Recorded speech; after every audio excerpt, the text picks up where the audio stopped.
bro. What the fuck? Hold on. Yes. Go live, dumbass nigga. Oh. I was just confirming it. That's what it is. Okay. All right, we should be. Are we live on all platforms?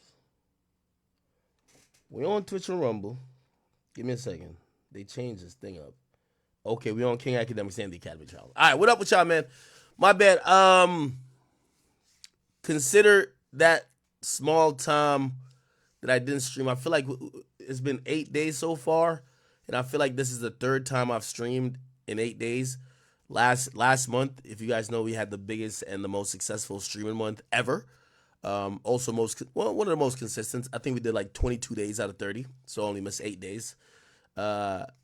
So we've been beating every month. So for me to keep that up, I goddamn got to stream like damn near every day, continuing. If you're wondering what happened, I got a couple vlogs and some stuff dropping. I pulled up on Rod Wave in Houston. Y'all know that.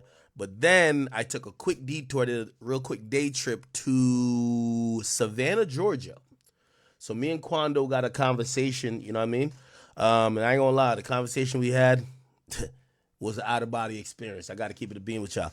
So me and him, we had a whole conversation about everything. You know, if you don't know that Quando Rondo is a subject or was the alleged target of the whole thing going on with Dirk right now. And yeah, you know, shit.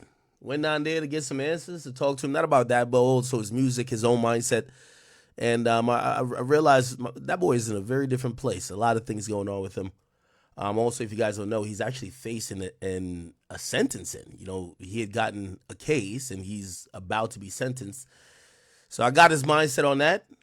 Got his thoughts on young boy, his own situations, how the industry has treated him, people picking sides, the whole thing with, you know what I mean, Vaughn. You know, certain stuff obviously he couldn't answer all the way, but we had a good conversation. I pushed it as much as I could, chat. You know me.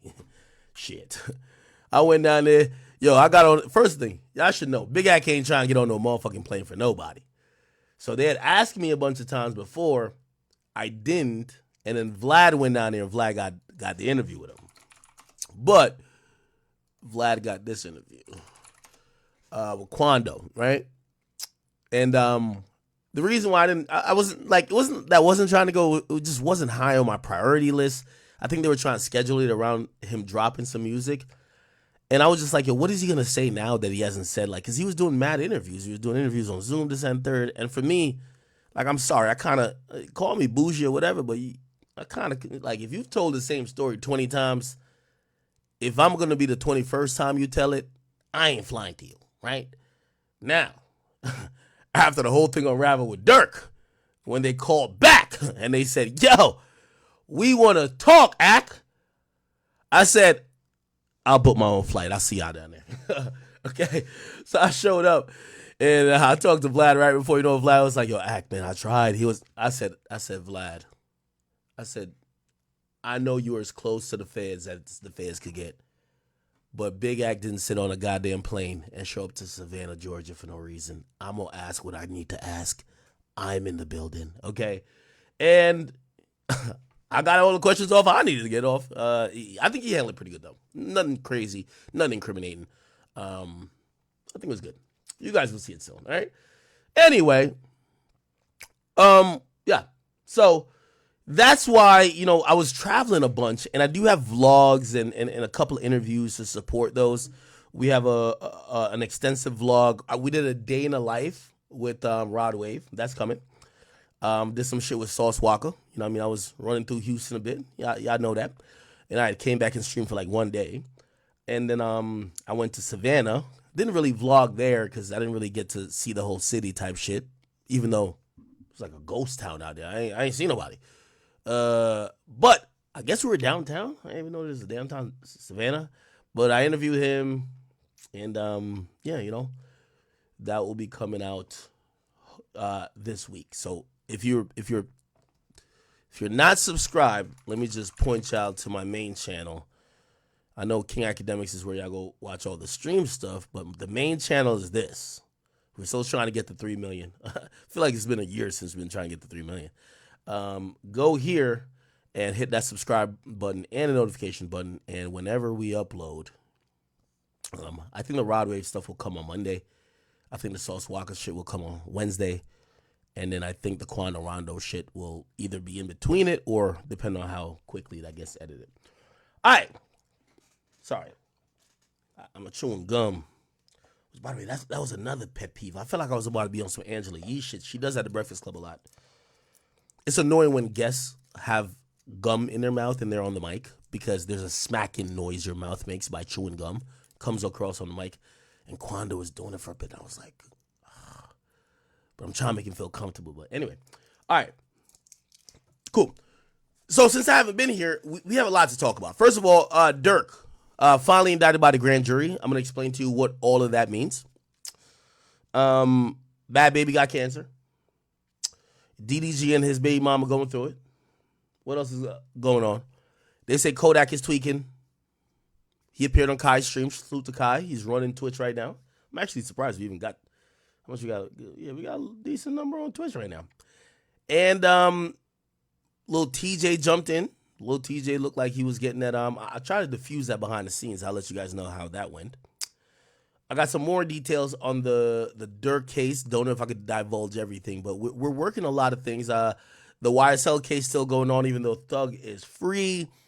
The judge, I ain't gonna lie, I think she been feeling herself. She realized that niggas love her now. She just said the N-word in court. The judge, yes. You know what I mean? She let Thug out, so everybody love her. I see mad Thug pages just have her as their profile picture. She said the N-word and well, she said nigga, but that's when I realized I was like, why did anyone think Thug was gonna get really sentenced? Bro, she talked like she black. You know white girls that act like they black? And their language is like, it's like mirroring, like, I heard her talk, even when she said, I'm going to show you how the clip. She was like, niggas, she said, like, something about niggas lacking. I was like, wait, this judge been fucking some black people. I'm sorry to say.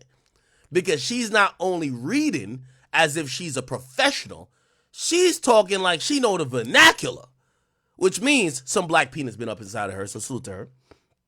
And, we also gotta, finally air it out. Young Thug stuck between a rock and a hard place. Young Thug don't know if he want to be cool with Gunna or keep it real and now shame Gunna. Here's the thing. The streets are so atrocious. Young Thug told everybody that Gunna was a snitch. I'm telling you this. I don't give a fuck if you believe me. That's what he sent to. Or he sent a message to Dirk, Baby. There's a few other rappers. I just won't call their names. Just because some of them just told me in privacy. All of them rappers start not fucking with Gunna, speaking out. They're chilling away. Thug got out. Gunna kind of hot. Ain't like you're trying to really like jump and work with Gunna, but he's kind of stuck in a rock and a hard place because the niggas who need... Yo, Thug is the hottest nigga in Atlanta right now. We've never seen a nigga this hot since T.I. King. Real talk. 2008 T.I. King. You can't name another rapper as hot as what Young Thug is now. Lil Baby is ice cold. We thought we were defrosting this. I might start with this topic. We thought we were defrosting this nigga, Lil Baby. He's back on ice. Okay? Back on ice. He followed every direction I said. By the way, P, shout out to you. You my boy. I love you. That's the boss of Lil Baby. I don't know if you were passing on whatever I've been saying. I'm not trying to take credit and be egotistical. But Lil Baby was doing everything I was damn near saying. Everybody who was watching me know everything I said. I said, boy, start doing features. Kill all the features. You can rap. Features start popping up. Features start hitting. Central C. Feature over here, Sexy Red. Feature over here with what's it dude? All these people, right? I'm like, this is what, the top of the top rappers know how to occupy the people before they come back with some new shit. So I'm like, yo, Baby is starting to, okay, he's learning. That boy just dropped a song. And here's what I keep telling y'all. Baby's downfall is that his sound is so monotone, or not monotone, but it's so heavy. It's the same with the Baby. Both of them have the same problem. That anytime they write for themselves and be creative themselves, or they don't have features, whatever they make sounds exactly like what they've made for 2 years. So Baby made the same song again, and people are like, all right, fuck this comeback. It ain't going nowhere. So, here's the thing. Young Thug, who got the Infinity Stones in Atlanta, just like Kendrick got it for the culture, in Atlanta, if Thug says something, that's what's happening. You know Baby looking at Thug like, yo, bruh, you know when I was popping and niggas was waiting for my next album, It's Only Me, after my turn, and you got locked up, and right after that too, when I could still whatever, you told me to say fuck Gunna. And I said fuck Gunna. I'm a little cold right now. What's popping? So Young Thug is in the position where he can't fuck with Gunna, even if he wanted to. Which is gonna be interesting because it's so funny. Like, this is why I personally think that this whole street shit is like really dead. Well, it obviously is dead, but here's the thing. It's not whatever you see with Thug now, it's not him standing on business. It's him having to make right what people stood on for him. People were riding against Gunna. I'm telling you, some of these niggas talk to Gunna on the phone. I know this is a fact. They talk to Gunna on the phone. They say, yo, bro, I don't know what's up with you and whatever, but they tell me you no good. I can't work with you. They told Gunna that. That's a fact. I know it is a fact. And by the way, you know me. I got the best sources in the world, but nobody ever calls me out because the sources I have ain't on some bullshit. When I say some shit, that's what happened.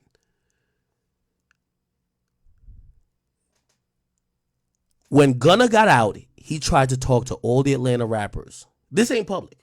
They all shunned him, bruh, because of Thug. So Thug comes out. What I'm hearing, Thug was mad when he was locked up, but that nigga's free now, bruh. But he got to still ride on that because mad niggas went against Gunna for him. So if it's like, yo, you jumping in two friends' beef, and then they get cool again, and then you kind of lost a step in your career, and you look at them like, yo, damn, that's some fake shit. So really, I'm only telling y'all that to say, Thug is doing what Thug need to do, which is, you know what I mean, he gonna, watch this. I'm gonna show you.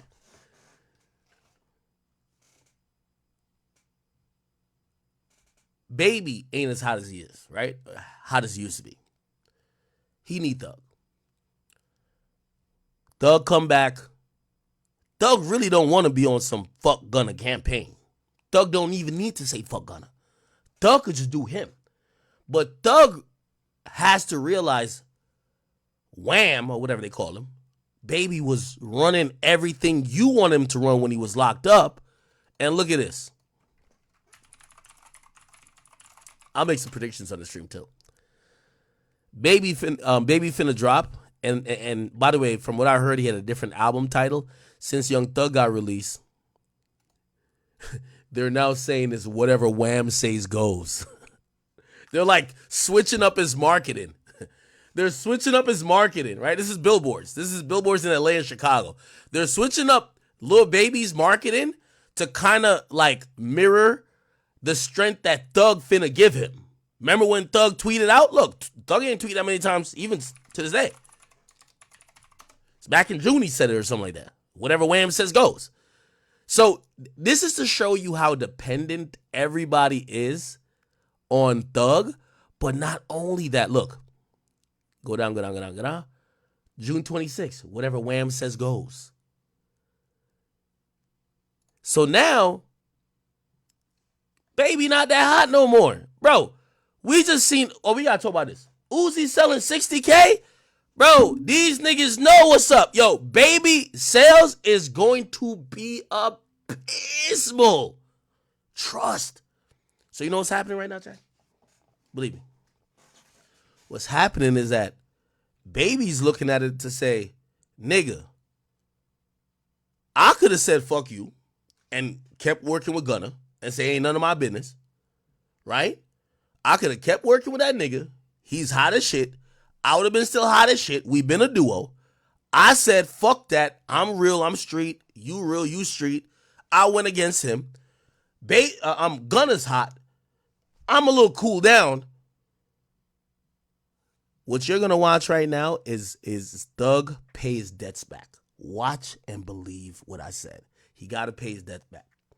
His debt is to send these niggas off on a mission to say fuck Gunna, thinking that they were going to kill Gunna's career or hype, except it only backfired, at least on Baby, because I ain't going to lie to you, I was one of those people who never thought Gunna was even close to Baby.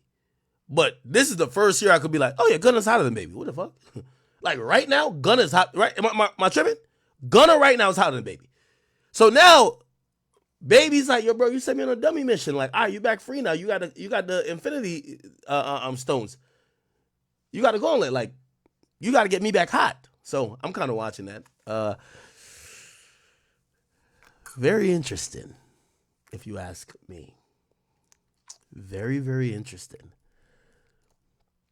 Look, they're running. So from what I've heard, right, Baby's album seems to be switching, like how they're marketing, but they're marketing off the piggyback of Thug. Whatever Wham says goes. Also, from what I'm hearing, Baby's trying to drop. Based on how I'm watching them come, it feels like he would be trying to drop in December. But the thing with Baby, I think they know how important this is. They might push it back. So just to let y'all know, Baby and his team and QC and P, you know I love you. I do fuck with P. P is my guy. But still, they're trying to heat it up for Baby. They're trying to drop in December, like 14th. Trust. Trying to tease a couple songs. Here's the problem. Fans ain't biting. No single they're coming out with, the fans are like, oh, that's it.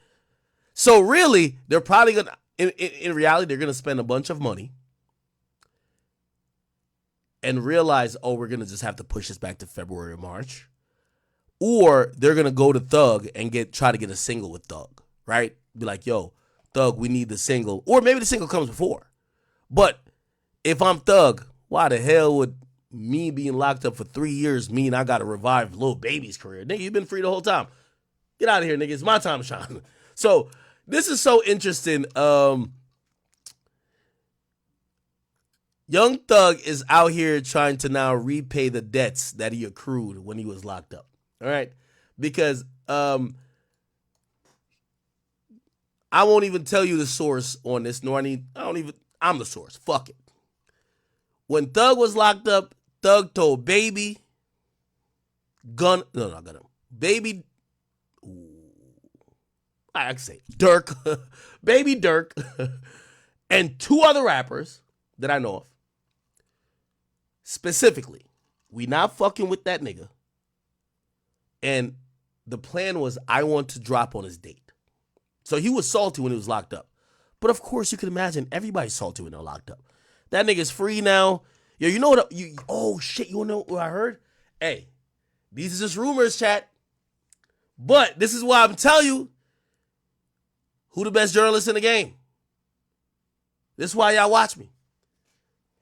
You want to hear this play I heard? Watch. He going to hit me up like, yo, how you hear this? Because he ain't tell me.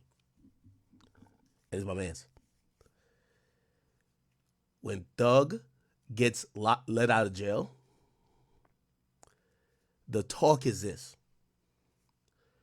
They say 2 hours afterwards, Drake flew to Thug and allegedly gave him $1 million. Drake ain't tell me. Drake gonna hit me up and be like, who told you this shit? Which, by the way, super strategic move. Super strategic. Doug was in jail talking about let's squash all this beef. If I'm Drake, I need Atlanta. Okay, so I got one nigga in Atlanta that's what I... Ghost... supposedly Drake flew to wherever Thug was at. Gave that nigga $1 million. Y'all can't turn Atlanta against no big Drizzy. Get the fuck out of here.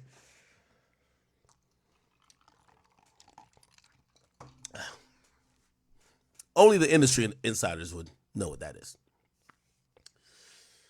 Which I think that's dope. And if y'all do hear Thug rap about it later, or Drake rap about it later, just remember I told y'all first. Okay, that's all. So, little moving parts right here. Ain't that dope?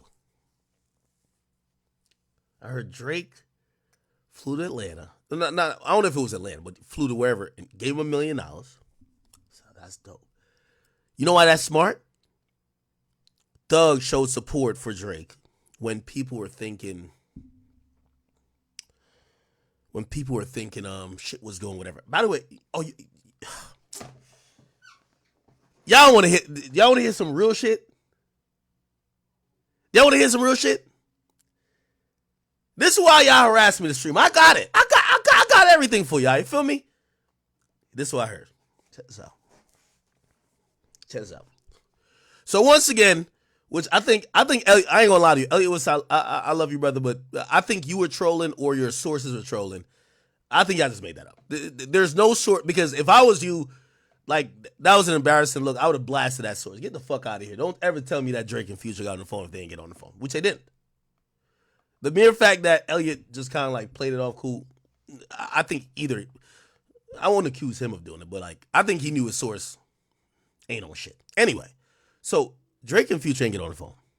Do you want to hear the real tea I'm hearing? This is the real tea. This is why y'all all come here.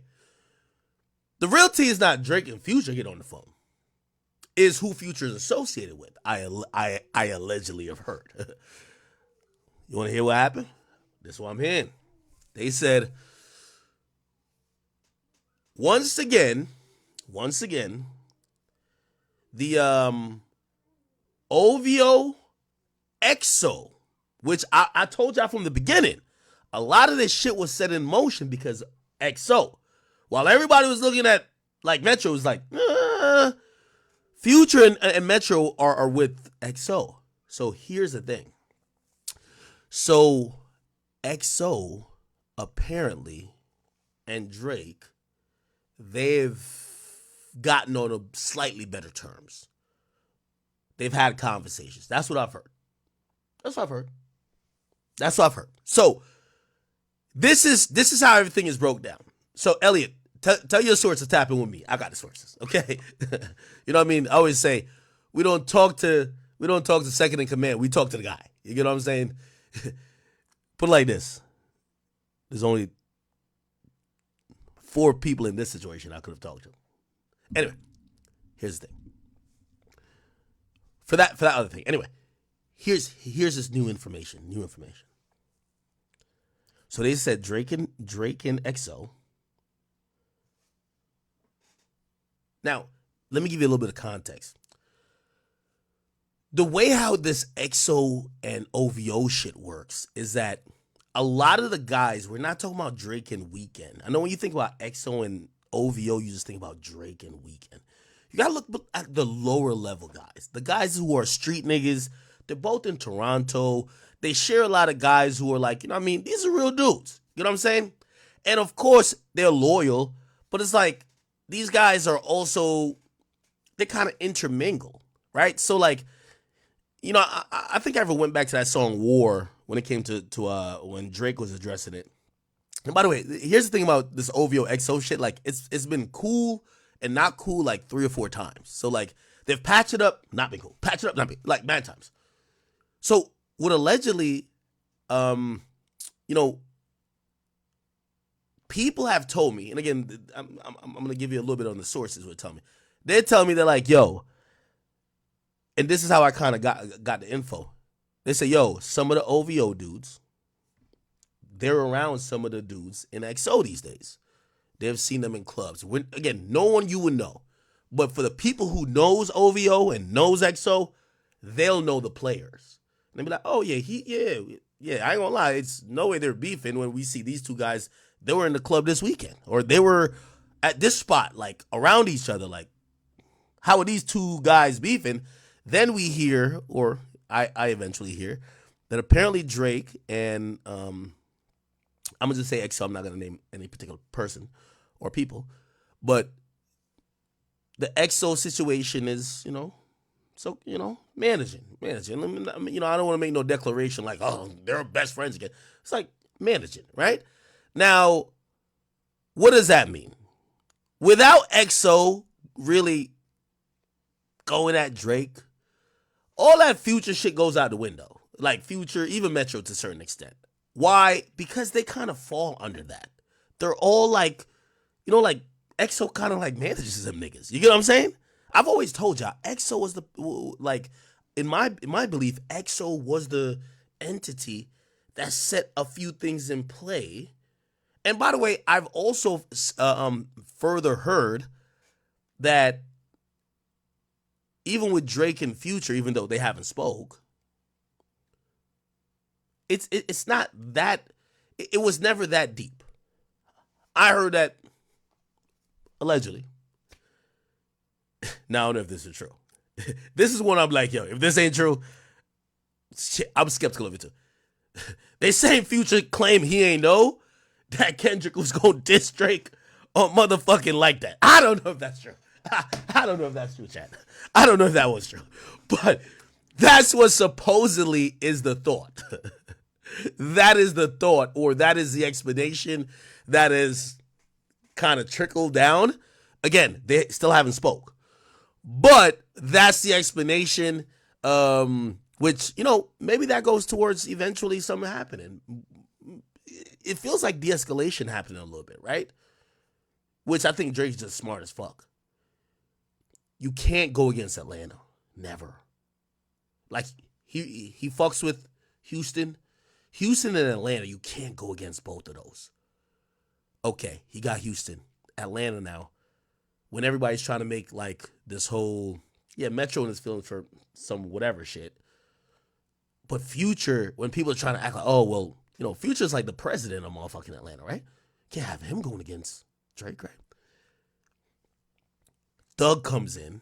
All right, bet. Thug gets out. All right, bet. Make sure me and Thug good. Good. And then, the XO conversations happen that then, is going to trickle down to eventually, hopefully, Future and Drake eventually at some point, probably piecing it up. And that's how I'm thinking. So that's coming from me now. So I'm hoping that, they get on the phone, whatever. But I guess anything you're trying to pull from this is that there is some de-escalation, right? Conversations with Drake, XO, heard some conversations happen. Have a little bit more on that, but I'll leave it there for now. I'll leave it there for now, man. So, if you see, and by the way, that doesn't mean that Drake and Weeknd are going to be like saying, oh, I love this guy now. It doesn't mean that. It just means that you have two crews that shares people that are on a street level, whatever, that are very close. And, yeah. Other than that, there's one more thing I'm trying to confirm. So I won't, I feel like I gave y'all a lot so far. There's one more thing I'm trying to confirm. I heard a West Coast rapper pushed up on somebody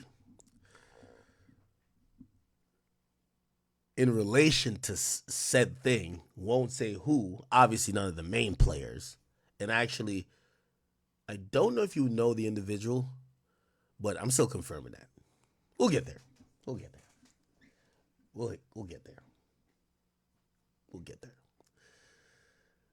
That one, it sounded like I was like, all right, I gotta go confirm a few things first.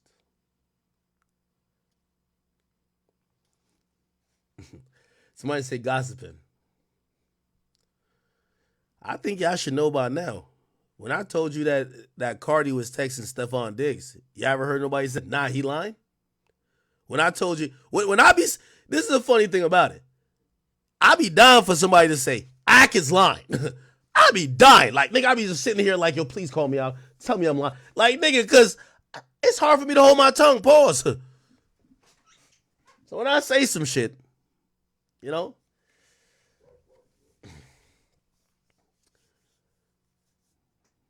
I'll leave it at that. All right. Okay. So, wait. What was I doing with that? Oh, I went into the thug thing. Yeah. Yo, Drake gave Thug $1 million. That's what they saying, bro. Again, this is not confirmed by Drake. And by the way, like I would feel like a hoe kind of asking him that, like, yo, bro, did you give Thug $1 million? So I didn't ask Drake. But this is word on the streets. This is word, well, really word in the industry. Somebody say, why? You got love for Thug. Remember he said he couldn't sleep till Thug get out of, Fulton County or whatever it was, Cobb County, whatever. Didn't he say that? That was a lyric. He said, I can't sleep. Drake at night while Thug is in Cobb Correctional. What the fuck? It's on the song, It's Up. Drake, it's up. Yeah. He said some shit about Thug and Cobb, right? Look, he said, I can't sleep at night with Thug at Cobb County Corrections. Now, keep in mind, and let's be very clear. Drake really be fucking with people. And like, when I mean fucking with people, like, when he rocks with you, he rocks with you. Like, should I heard a story from, I think he said it publicly. Did he ever say publicly? Like, I remember Kodak was like mad at him for something. And he said Drake just sent him like $500,000 in Bitcoin. Nigga, I ain't gonna lie to you. Yo, see, Drake is a guy who just, when you up $1 billion in this bitch, bro, it sounds crazy to y'all. Niggas up $1 billion. I think, what's the name had said that I didn't reveal that, right? I'm pretty sure Kodak had told y'all that he got $500,000 from Drake, right? Anyway. So yeah, that's what I'm hearing. We'll see if it's true.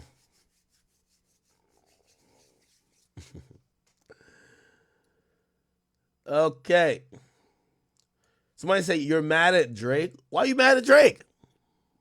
I think Drake is being super strategic, and I like it.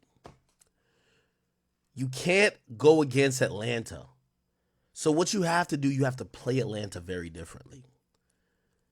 Again, your issue with Kendrick, you need to make it a one-off, right? I also have an advice for Drake. I think Drake has to, he has to start making it obvious that he's not beefing with the West, because some people are taking it out of context. Like, I was listening to Whack 100, and it was talking about this moment right here. Did y'all see this? So, DeMar DeRozan, who was in the Not Like Us video, shows up to Canada to play. Obviously, he's playing for the Kings now, so the Sacramento Kings versus the Toronto Raptors. And that was the night that they were retiring the jersey of, what's my guy name? Vince Carter. And, let me see. Vince even shouted him out, too. Oh, what is this? Yeah, we were boys, and we did this, but you got to understand his side of it, because I feel like on the flip side for Drake, he would be in that situation. He would side towards hometown as well. So I understand. So DeMar DeRozan essentially was playing in Toronto from 2009 to 2018. All right, we could look that up and see it. Right, when did DeMar DeRozan play for Raptors? He played there from here. He played for the Raptors from 2009. Oh, never mind. 2009 to 2010. Oh, from 2009 to 2017. Yeah, my bad. So DeMar DeRozan has played there, from like basically when Drake was getting hot to when Drake is now Drake in 2017. He's went through all that shit. They gained a friendship, right? And DeMar DeRozan even went on to say, yo, Drake helped me out during a period where I wasn't feeling too good, where I was kind of feeling down about a bunch of things he was going through in his life. So he said Drake helped him out. Drake and him had this friendship. Now, I've told you about these, industry friendships. They're like half fake. But whatever. They claim they were, DeMar spoke highly of him. Now it comes to Drake beefing with Kendrick.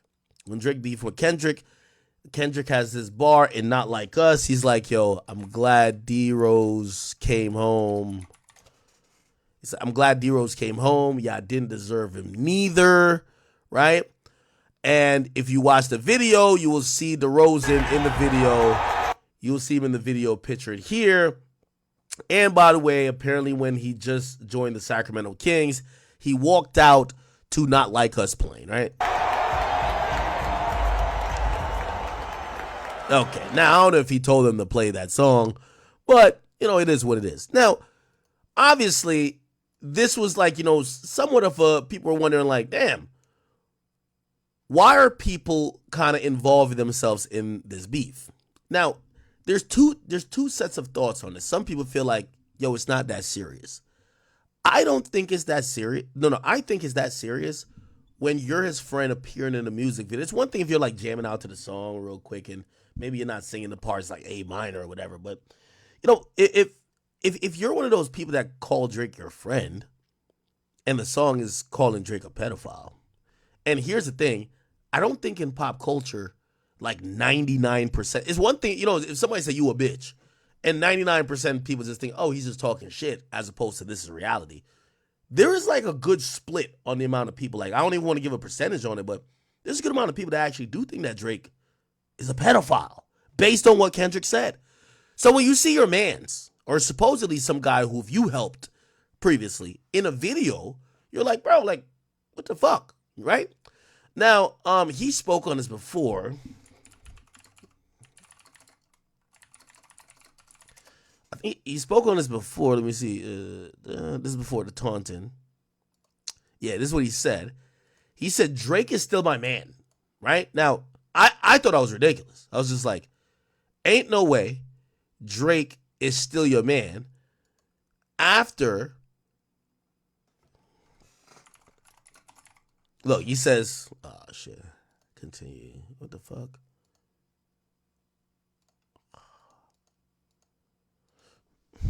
Give me 1 second.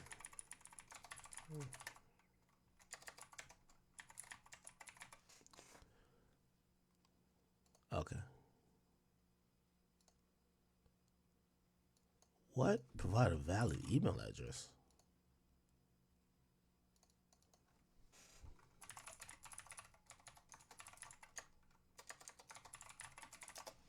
Oh no. Okay. All right. So he says Drake's still my man. None of it changed.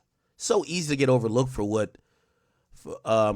it's so easy to get overlooked and look at it for what it looks like. But at the end of the day, it's music and entertainment. Two of the biggest rappers in the world went at it from a competitive standpoint and they battled it out. That's what you want to see as a fan. Kobe Bryant playing Michael Jordan 1-on-1 and to see who wins. Now, it would be different if, Kobe's playing Michael, except Michael is just hitting Kobe with the, yo, you raped a girl in motherfucking Denver. You know what I mean? It's very different, right? So anyway, apparently DeRozan just saying, yo, I look at it just like musical competition. Now, if you think it's musical competition, whatever, but you're also coming out to the song. Obviously, people are looking at Drake a little bit weird of a way. And also the whole context of the beef is saying that Drake is a sick guy, right? Cool. Now, clearly, Drake did like the unfollows before, and we saw who he unfollowed. Look, Drake unfollows LeBron, Diddy. He unfollowed a bunch of people. Did DeRozan? Yeah. He unfollowed LeBron. Oh my God. Let me just take my ad blocker off. They hate this shit so bad. So he unfollowed LeBron, Joe Budden, Diddy, Playboy Cardi even got the unfollow. Joe Budden, DeRozan, which by the way, hey, Playboy Cardi, get back with Drake. If the OVO XO situation is now, I don't want to say squash, in a better place, get your ass back with Drake. Anyway, so he unfollowed DeMar DeRozan too, right? So anyway, it led up to this moment where I could close this out. Give me 1 second. Just give me a second. I don't know why this shit's acting so slow. Shit really hates my ad blocker. Somebody said him hating on Cardi. No, from what I heard, him and Cardi was good. I don't know what their conversation was. Again, I didn't hear this from Drake. This is like third-party shit. Cardi kind of just almost like seemingly like, yo, I'm on this side type shit. You know what I mean? Like, because of the weekend and some of these other things. You know what I'm saying? And what that did is like Drake is like, oh, okay, so you're playing the political. You know what I mean? So whatever, right? Anyway, this is what happened during the game when Drake was, I think Drake was off that, he'd be drinking them little drinks. He was drunk, but they let him get on the mic and commentate the Raptors game whenever he wants. And by the way, I think he's like the ambassador of the Raptors. Drake, ambassador Raptors. I think he still has a title. He's a global ambassador of the Raptors, which is kind of dope. So whenever he gets there, he's courtside. They let him talk on the mic whenever he wants to, right? So this is what he says. Vince Carter, absolutely, that have made an impact on the history of the Raptors. By the way, this was the night that they were retiring Vince Carter's jersey number. Raptors that are going to be. I don't think people understand that's our first retired number, right? And it's so a legit incredible banner too. That banner, it's beautiful. It's absolutely spectacular, right? Yeah. Unfortunately, we're playing this goof tonight, but it is what it is. Yeah, he said, unfortunately, we're playing this goof tonight, and really he's talking about DeRozan. That banner, it's beautiful. It's absolutely spectacular, right? Yeah. Unfortunately, we're playing this goof tonight, but it is what it is. You know what I mean? Hey, look, if we're going to take the break, you're going to stay. By the way, that Carter banner does look pretty amazing, not gonna lie. Then he gets back on the mic and he says this. Treasure. Yes, if you ever put a DeRozan banner up, I'll go up there and pull it down myself. That's the answer to your question. Is that what you're gonna ask? No, I didn't mention well, you know that at all. DeRozan and Kyle. Yeah. Treasure. Yes, if you ever put a DeRozan banner up, I'll go up there and pull it down myself. That's the answer to your question. So that happens. And when that happens, we then see him and Chubb standing courtside, and the whole game they're like grilling DeRozan. Like, look at this. Look at Chubbs. They're just looking at this nigga right here. They're just looking at him. Yo, Chubbs is not even moving. Chubbs look like he's ready to storm the court. Drake is swaying back and forth. Now, let's be very fair. Drake is a big troll. I know some of y'all was like, oh, Drake is trying to act tough. Some people believe that, oh, no, Drake try to be on shit like that. Or some people be like, no, Drake is just a fucking troll. Like, he's trolling. So he's just trying to, make people feel uncomfortable or whatever. But if that's possible, right?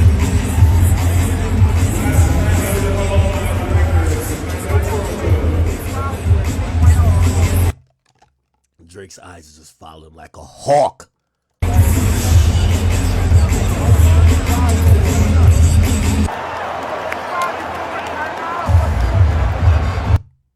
Now look at this. Look at both of them just eyeing this nigga down. Look.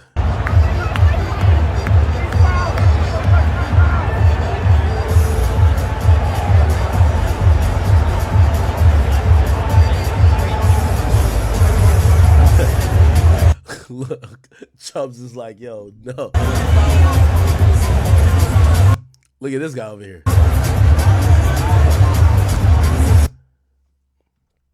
Crazy. Anyway, then DeRozan loses the game, and then Drake fucking, Drake starts mouthing off to him. Look, right here. So you see Drake, and then you're going to see DeRozan pass him, and you probably can't read, like, mouth language. Pause. But supposedly the people that could say that this is Drake saying, as DeRozan's about to walk by, so Drake is here, and where's DeRozan at? Supposedly he's like, fuck out of here, pussy. That's supposedly it was about it. I think this is Drake's security right here, too. So Drake's security was still nearby. Yo, how does he bring his security guard to, like, front court? Where the fuck? So he's here. Where was the security guard at? Because I see the security guard now. That's Chubbs. The other black guy is Drake's security. All right, you see Drake here. Oh, yeah, right here. How the hell he just jumped back in? It's like he was ready in case DeRozan tried to swing. I mean, Chubb should have had the side bag. Like, he gotta hold Drake down. But the security right there, too. Okay. DeRozan just walks to the locker room. Do I think this is a press? Nah. You know, like, bro, you're heckling the guy. You're heckling the guy while he plays basketball, which happens all the time. Like, Kobe used to get heckled. LeBron gets heckled. Do I think that DeRozan was in fear of his life? No. You know what I'm saying? Do I think that Drake tried to make this like, oh, I'm making you in fear of your life? I would hope not. If anything, I think Drake was just trying to just be like, yo, hey, like, can I make it uncomfortable? Yeah, but does DeRozan think Drake is going to do something to him on a televised game at the Raptors arena while the NBA's playing? Fuck no. Right? So again, I think Drake was just using those little tactics and also, you know, probably just trying to send a message, but, you know, probably mostly trolling, right? Okay. Oh, I think that's where it was. Was this DeRozan? All right, anyway, cool. And then DeRozan gets into the press conference and he says this. Drake, in tonight's broadcast, DeMar, in tonight's broadcast, Drake said, if you ever put up the DeRozan banner up, I'll go up there and put it down myself. What's your reaction to that? Well, he gonna have a long way to climb to take it down, so tell him good luck. Thanks, everyone. I don't think he's getting a banner. Is he getting a banner? Why would he get a banner? Is he getting a banner, chat? Kawhi might get a banner, right? Kawhi brought a ring there. Was he there when Kawhi, let me see. Kawhi Leonard Raptors championship team. Maybe he was on it. He probably was, right? Who was on that team? Let's see. You want to show the players? DeRozan. Oh, never mind. They trade DeRozan to get Kawhi. Yeah, DeRozan, you ain't getting no banner, gang. I ain't gonna hold you, bro. No disrespect. You're just not getting a banner, bro. It's all good. Okay? Now, I seen after that, and this is where I think, you know, I think Drake has to do slightly a better job of letting people know, yo, because I seen like Whack 100 like talking about this on like Clubhouse, and he's like, yo, let me let you hear some of this nonsense right here.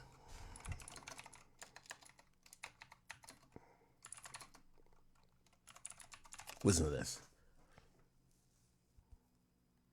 Listen to this right here. What up, YouTube? This is Compton with that basketball player. And he running with a whole lot of watching. Here we go. He tripping on DeRozan up there. I hope he don't play with DeRozan though. He play with DeRozan. He can't come back to LA. For sure. He better not do that. Like you just went to, clear the air. No, that's cool, but he better not play with that boy. Drake got to take his L, man. He better not do that. Do your little unfollow and your little looks, but don't let that shit turn into that nigga like, homie, what you looking at? And you think because you in Canada, because you going to be dealing with some real gang-bang politics fucking with your homie. That's the fact. Oh, you know what's crazy, bruh? In the video. Oh, this ain't no other city do it like this city when it comes to damn other city. I don't give a fuck what city it is. Gang bang like this city. Now, I was yesterday years old when I realized that apparently DeRozan's a Crip. Hey, whack 100, and I love you, brother. But to everybody else on the West Coast, let me tell y'all this. Kendrick wins ain't y'all wins, and his loss ain't y'all loss. Drake don't have a problem with California gangs. He don't like his former friends or fake friends who switch sides on him. He don't hate California. LeBron, he don't fuck with. DeRozan, he don't fuck with. Kendrick, he don't fuck with. And all of the niggas that was dancing on stage with Kendrick, he don't fuck with. That's it. He don't got a problem with gangs. That's, I've been seeing everybody from California, and this kind of just shows me why how the battle was perceived. Bro, it's a battle went on. Niggas are gonna try to get, petty even after the battle, but it's not based on Drake thinking that he could bully the West Coast. That's Drake trying to either troll or try to bully, I guess, the nigga he was friends with. The West Coast want to make this a thing. Listen, this ain't 96, 95, or 97. There ain't no East Coast Canada beef or West Coast Canada beef. Relax, okay? Kendrick barely even stay on the West Coast. The problems Drake got is not with California. We ain't never heard Drake even say fuck Cali. It feels like California keeps trying to say, well, wait till next time you go to Oakland. Like, wait, what does that mean? You hear Wax say, yo, keep fucking with DeRozan, the Crip homies will get at you. For what? His problem is with a few individuals. That's it. Kendrick Lamar, all the TDE niggas that was dancing like a motherfucker on stage. DeRozan, some of the other niggas who were showing up to the concert, LeBron. Who else? Who else you don't like? It's really isolated. There is no Drake West Coast thing, just like there is not a Kendrick Canada thing, right? Like, I wouldn't expect Canada to ride out for Drake if Kendrick came there to perform. And I don't think, even though, and if anything, truth be told, it appears that Kendrick was the only person that might have been disrespectful to the other region where the other person was from. The only thing I heard Drake say, it was like, I heard West Coast niggas do fades. That's not disrespect. Didn't Kendrick say, I'd rather let a nigga something than let a Canadian nigga disrespect? Like, nigga, there was a lot of conversation about Canadian niggas, not just Drake. You could just say Drake. You could say the light-skinned weird nigga. You could say whatever, but there was a lot of conversation that Kendrick had that said Canadian, right? I didn't see Drake target any particular gang or the region of the West Coast at all. So his issue with DeMar DeRozan, yeah, nigga, if you go play at the arena where I'm the global ambassador for, I'm going to try to make it uncomfortable for you. And when you lose, I'm going to say, get out of here, you bitch ass nigga. That's it. Right? This is not a Canada versus West Coast thing. There's nothing versus the West. The West Coast has to realize this respectfully. Y'all going to have to come up on your own merits. Kendrick has disappeared already. He ain't going to be back till, Grammy announcements, guy. We're going to get into that next. He can't help y'all. And if y'all are fighting some battle or beef for him, it doesn't work. Okay? So there is no Canada West Coast beef. If Drake is making, just like how there was Drake, wasn't even Drake. The whole thing with Rick Ross, that wasn't Canada versus Florida. So please, let's keep it at Drake versus a few individuals, or OVO versus a few individuals. It's not a coastal thing, and it's nothing to do with any larger movement, including any gangs. Okay? Let's be fair. All right, so that kind of happened. Did y'all see today? Man, let me just take off the ad blocker period right now. Okay. Did y'all see? I'm gonna go on Pitchfork. Fucking bitch ass niggas. Anyway, okay, so Kendrick Lamar got awarded or nominated actually, for a bunch of awards, specifically for Not Like Us. And actually, I'm going to give you a little bit of spoiler. I'm actually not that surprised, and I'm not that in opposition of most of the nominees that he got. So let's kind of go down the awards or the nominees for the 2025 Grammy nominations. Now, it's very important to look at the timing before we get into that. And every time I use this shit, all right. Okay. So, when is the Super Bowl 2025? This is 2025. So, Super Bowl 2025, come on. So, Super Bowl 2025 is the 9th. Okay, right? So, it's the 9th in February. So, that's when Kendrick's going to perform. When is Grammys 2025? The 2nd. So there's a possibility that either we're going to see Kendrick. I think he might skip the Grammys just to have the first appearance after this announcement to be at the Super Bowl. So a week before the Super Bowl is the Grammys. So I don't think he's going to show up there and make a big splash when he knows he's going to make the biggest splash at the Grammys. But he might clean up house even if he's not there. There's going to be a lot of politics going to be done with that. The thing that you guys don't realize about award shows, specifically when it comes to, like, let's say music and TV and film.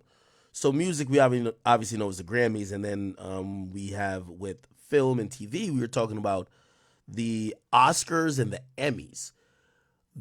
A lot of those big awards are negotiated to say, hey, listen, we're going to give you Record of the Year, but we can't give it to you if you're not fucking here. You got to at least show up, right? We're not going to give it to you and you play just a video in the background. Yo, people want to see you. This is our biggest award, whatever.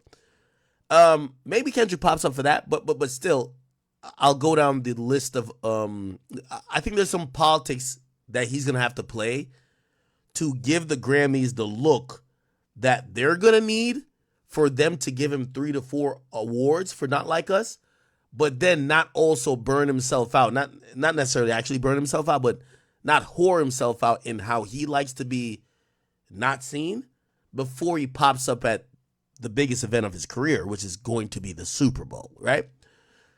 So he's going to have to play some politics in how he's going to do that without burning himself out or like, you know, kind of make it like he's doing too much, right? Which I think he's going to handle perfectly. So let's get to some of these categories. So Kendrick, Not Like Us, is actually, this is the biggest category off the Grammys. It's the Record of the Year. The Beatles. What the fuck? Ain't the Beatles dead? Hold up, man. The Beatles Now and Then. Am I tripping? Oh, yeah. Oh, it was wrote and recorded in 1977, but then it was released. Oh, it wasn't released till 2023. What the fuck? That's crazy. So the Beatles has a song that's nominated for Record of the Year. Then we have Beyonce, Texas Hold'em, Billie Eilish, Birds of a Feather. Billie Eilish and Beyonce, well, maybe not Beyonce, because, Beyonce, I think Beyonce is going to get the best look this year because Jay-Z been bitching. Remember Jay-Z said this? And Rock Nation controls the world, right? So remember Jay-Z said this? Remember he said this?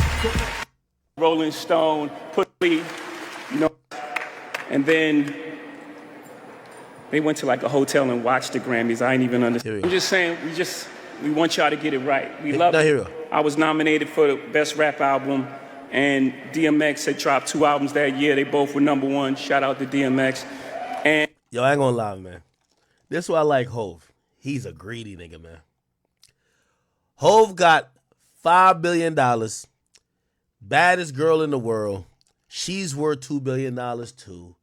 He has everything. He owns the music industry. He owns streaming companies. He owns part of Cash App. He owns part of Square. The nigga owns everything in the world, but he's still bitching like he's a victim, talking about, y'all ain't giving my wife no Grammys. Bruv, I appreciate his selfishness. I love it. And he wasn't nominated at all. So I boycotted and I watched the Grammys. Obviously, it's subjective because Grammys, here we go. #1 album of the year. Here we go. Things, you know, I don't want to embarrass this young lady, but she has more Grammys than everyone and never won album of the year. So this is him giving the alley-oop to say, give my wife, which this is the biggest. So there's the biggest categories in the Grammy is record of the year, which is for a song, even though they have a category called song of the year, but whatever. But record of the year is the thing. And then album of the year. And, you know, clearly he's saying, give my wife the album of the year win. But she has more Grammys than everyone and never won album of the year. So even by your own metrics, that doesn't work. Think about that. The most Grammys, never won album of the year. That doesn't work. You know, some of you. I know Kanye's sitting somewhere in Tokyo getting his dick sucked by Bianca Sensori, punching the air like, yo, I'm the first one to speak up for your wife, Hov. What the fuck? Jay-Z finally speaking up for his wife like 10 years after Kanye did it. Some of you gonna go home tonight and feel like you've been robbed. Some of you may get robbed. Okay. Anyway. So record of the year. So I only play that to say when Jay-Z like let me tell you this. Jay-Z is so successful, he's white at this point. Trust me. He's like white. When Jay-Z says last year, yo, what's up with my wife not getting these awards? Trust, Beyonce gonna get these awards this year. You're not gonna piss Jay-Z off. You feel me? You piss Jay-Z and Rock Nation off, you end up like Tory Lanez, nigga, in some jail, nigga, trying to record on a fucking jail phone. Trust. So, Beyonce got a song called Texas Hold'em. It's nominated for Record of the Year. I think that's going to be a favorite. Billie Eilish is always a favorite. Chappelle Roan, I don't know who that is. Good Luck Babe, got to be going somewhere. Charlie XCX, we know that person. But we got Kendrick, who is nominated for the biggest record. So not like us, is nominated for the biggest goddamn Grammy, which is Record of the Year. So salute to Kendrick for that.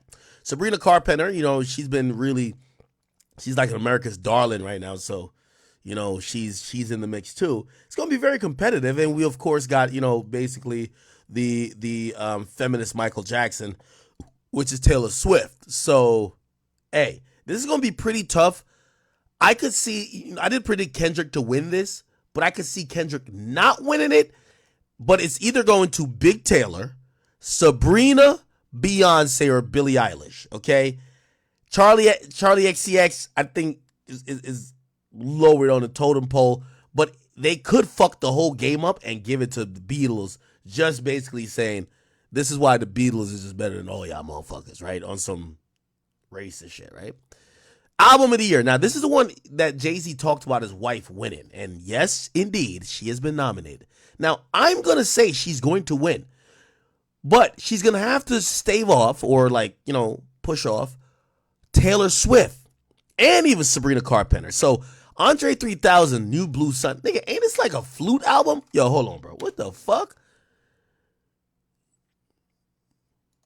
Yo, niggas told me that the flute album that Andre 3000 got sound like some shit that if you wanted to torture a nigga in Guam. Let's play a song off of this shit, bro. I ain't gonna lie to you. What the fuck? Like, bro, this is dick sucking at its finest. Hold on, let me listen to this shit real quick. You ever heard this shit? This is the album. Let's listen to it.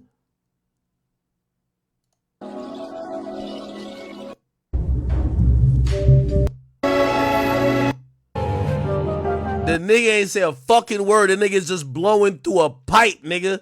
What the fuck? If he get nominated, damn. Tiana Trump, you been blowing mad pipes? You gonna get some fucking nomination. What the hell? They nominated a flute album. What the hell's going on in this shit? Like, goddamn. They nominated a fucking flute album. God damn. Now, Jay-Z said it, so his wife is there. Now, I'm going to be honest with you. I think this is Beyonce's best shot to win. Jay-Z got so much power in the game right now, he basically put them on notice last year. Yo, my wife, give her the fucking joint, or else she gonna have her sister, Solange, come beat my ass at the crib again. Give it to her, okay? So I think this is Beyonce's best chance, even though she did a country album called Cowboy Carter. We'll see if it works. But Beyonce, I think it's going to work. Billie Eilish, I don't think her, I've heard about a few songs of hers, but I haven't heard people herald her album like that. So I think Beyonce's the favorite so far. Don't know about Chappelle Rowan. I don't know who that is.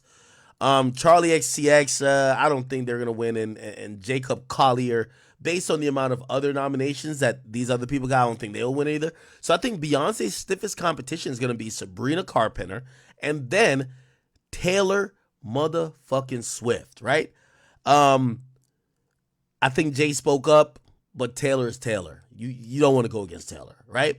So we'll see, but Beyonce might win it for here or Taylor. I got Beyonce or Taylor, and if they really want to get progressive, they give it to Sabrina Carpenter, but whatever. So that's my short list. Song of the year. Now it's kind of interesting, like what's the difference between the record of the year and the song of the year? Let's Google it. Grammys. Difference. Okay, difference between record and song. The main difference between the Grammy Award for Record of the Year and Song of the Year is that Record of the Year recognizes the performance,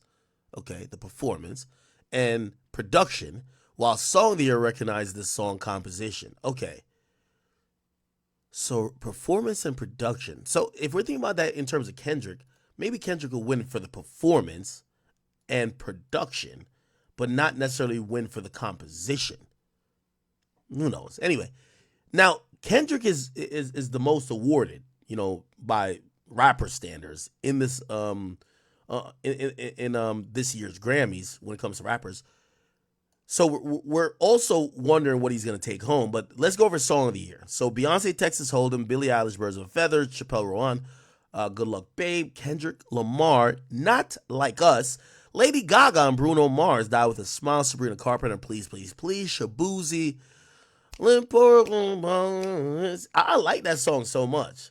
I actually think that this is going to win, which is a bar song, which is Shabuzi. But this is such a significant award. They might not give him, because he's a newcomer, this award. It's kind of like, actor of the year for the Grammys. Like, they never give it to like a guy who just came on the scene. They usually snub you for years. I mean, look at Denzel, goddammit. But anyway, I could see, Shabuzi, I really like the song, but I could see Taylor Swift winning this, or I could see Kendrick, but I'm really gonna lean to Taylor, Sabrina, or Billie Eilish, or Beyonce. If they snub Beyonce for Album of the Year, they're giving her Song of the Year. Watch, okay? Okay, now, Best New Artist. I think this is where Shabuzi has the best place to win. Except I don't think he's going to win. Sabrina Carpenter is going to be the favorite here. Doechii, respectfully, I don't know if you listen to Doechii, but Doichi's been getting Doechi's almost getting damn near industry plant push. Like, I was like, I've never seen them push a woman that's that's dark skinned like that, for a while. Now, I'm not saying that's wrong, and I'm saying she deserves all of it. But when the industry is doing a lot of this, it's usually some type of when they're signaling like, oh no, we're down with y'all type shit. Not saying she absolutely deserves it. And by the way, if you ask me, it's gonna be between Doechii and Sabrina Carpenter. That's what I think. Producer of the Year, non-classical, Alicia Daniel Negro. Hold up now. Hold up. Somebody pour me up another shot of whiskey. By the way, we off the Patron today, chat. Feel that Patron. Take a shot with me.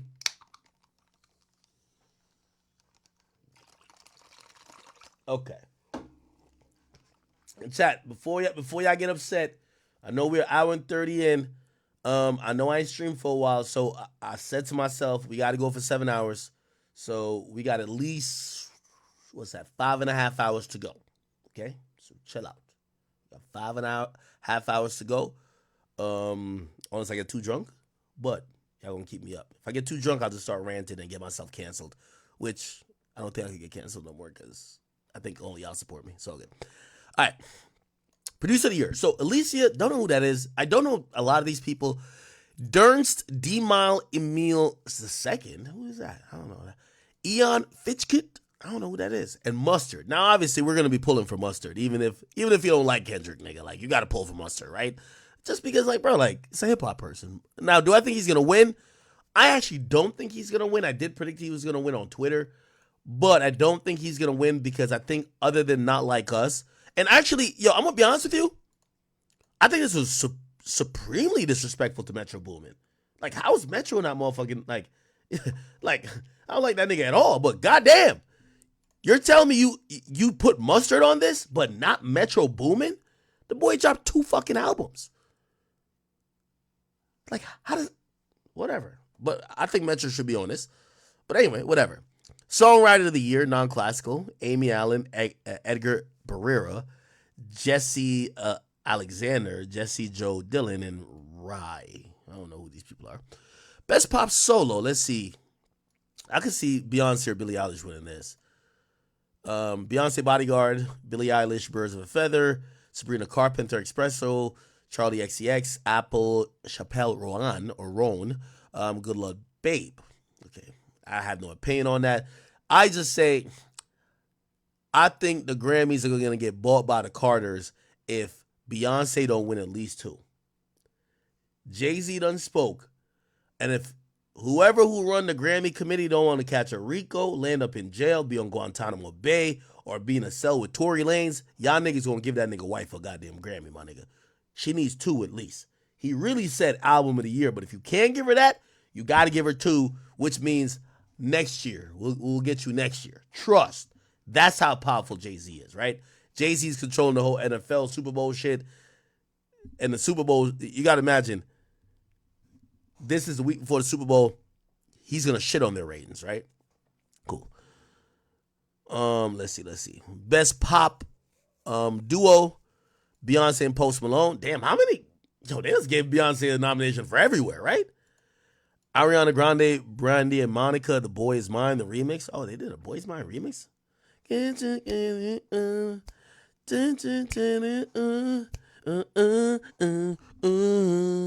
Why did that's an old song. Why did Ariana Grande put it out again? Whatever. Charlie XCS and Billie Eilish. Guess. Okay. Gracie Adams and Taylor Swift. Us. Lady Gaga and Bruno Mars. Down with a Smile. Best Pop Vocals. We don't know none of these people. Let's just get past that. Best Dance. Let's get past that. Best Dance Pop Recording. Let's get past that. Best Dance Electronic Music. Let's get past that. Best Remix Recording. Let's skip past that. And Best Rock Performance. Let's skip past that. Green Day still getting motherfucking... Yo, is Green Day still making music? Oh my God. Best Metal, let's skip past that. Best Rock, let's skip past that. Best Rock Song and Album, skip past that. Alternative, skip past that. Alternative Album, an R&B, Chris Brown Residuals. Now I'm going to be honest with you. I don't think Chris Brown's winning. I love Chris Brown. Don't think he's winning. I think they're going to give it to Jhené Aiko or SZA. I think SZA is a favorite for that one, if you ask me. What you have to realize about the Grammys, name recognition does matter, but also not essentially going for the problematic people is a thing, too. You get what I'm saying? Like Chris Brown, they give you the nomination, but they don't give you the win type shit. That's what I think. Best Traditional R&B Performance: Lucky Day, Layla Hathaway, Kenyon Dixon, Marsha Ambrosius, and Mooney Long. I have no opinion on that. I don't listen to R&B that much, okay? I do think SZA is going to get at least one, right? We see Kalani here. Kalani might pick up one, but you never know. Thames, they got Thames in R&B. I thought they would have an Afrobeat category, but whatever. Best Progressive R&B Album. Let's see what's going on with there. Childish Gambino, Kalani. Yeah, Kalani going to get something that this go around. Best R&B Album. I think Chris Brown's going to get snubbed. And not because of his music. I think he's going to get snubbed because of all these, they like to give Chris Brown blue balls. Like before they weren't inviting him to the party. Now they invite him to the party, but they make you feel like you could be prom king. Not really. You get what I'm saying? So now you got to celebrate nominees, not wins, right? It's going to take a while before you could celebrate wins, if you ask me. But I could be wrong, and I hope he does get it. Best Rap Performance. You know what's funny? I don't even remember this song by Cardi B. Enough? How does the song sound like? Anyway, Cardi B has gotten another Didn't Cardi B get Bodak Yellow rap performance win? Anyway, she's back in this category again. Common, Pete Rock, and Pussnit. This? I don't know who the fuck this is. Doechii, I can see Doechii winning, but Eminem with Houdini, I can see Eminem winning as well. I think that would be good. Now, Future, Metro, and Kendrick like that. I can see that as well. Right? Now, Kendrick has 2 shots at this, right? So he has Like That, and he has Not Like Us. Now, Glorilla, yeah, Glow, respectfully, I don't think Glorilla's going to win, but I do think it's a win for her to be getting acknowledged with the nominee. So I really think that, I don't think Cardi's winning. I can see Doechii or M. I really want to say M could be winning this. I think M Houdini could win this, but if not, I could, you got to give something to Metro and Future, right? Well, that would be Like That. If not, here's the thing about Not Like Us. If you look up best rap performance, yeah, the criteria is going to tell you this. This category recognizes performances that combine rap cadence with a strong melody and may include elements from other genres, blah, blah. It's about the performance, right? And people would say that the performance of Kendrick Lamar on the song is Grammy worthy. So I can see him getting this Grammy. I ain't gonna lie to you. Best melodic, okay? Performance. Now we're talking about We Still Don't Trust You with The Weeknd, Metro, and Future. I know sometimes people think that they're like makeup calls when it comes to Grammys. There's a strong possibility that Metro gets snubbed all the way. Like, you just get snubbed. And if he does get snubbed, I do want to say, I believe he would be getting snubbed because as much as we know Metro Boomin in the culture, Metro Boomin is just not a household name to get all of these awards. And because his contributions on the production tip, he might not get it. Also, here's the thing. I know Future is involved, which Future is a household name, but it's a joint and a collaborative album. So they might not, sometimes they look at like the award, the nomination is the award for you. Lotto, I don't see her getting it. And Rhapsody, I could see this happening, but this is if, the Grammys are going extra woke this year. Like, all right, we got to fuck the popular shit. We just want to show that we were in tune, right? But still, Rhapsody, amazing talent, one of the best rappers out there. And, her getting the nomination, I completely agree with. Okay. Best rap song. Kendrick has 2 shots at this too. Like That and also Not Like Us. We have Glorilla, yeah, Glow. I think Glorilla has a better chance here in best rap song. And then we have Rhapsody and Hit Boy, Asteroids. And then we have Kanye with Carnival. Now, if you ask me, best rap song, I think it should be Like That or Carnival or Not Like Us. Now, I'm going to be honest with you. And again, I'm ad-libbing this a lot because I think Kanye done fuck with the Jewish people. They're not giving him no fucking Grammy, my nigga. You know what I mean? Like, him being nominated, that's his Grammy. They're going to give it to Not Like Us or Like That, right?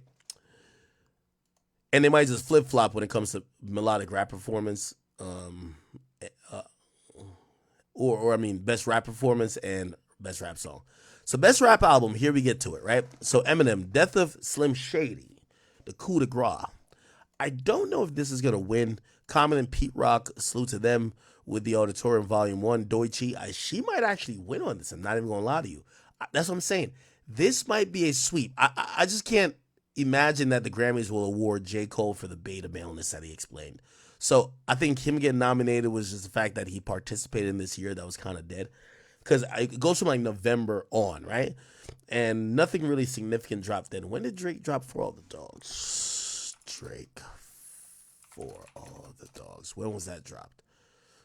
Yeah, that was dropped in October. So technically that would have been part of last year's cycle. And we could actually look at it right now. Grammys 2025 eligibility period. Yeah. Oh, actually, he would have been eligible, right? Yeah, it would have been eligible. Yeah, but Drake says he doesn't submit no more, right? Yeah, Drake and The Weeknd, they be like on their bougie shit now, sorry. So the eligibility period is from September 16, 2023 to August 30th. But they on their bougie shit. Anyway, J. Cole clearly submitted. Yo, J. Cole is such a beta male. He deleted the diss song to Kendrick off of the album, but he still submitted the album for the Grammys. So you deleted a song because you felt so bad, but you still want a possible Grammy for the album that you were whatever, nigga. Again, I think Future and Metro should win something, but I do think they might end up getting snubbed. Honestly, I think that, like, mark my words on this. I think they're going to end up getting snubbed. And I think it's going to be the curse of the joint and the duo album, if you ask me.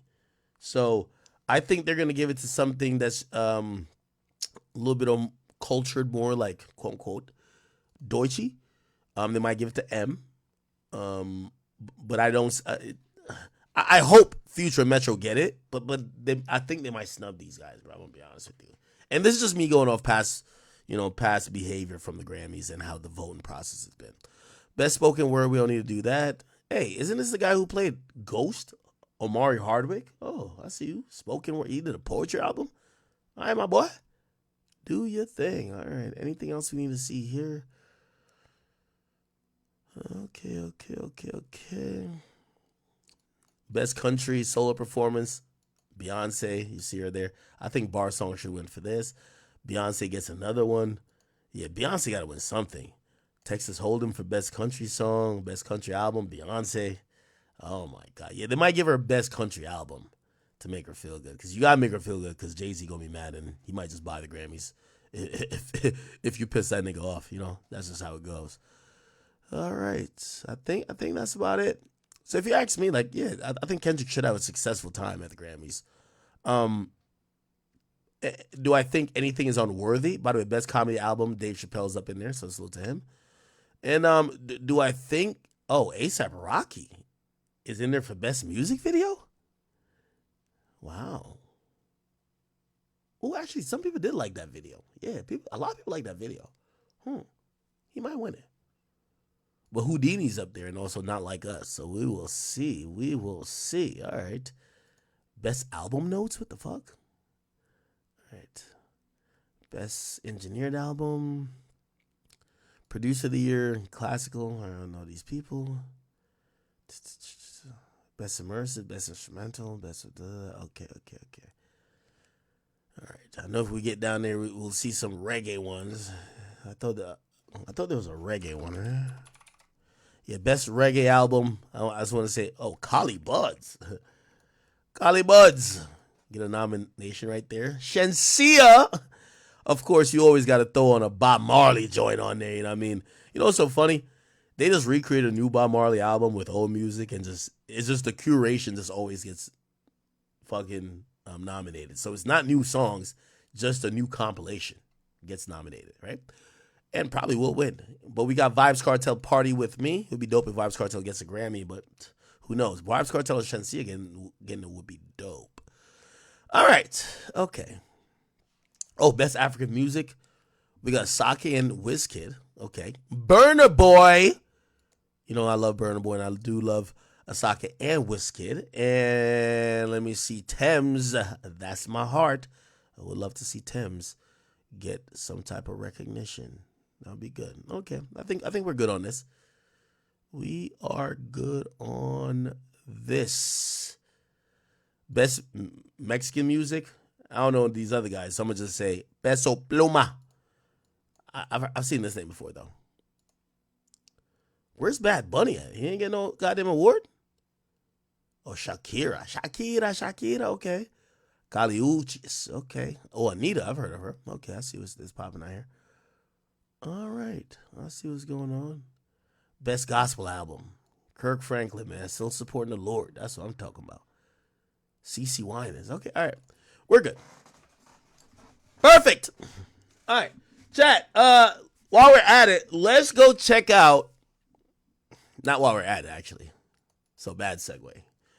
But if you guys don't know, the news just came down that Lil Durk has been officially indicted, my boys. Unfortunately, Lil Durk has been indicted by the grand jury. I tried to give you the understanding of what was going on with his case. So essentially, the way how you indict someone in federal court is that it's usually done by grand jury because the feds don't do this misdemeanors. They do serious felonies. Now, it's better if the felony is indicted by a grand jury because it means the grand jury thinks that case should stand trial, right? If they don't indict, it means that they don't think there's enough evidence, right? So the other way to get someone's locked up, though, if you don't, or you didn't have time to get a grand jury indictment, which could take weeks, months, or even longer, is that a federal agent could write up what's called a complaint. They then go get they get an AUSA to look it over and then sign off on it, and then they get a judge to basically issue an arrest warrant, and that's exactly what happened with Dirk. They felt he was leaving the country. They thought it was him trying to flee, so they tried their best to get him locked up, and they did it on a complaint of a woman that was a federal agent. Now, what's usually the thing is that you have about like 3 weeks for you to, extradite him and also bring him up on charges in court. And obviously they don't want to bring up a complaint because the complaint is literally sworn by a federal agent. It's just sworn by one person. You want it to be like, no, a grand jury of like 23 people looked at evidence and they think that there's enough. So while they locked up Dirk in FDC, they finally got back the grand jury, which supposedly was already looking at this, because you'll see, and I have all the paperwork here, by the way, the academy.blog, if you guys do want to see all the paperwork for this. He's been finally that about a grand jury after a criminal complaint stopped him from leaving the country earlier this month, or last month. Grand jury delivered his first superseding indictment, right? And by the way, they could supersede it again, which some people believe that there might be additional murders that they will supersede it with later. They delivered his first superseding indictment, which the superseding indictment was to the indictment of the 5 guys who got locked up already. Because what happened was those guys got indicted by the grand jury, and Dirk's case was just a complaint. So there were separated cases. What brings Dirk into the case with the OTF members is a superseded indictment that is on top of the indictment for the 5 dudes, but it adds Dirk as it onto the case, but it claims that Dirk's the leader.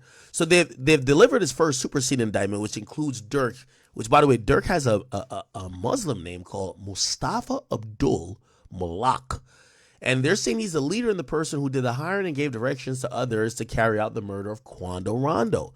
The incident was unsuccessful, but Quando Rondo's cousin, Lil Pop, did pass away during the incident. The full new superseding indictment is below for you to review. So let's check this out, y'all. And this is going to be very important. So this is the newly unsealed grand jury superseding indictment. This doesn't mean this is the last one. They could supersede it again, bring other cases and other defendants into it. Also, I'll give you a little bit of a spoiler. The people who are known as co-conspirators still have not been identified. And at this point, when you've seen the first superseding indictment and they only brought in Dirk, you ain't see the other people who they keep saying as individual or co-conspirator. Those guys aren't being named.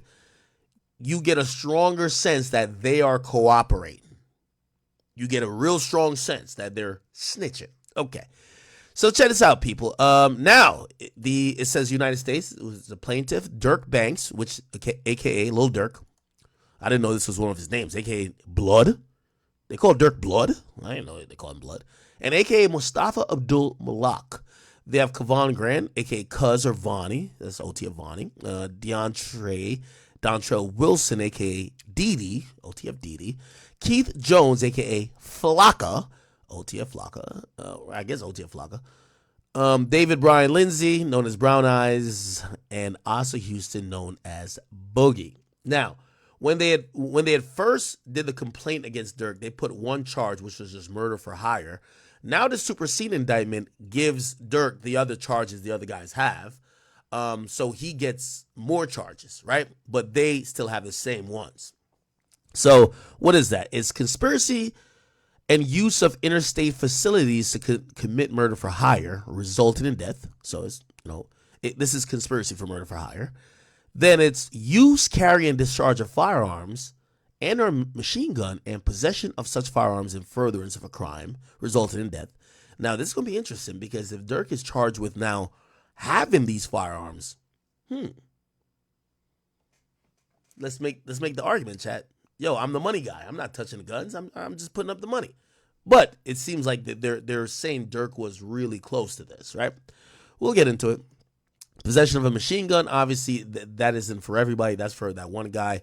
Actually, two guys, the one who supplied it and the other guy. And they have some criminal forfeiture stuff here. So let's kind of read through this real quick. It's not much new information, but it does give you a little bit of what's going on. So check this out. It says the grand jury charges, right? And this is the introductory allegations. It says in and around 2010, the defendant Dirk Banks, also known as Lil Durk, a.k.a. Blood, a.k.a. Mustafa Abdul Malak, formed an organization called Only the Family, or OTF, which among other things produced and sold hip-hop music for artists primarily from Chicago. OTF acted as an association, in fact, of individuals who engage in violence. Now, let me tell you what's also going on here, chap. The feds have written this up in a way, it's dancing. They're doing a dance. Like, they're almost saying, this could be a RICO, but it ain't. But they're kind of describing the organization that seem like it's a organization in a racket to commit crime. But they haven't charged him with racketeering. Also, my biggest fear is starting to come true. Feds usually, we all know 97, 98% conviction rate, even though a lot of people would say, well, the reason why it's that high is because nobody takes them to trial. If you actually take them to trial, you actually have a better chance. It's not 97, 90, 98% if you take them to trial, but most people don't. Here's the point about that. Well, feds usually don't come with the bullshit. They leave that for the state, right? They looked at the YSL case and said, oh, y'all niggas got it. Good luck. YSL case in shambles. The state don't know how to act. Feds are never that sloppy. The feds do quote some lyrics in this thing, which we all gotta wonder. Dirk was rapping a lot about certain things that seemed was alluding to certain things. Would they use lyrics? We do see in this superseding indictment, they quote some lyrics. We're going to go get to it, chat. So check this out. So they're saying OTF acted as an association, in fact, of individuals who engage in violence, including murder and assault at the direction of the defendant Banks and to maintain their status in OTF. Now, by the way, the last line here spells RICO. No, it doesn't spell RICO, but if you know, so in a RICO case, it's usually saying you have a leader. They have either a way to make money or they have some type of organization of how they're doing crime, right? Or illicit activity. And everybody else is then doing more crime or illicit activity to maintain their status within the gang or to further their status within the gang. Look how they say this here. OTF, blah, blah, blah. But they said these individuals engaged in violence, murder, and assault at the direction of Banks to maintain their status. So that's kind of almost like they keep winking at the RICO, but they haven't charged Dirk with the RICO. Now, I keep telling y'all, once you get hit with the RICO, it's over. But the feds are playing this really, really smart and really careful. By the way, let's also think about the whole shit with Diddy. They did say there is a racketeering. Like, they charged Diddy with RICO, which this is why you know there's going to be a superseding indictment crazy with Diddy. They hit Diddy with a RICO. They ain't hit Dirk with a RICO. And they're saying Dirk shit goes back from 2010 and include a lot of violence. Diddy shit, even though arguably you could say that sexual violence is violence, but this is getting people clapped. But they haven't hit Dirk with a RICO yet, so let's keep that in mind. Anyway, at all times relevant to this first superseding indictment, defendant Banks was the leader of OTF. Damn it, chat.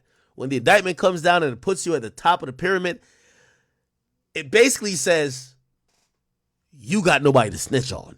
That's a problem, right? So defendants Kevon London Grant, a.k.a. Cuz or Vonnie, and Dontrell Wilson, a.k.a. Didi, and Asah Houston, a.k.a. Boogie, and co-conspirator 2 to 5.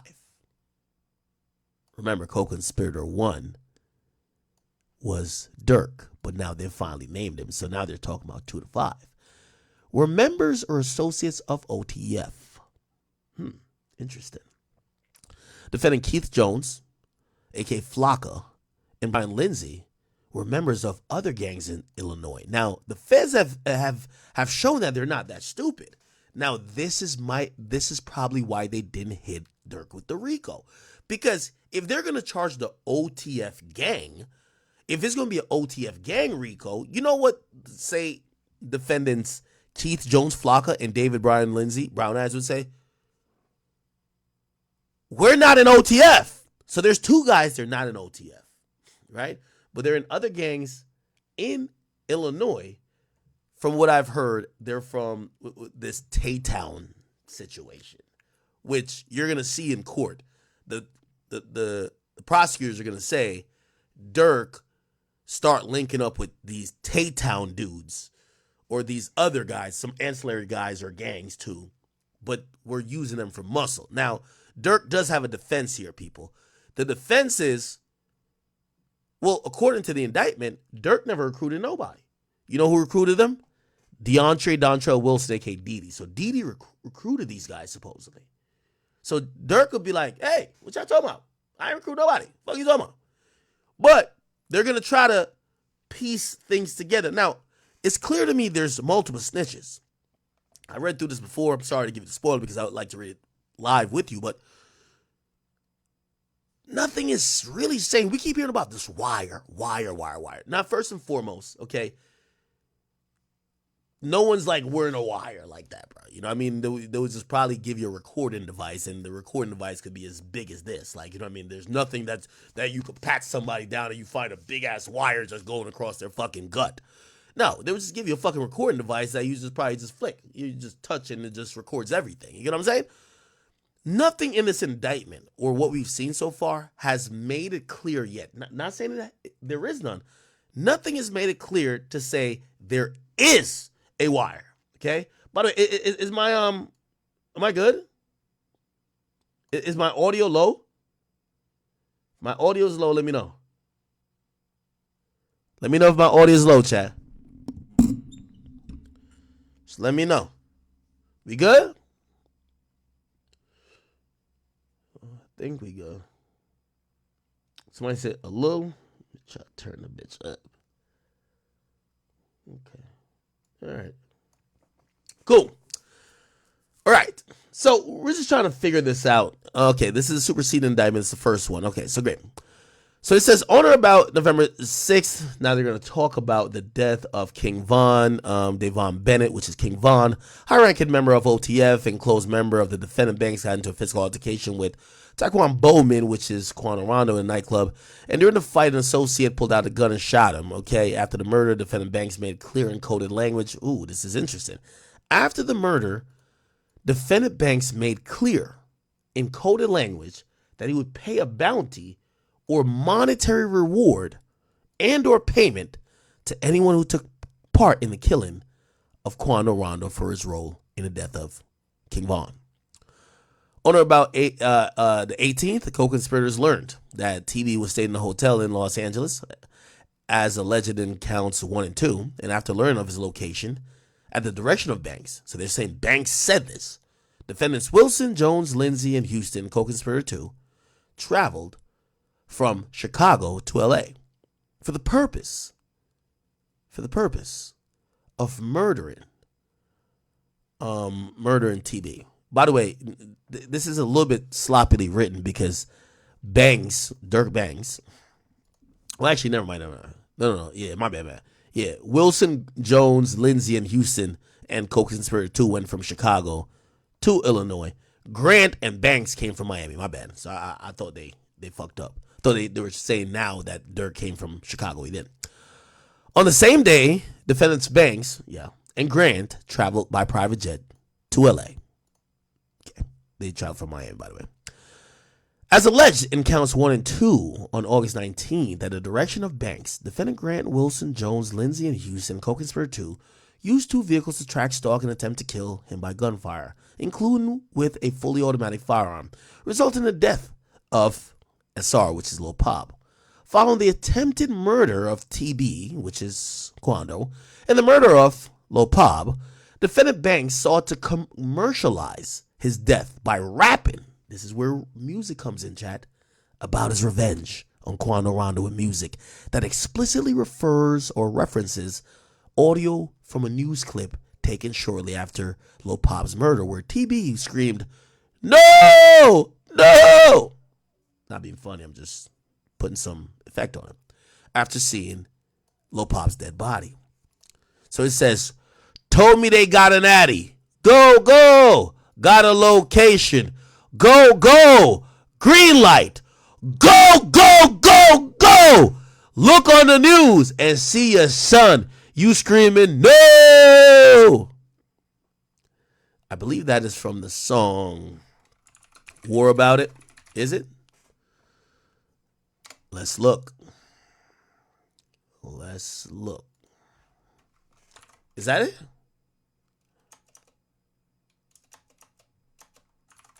Wait, what the fuck? What song is that from? Am I tripping?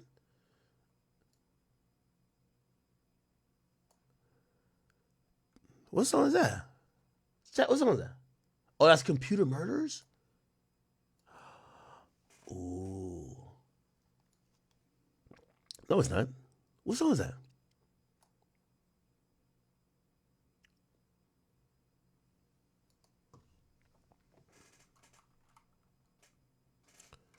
What song is that, Chad?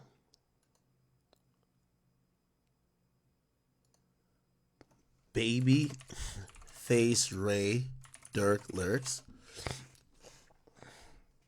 I ain't gonna lie. The feds know Dirk music more than me.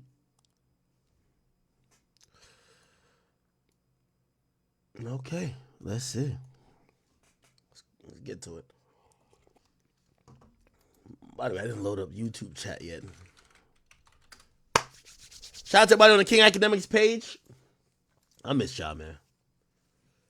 I don't know if y'all miss me, but I'm here now.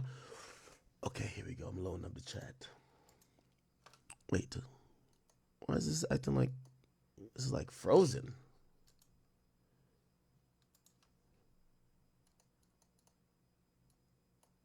Am I tripping?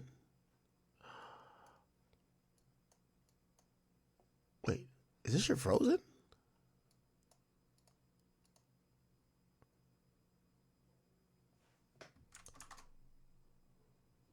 Oh, no, I think I'm back.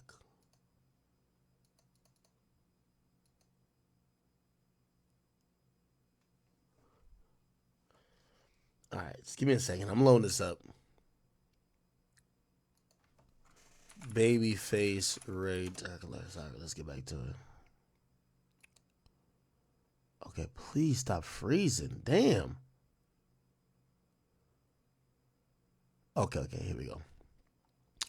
Y'all can see it? Where Dirk verse at? Fuck the state. Tell him suck my dick with your telling ass. Damn. Trendsetter. It feel like I'm the one who could bring Pele back. Bro, them steal from me or snake me out. I'm bringing up Melly back. You gotta kill a homie sometimes. I ain't gonna lie. Petty ass ain't fuck me like she said. God ain't got her belly wrap. What? I don't beef with niggas on the net. That shit fed ears. One op that I hate from over there just got his head pierced. Yo, Dirk lyrics hit different because you know that shit was true. Little bitch synced the drum hanging out my pants. Said it's a Ferris wheel. I can't cap. I got an aqua nut just off her head skills. What? What the hell?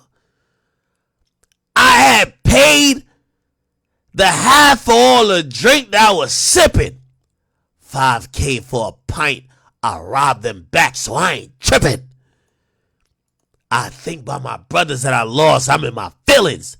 It's fucked up that I'd rather get revenge. Oh, hell no. This is like a confession. Hold up. Fucked up. I'd rather get revenge instead of millions. Come here. Dirkio. Now call me Smirkio. Then it's personal. She twerked for show. Told me don't come fast. Took a perky though.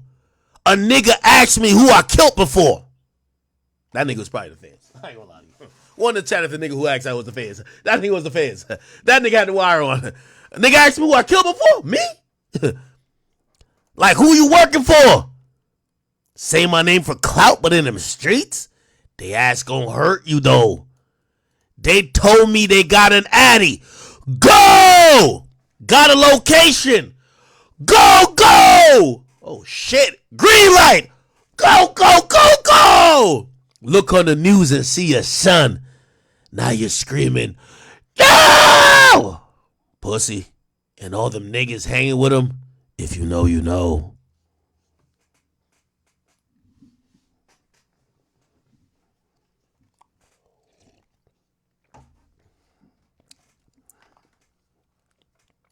I ain't gonna lie to you.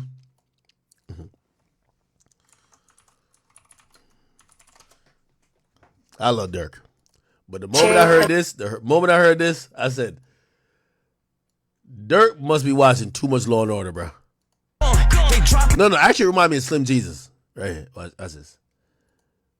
All props. This shit is everything I'm saying in this motherfucker. All props. This shit.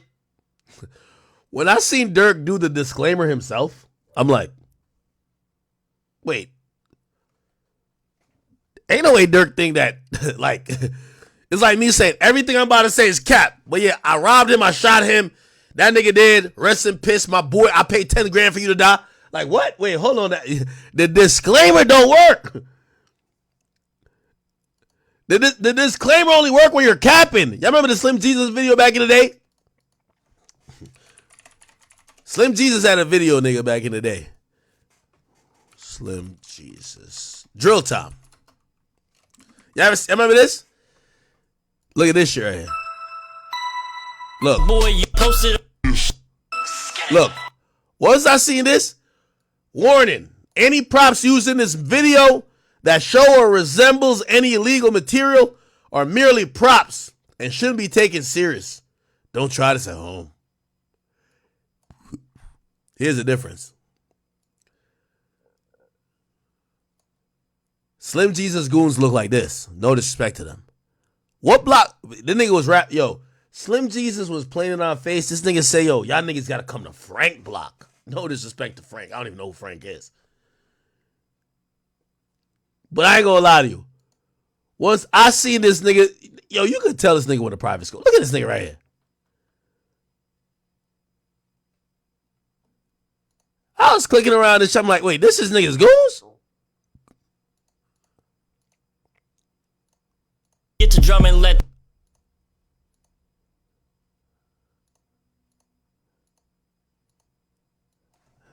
Let's see what's Slim Jesus Frank block. Remember Frank block?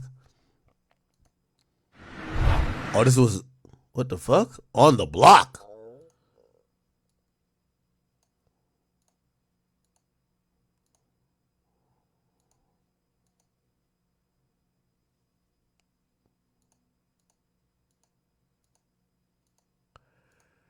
I knew Dirk was in trouble when he start using. Listen, hear this. Smoke a big dope. Throw my new tap, bro. You know we rock it. Try Slim, that's your ass, boy. Talk all that shit saying y'all gonna pull up till we're actually out here, bitch. Where the fuck y'all at? Nowhere. You know how we rockin'. We out here on Frank Block, bitch. Where the fuck y'all at? Pull up, bitch. Nigga, Frank Block had a nice public library, a city pond. This shit had a synagogue. Like, the shit was great. Frank Block was amazing. So, once I seen Dirk start doing what Slim Jesus was doing, I was like, yo, Dirk, you know that work for white people. It don't work for you. Once I seen Dirk say this. Everything I'm saying in this motherfucker is all props. This shit is not real. Just in case the police listen, I mean. Nigga, the police was like, of course we listening. It's all what? Say less. Once, I ain't gonna lie to you, once I heard this, I said, ain't no way Dirk think the police was like, oh man, he just said it's all props. All right, let's cut this off. Let's go to the next one. The moment I heard Dirk say this, I said, God damn it. Motherfuckers all props. This shit is not real. Motherfuckers all props. He said this shit is not real. I love Dirk, but come on now.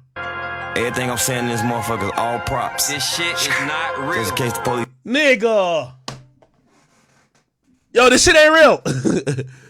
Yo, this is why I killed you on. This is why I killed you on Lamb Run and 50. Yo, this is why you died over there by the FedEx truck. Yo, this is why I slid for my bro. This is why you keep twitching, nigga. Like, this shit's all props.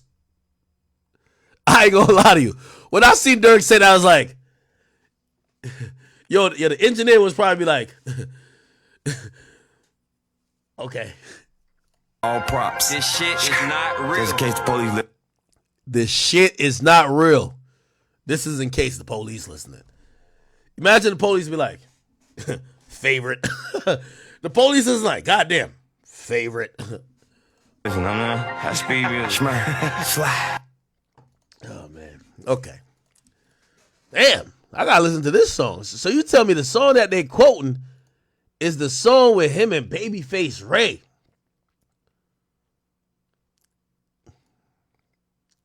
They told me they got an Addy, got location, green light. Look on the news, see your son. Damn, okay. So here's account 1. Paragraphs 1 through 6 of the introductory allegations of this first superseding indictment. By the way, remember, it's first superseding. I think there will be another superseding indictment, people. I'm sorry to tell y'all. Are re-alleged and incorporated here. The object of the conspiracy, beginning on a date but no later than 2020. They're going to basically say that these guys... Okay. We don't have to read all this. So anyway, defendant banks will place bounties on individuals and other that he and other OTF members wanted to kill. As a part of the bounty, co-conspirators known and unknown, including defendants Banks and Wilson, would pay anyone who took part in the killing of TB and or reward individuals with lucrative music opportunities. Okay, so this also rules out Didi of being a snitch because it clearly says Didi was trying to pay them too, right? By the way, apparently Didi was the guy who was going to issue the payment. So, because he's mentioned here, he's not telling. Co-conspirators known and unknown, including defendants Banks and Wilson, will recruit others, including defendant Jones, Lindsay, Houston, co-conspirator 2, to find, track, and kill TB. At the direction of Banks, defendant Grant would procure cars, ski mask, firearms that would be used by co-conspirators to find and track and kill Quando. Using a credit card associated with OTF, co-conspirator 3 will purchase airplane tickets for the co-conspirators to fly. You gotta fly me first class to kill a nigga for you. That's a fact. That is a fact, right? Defendants Wilson, Jones, Lindsay, Houston, and co-conspirator 2 would travel from Chicago to Illinois. From Chicago, Illinois to Southern California via airplane to find, track, and kill TB. Defendants Grant, Wilson, Lindsay, and Houston, and co-conspirator 2 would also travel throughout Los Angeles via cars procured by defendant Grant to find, track, and kill TB. Defendants Grant, Wilson, Jones, and Lindsay, and Houston and co-conspirator would communicate via cell phone to coordinate the logistics to find, track, and kill TB. Defendant Jones, Lindsay would fire. Okay, Jones, Lindsay, and co-conspirator. Again, co-conspirator got to be telling, bro, because he's still not named, even in the first superseding the indictment. He would fire multiple shots at TB, killing Lil Pop, who was a passenger in the car. At the direction of defendant Banks, defendant Wilson would pay the bounty. Ooh, so okay. So this is the main snitch. We're gonna figure it out. So it's at the direction of Banks. Somebody knows that Didi paid out the money, or caused payment to be made. So you know who he tells me? The main witness had to be at that In-N-Out. After they killed Lil Pop, they went to an In-N-Out, and they were talking about payment. Dirk ain't there, but Didi's there, and niggas was saying, when we gonna get paid? On or about the following dates, in furtherance of the conspiracy to accomplish this object, defendants Banks, Grant, Wilson, blah, blah, They committed various overt acts in the Los Angeles County area within Central District of California or elsewhere, but not limited to. Okay, so they follow. So it says, now this is interesting. It said Banks, this is Dirk, used coded language and told Wilson, co-conspirator 2, 4, and 5, that he would pay. Yeah, so 2, 4, and 5 are the snitches, bro. Like, all 3 of them are snitches. Come on. That he would pay a monetary reward to anyone who would be involved in the killing. Then one or more co-conspirators, including defendant Banks and co-conspirator 4, learned that TB was visiting California and staying at a hotel in Los Angeles. By the way, I've also heard, I can't name who the person is, but chat, I'm getting reliable info that co-conspirator 4 that everyone has said is Brick. It's not Brick. It is someone allegedly that he knows. That you guys know? No, not a social media person. But it is someone that he's aware of. I'm not sure if he's aware that that guy's co-conspirator 4, but he does know this person. Just out of, precaution, I'm not going to put the name out there now. But there is a name floating around of who allegedly co-conspirator 4 is, and it's not no one famous. So I'll put that in the air for now, but apparently it's not Brick, which kind of makes sense because Brick is having too much fun with this, and he's kind of almost draining the clout from this. And the only person who would clout chase on a federal indictment would be somebody that's not in a federal indictment, right? Unless they're an idiot. So anyway, okay. On the 18th, Banks Grant flew from Miami to LA on a private jet that they could help coordinate it. On the 18th, Banks and co-conspirator 5 asked co-conspirator 2 to travel to Southern California later that day. On the 18th, defendant Wilson recruited. So co-conspirator 5, so put it like this. Banks, so Dirk and co-conspirator 5, who I think is snitching on Dirk too, asked co-conspirator 2. So Dirk was talking directly to some people who probably snitched on him. And then Wilson, so here's the thing. If Dirk goes down for this, and I just made this connection real quick. If Dirk goes down for this, Dirk has to blame himself, not Didi. Everybody that Didi recruited, look, Didi, which is Wilson, recruited Jones and Lindsay. They're charged. They're locked up. The people who Dirk talked to, other than Didi, they're not named, which means the feds have either got them to flip on Dirk or is about to get them to flip on Dirk. So Didi was a good soldier. He got niggas from the trenches to come and slide. Right? By the way, the dudes that Didi got, hold on. Hold on. Let's see.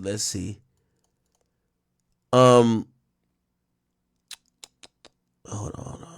Here we go. My bad. So Flocka and Brown Eyes aren't in OTF. Let's see who got Flocka and Brown Eyes. Let's see. Here we go. Okay. So Wilson got Jones and Lindsay. Are Jones and Lindsay Flocka and Brown Eyes? We'll be able to tell right here. Jones. Yup. Jones is Flocka. And Lindsay is Lindsay Brown Eyes? Yes. So according to the feds, when Didi's setting up this murder, Didi doesn't use OTF niggas. He goes outside OTF and he gets some other niggas. He's like, all right, I'm gonna get you these niggas out here. They solid. They gonna do the murder. They gonna shut the fuck up. They not gonna snitch. And also, they know me. They don't know you. You valid. It appears that maybe Dirk sunk himself. Dirk not only had Didi recruit 2 niggas, Dirk talked to 2 other snitches. He talked to co-conspirator 2 and 5. Those are the snitches. Holy. We're going to find this out, chat.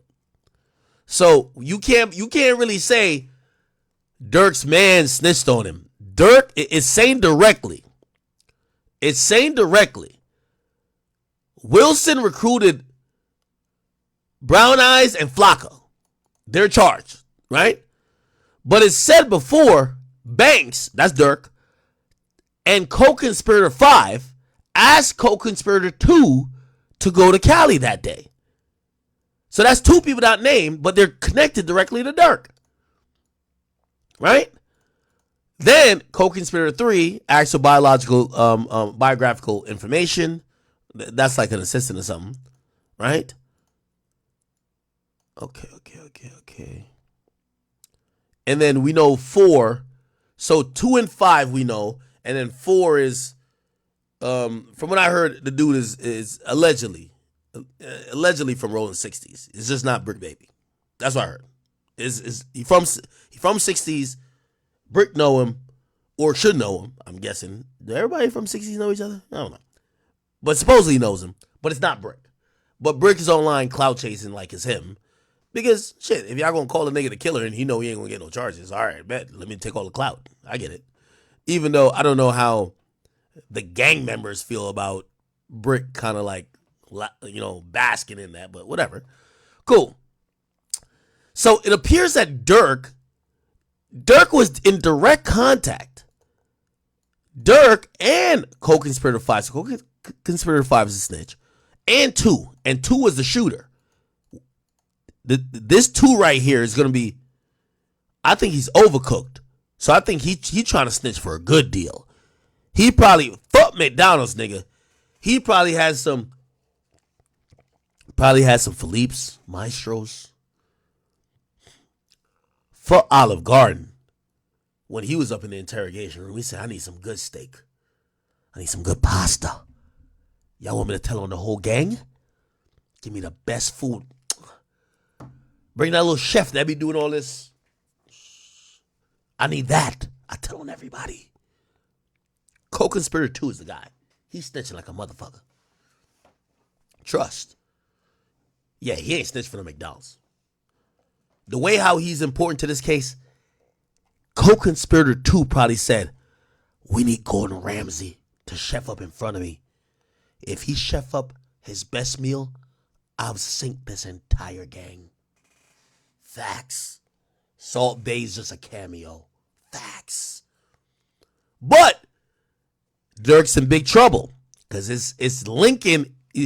So here's the thing, and I'm not trying to co-sign none of this, but we just thinking the shit true. If this is murder for hire, we're making this up. We don't know if Dirk's innocent or guilty. If I'm the money guy, I want to have one trusted guy. All right. Oh, shit. I don't want to do that because I don't want to act like I'm like implicating Gotti. All right. Let me use that. I don't think Gotti got nothing to do with nothing, but I'm going to just use him as an example. I'm Gotti. Let's say I'm Gotti and I want Dolph dead. I don't say this is true. I'm just saying this is an example for this case. Who could I trust? I need somebody I could trust where he's the only link back to me. And I know he will never flip. My brother. He ain't going to tell me. That's my guy. Only one link. So when your brother die, the whole shit, there's no connection to you. Dirk needed that one person that he know would never tell on him. So this is why this is sloppy. Dirk is talking to Didi. Didi's solid. The 2 dudes that Didi got never talked to Dirk. They never talked to Dirk. But look like Dirk was so thirsty for the body, allegedly. Dirk is communicating with other niggas. He was on the plane with Vonnie Grant. Now, he did put Vonnie to handle the body gloves, body masks, get the cars. Didi was supposed to bring 2 other niggas. You know what I mean? Real hitters, whatever. But he's talking to some other men. He's talking to 2 who ends up being a shooter and 5 who ends up gets 2 to there. Those are the people who tell. That's why Dirk is in the hottest of water. Dirk doesn't have the luxury of saying, yo, the only way I get sunk is if Vonnie or Didi sinks me. No, both of them are actually charged with you. You talk to some other guys, and them other guys, they're telling, including the shooter. That's the problem. You get what I'm saying?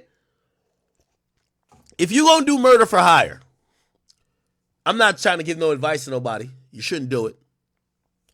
But you have to have levels of separation. You need one person. It has to be one person. Can't be 2, 3, 4, 5. Well, obviously, there's a lot of mistakes here, right? Like, even if there's one guy that Dirk talked to and say was Vonnie or Didi, well, the OTF credit card is used.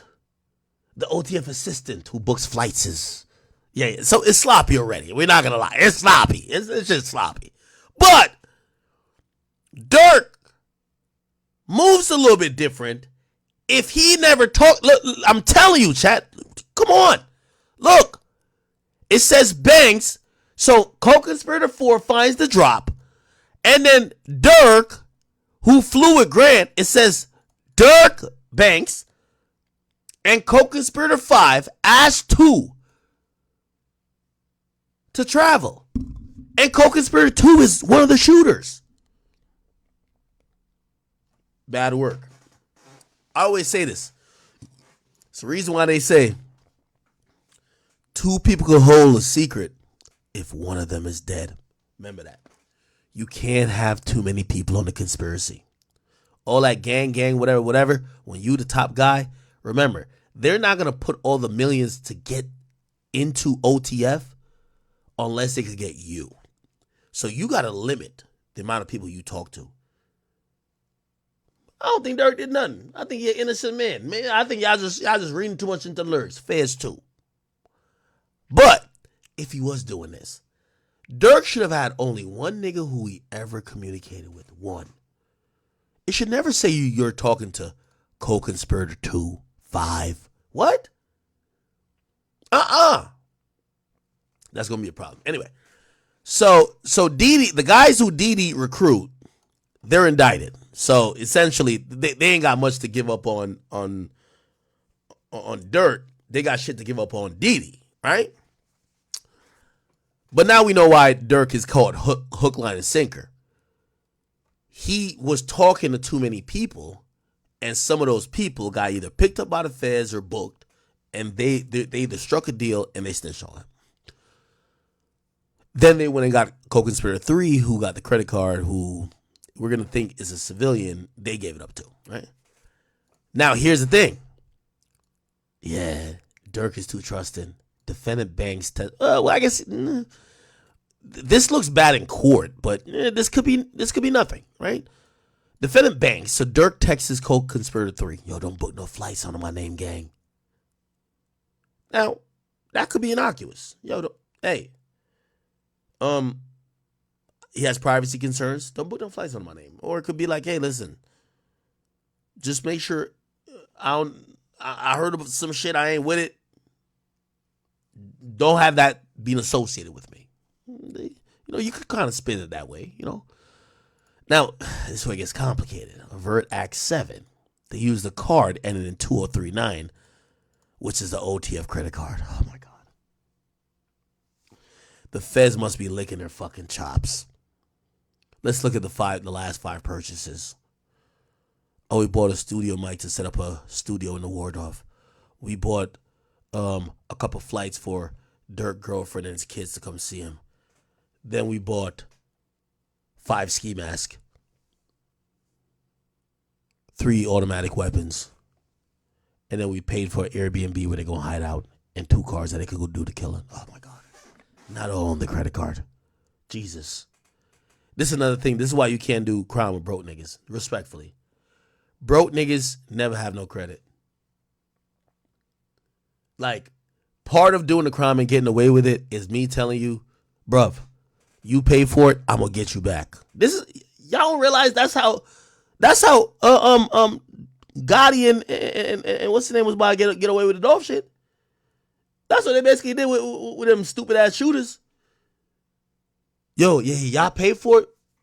Yo, we got you on the back end. No, your stupid ass ain't gonna be on the back end. You know what I mean? Your ass locked up. Be like, yo, where my 50,000 at? You're in jail, dummy. Oh, the 50,000 went to your lawyer, but now I have some plausible deniability. I didn't pay you for the murder. You're just a friend of the family that I'm defending. Duh. You know what I'm saying? That's the thing. We setting up the murder. Bruv, you gotta use your bitch credit card, not the business credit card. You see, that's the thing too. You gonna do a murder for hire? Make sure your murderers are fucking some bitches with good credit. So you tell me that the only credit card that could be used, it should have all been Dirt gonna pay y'all back cash, but y'all use y'all bitch credit card, y'all use any other credit card. Anything else. Nigga, beg your mama for some money. When y'all show up to the United Center when he performing and he counting up 500,000 in the back, he gonna just throw you a 30 ball. And you know what that's for, he gonna get a wink. That's it. Y'all not supposed to use his motherfucking credit card that says OTF. Only the family LLC. All right, fuck it. Swipe it. Do it for the murder. No. Your shooters got to have good credit, chat, or they got to have a bitch that they can use their credit card. They can't use your shit, man. For real. That's the next thing. They almost got Black Youngster caught up with that when Black Youngster was trying to allegedly kill Dolph. Your shooters got to have their own cars to do the murder in. Y'all can't all go borrow my rental to go do the murder. Same with Thug. Damn. I tell y'all niggas to go kill Nut. Pause. Allegedly. And y'all niggas need the car I rented? What happened to y'all cars? That's the problem. That's the problem, chat. See? Y'all got to find murderers with like a good credit score, man. And 3 or 5. Or fuck with a murderer who's a lightweight scammer. He could just use somebody else's credit card. Like some shit that, one day I hung out with a card cracker, chat. That nigga was trying to get some pussy. That nigga had 55 cards. I never seen that nigga like Gambit. I'm like, what the fuck? Nigga, after that, nigga, I called all my, when I went home the night after, the nigga booked 13, he booked 13. It's a funny story. I don't even, because the person's known now. Nigga booked 13 hotels that night. He was trying to fuck a bitch. Nigga, I was so spooked, nigga. When I went home that night, nigga, I locked every card that was in my wallet. I said, this nigga's a fucking, what the hell? This was a time for, I thought Chicago was known for cracking cards, not using the business card. What the fuck? Anyway, co-conspirator purchased airline tickets for Wilson, Jones, Lindsay, and Houston to travel. Okay, bet. Then co-conspirator 3 confirmed to them that they had the same airline. Okay. Wilson said, on my way, he said to a friend on Instagram. So they bid on the Instagrams. So they ran the Instagram, you run the warrant on there and Meta just snitches on you, tells everything that you DM'd, even the vanish mode. Defending Houston texted co-conspirator 3 on, I think it means I don't got clear. I'm 15 minutes away from the airport. So clear is like the way you can walk to the airport quickly. All right, Wilson, Jones, Lindsay, and Houston, they flew from Chicago to San Diego. And then they, and it was used by the credit card number 1. All right, bet. Now, this was crazy. Now, so Grant was trying to be smart. Grant was like, all right, I caught the ski mask with the cash. And then, this is crazy. Grant copped the ski mask with cash. And then he rented a room. Oh, I guess you got to rent a room with a card. How could they avoid that? I don't know, whatever. Then Grant met with the co-conspirators. Okay, he gave him firearms that was been modified. Okay, man. It's bad work, man. It's nasty. Okay. So we see these pictures once again. It's kind of like mirroring the last joint. You see the gas station joint. Yeah. So again, everything's going to be done in the Central District of California, and they're saying that Dirk Banks, known as Lil Durk, a.k.a. Blood, a.k.a. Mustafa Abdul Malak, and all these guys have been charged, and they all have a few counts. Dirk has 3, and there's one individual that actually has 4. So Dirk has now been indicted. This indictment we thought would have been unsealed when he arrived in California, from what I could see, and you could probably look it up now. FDC Miami inmate search. We could probably look him up. Let's see if he's still there.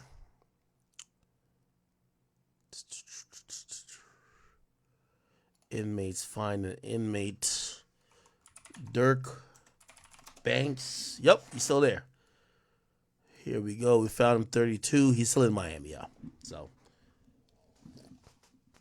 somebody told me the travel schedule, or like the extradition schedule. I think it's every other week or every 2 weeks. So someone told me like in the next 5 days or so, he should be on the way. Right? Which, he don't get special privileges because he's Dirk. They lock him up. They put him there. And when it's, he waived all the things that could keep him there. But when it's the next time to transport him, I don't know. I guess the feds have a plane. So everybody who is going cross country is going to get put on that plane. And that's when Dirk's going to get transferred. So, yeah. You didn't know Dirk was 32? Yeah, he turned 32. He turned 32. You know what's funny? There's almost like a little irony with like his case, because the feds let him do his birthday concert at United Center. That's on October 19th, and then they locked him up. Some people believe that he was aware that he was going to get picked up then, and they thought that he was going to get picked up that night, actually, which is kind of interesting, right? Okay. Let me see. Anything else more relevant on this situation before we move on?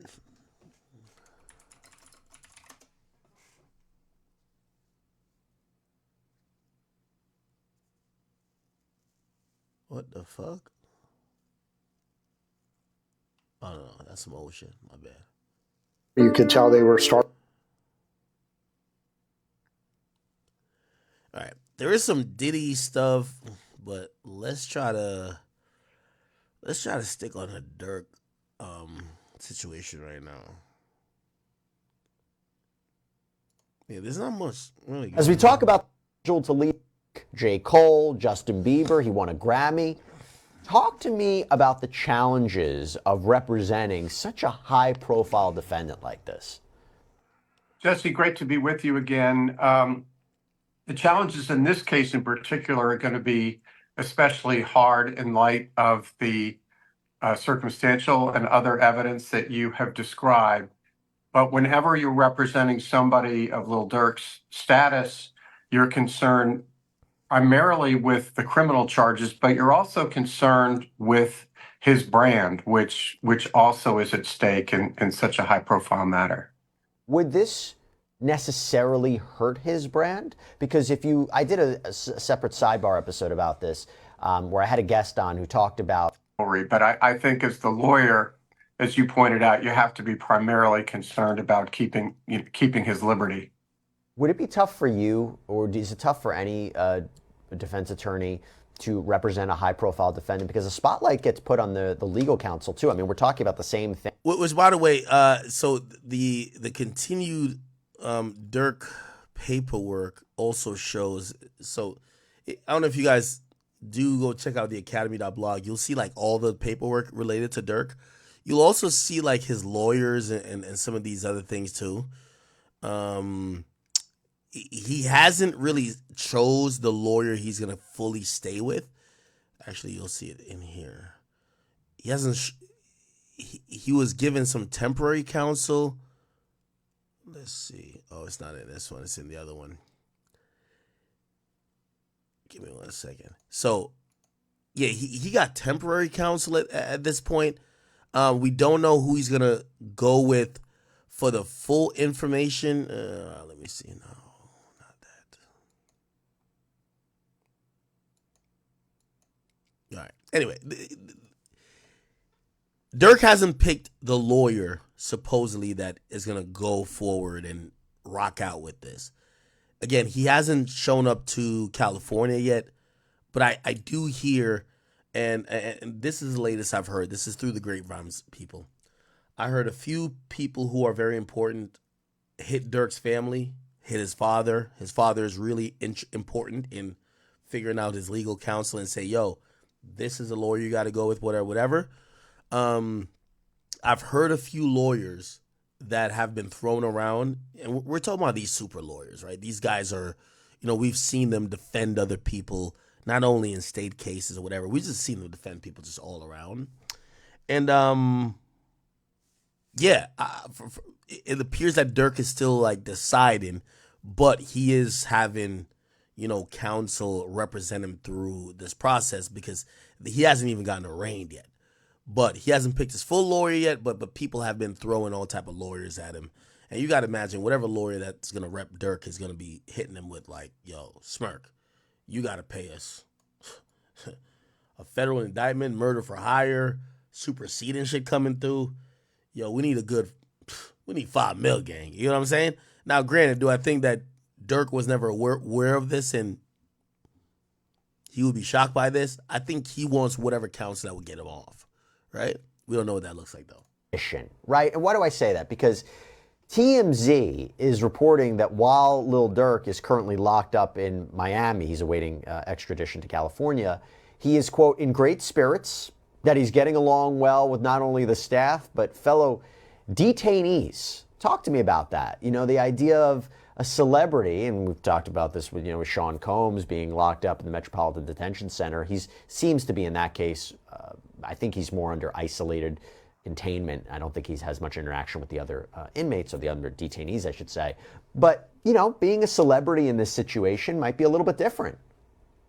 Yeah, it might be because they're in certain circles, celebrities are very popular. They tend to be popular in L.A. Before L.A. juries, which is where this case is going to be tried. So that's significant.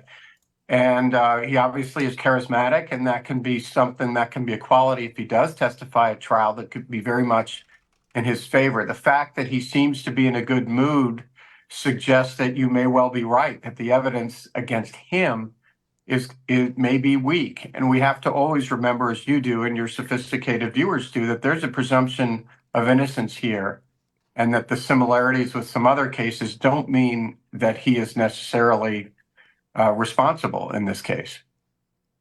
When we talk about the difference between federal and state cases defending a client like this, what's the main difference? Is it more difficult to defend a client in a federal case than a state case? Generally speaking, I think it is, because the profile is a bit higher. The resources the feds have at their disposal tend to be higher. I think in this case, it's such a high-profile case that even if it were a state prosecution, they would probably throw their best people and most resources into it. So this is going to be a significant challenge to him. And I'm not making light of what happened. I mean, this was a shootout in broad daylight at a gas station. I can't emphasize this enough. When you're talking about gunfire near gas pumps, what could have also resulted. But it was a brazen attack, and someone lost their life, and it's a really sad situation. And the last thing that you want to see is, if this really was committed by Lil Durk, is this back and forth and beefs and people getting gunned down. It's such a shame because you're dealing with human life, you're dealing with tragedy. And you're also dealing with incredible talent who, you just want them to continue making music and providing good for the culture and not, allegedly engaging in this. But that's a side question. What do you think about the evidence against him specifically? I think I can make the argument that maybe the evidence of everything else, the surveillance, the records, might be pretty strong against his co-defendants. What about him specifically? How strong is the evidence against him? From what I've read, they may be pulling some punches here, but a lot of it seems to be circumstantial, that things were charged to his credit card. Well, that doesn't necessarily mean, of course, that Lil Durk had any idea, A, that his credit card was being used, B, for what purpose it was being used. It would not be unusual, I would think, for someone in his position to pay for somebody's travel, to pay for... All right, so that's currently still going down. We're going to see what's going to happen with Durk. One thing for sure, two things for certain. I don't think Durk is getting out on bail. It would be just asinine compared to even the Diddy case. He's not getting out on bail. However, is the case looking decent for him? It is. It is. But through the indictment, we think it's looking decent for him. We don't know if there's superseding indictments, other murders.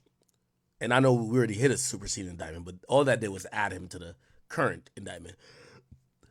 But, so we don't know if there's extra superseding indictments with other crimes and other murders. Here's the second thing too, though. We don't know who's the snitch. Like, somebody's telling, right? Like, in the Diddy situation, they don't seem like there's a snitch. There is no snitch. There's victims and Diddy. So a judge in Diddy's case is going to have to say, how much do you think this guy did it versus he's lying? Maybe this woman was a scorned woman and she's now saying a different version of the story, as opposed to, you know, Diddy was planning these things with like a homeboy, and the homeboy is cooperating with the government to say, oh, nah, Diddy told me that we were going to do this to these victims. That would be a whole different situation. It appears in Durk's case, you know, people have talked about a wire, right, with some type of phone records, even though there's clear subpoenas that were done on cell phone and text data that they do have. But if it needs to be corroborated by someone, which I think it would be if we're talking about they just did a killing and they went to In-N-Out to talk about it, yeah, it definitely seems like at that point there is a snitch. So we got to figure out who that is. And I think someone who's a cooperator, and the way the government is playing it, they're going to hide that person until, as long as they can, until they have to provide a witness list at trial. And then we're going to figure out who that person is. Because until then, you're trying to make sure that person doesn't do a YSL Woody. You get what I'm saying? Anyway, I think that's the latest. Let me just make sure. That's the latest on Durk. I think it is.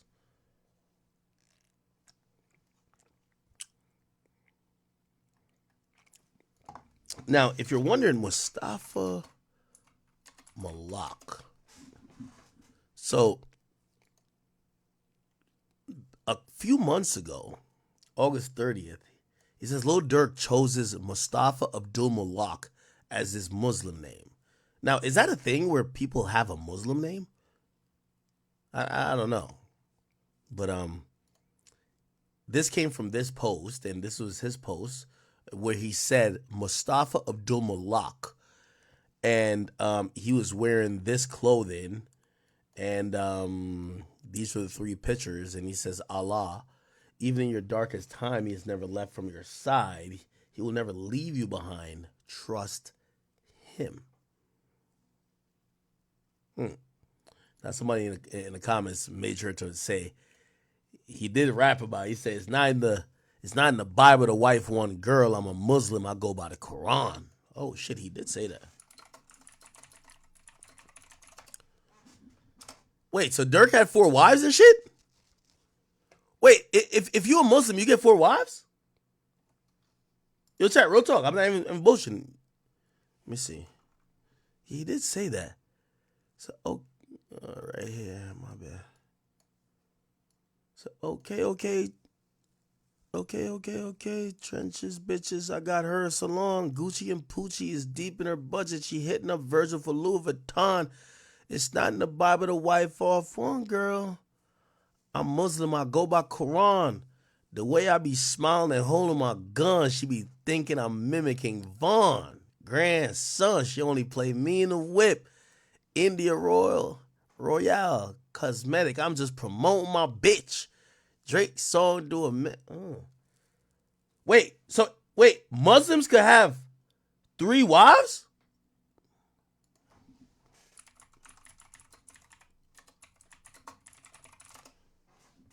Are you serious? Why y'all ain't put me on the Muslim game? I mean, shit, like, I don't really give a fuck about being a Muslim. I'm saying that if this one gets people to understand that you could be a whore, perfect. Oh, shit. Oh, she ain't posted a minute. Huh. Man, she's going through it, man. Pray for her. This is her, right? Yeah, pray for her, man. Yeah. Yeah, pray for her, man. Jesus, she is going through it. She is definitely going through it, man. You know what she thinking? Yo, I had to shoot 10 niggas for this nigga, bro. Damn, bro. Fuck.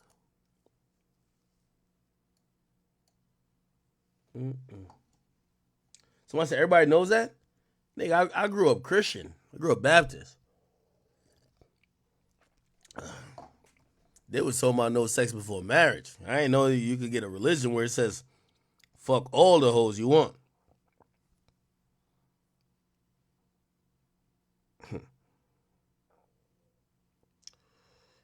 Interested. All right. Okay.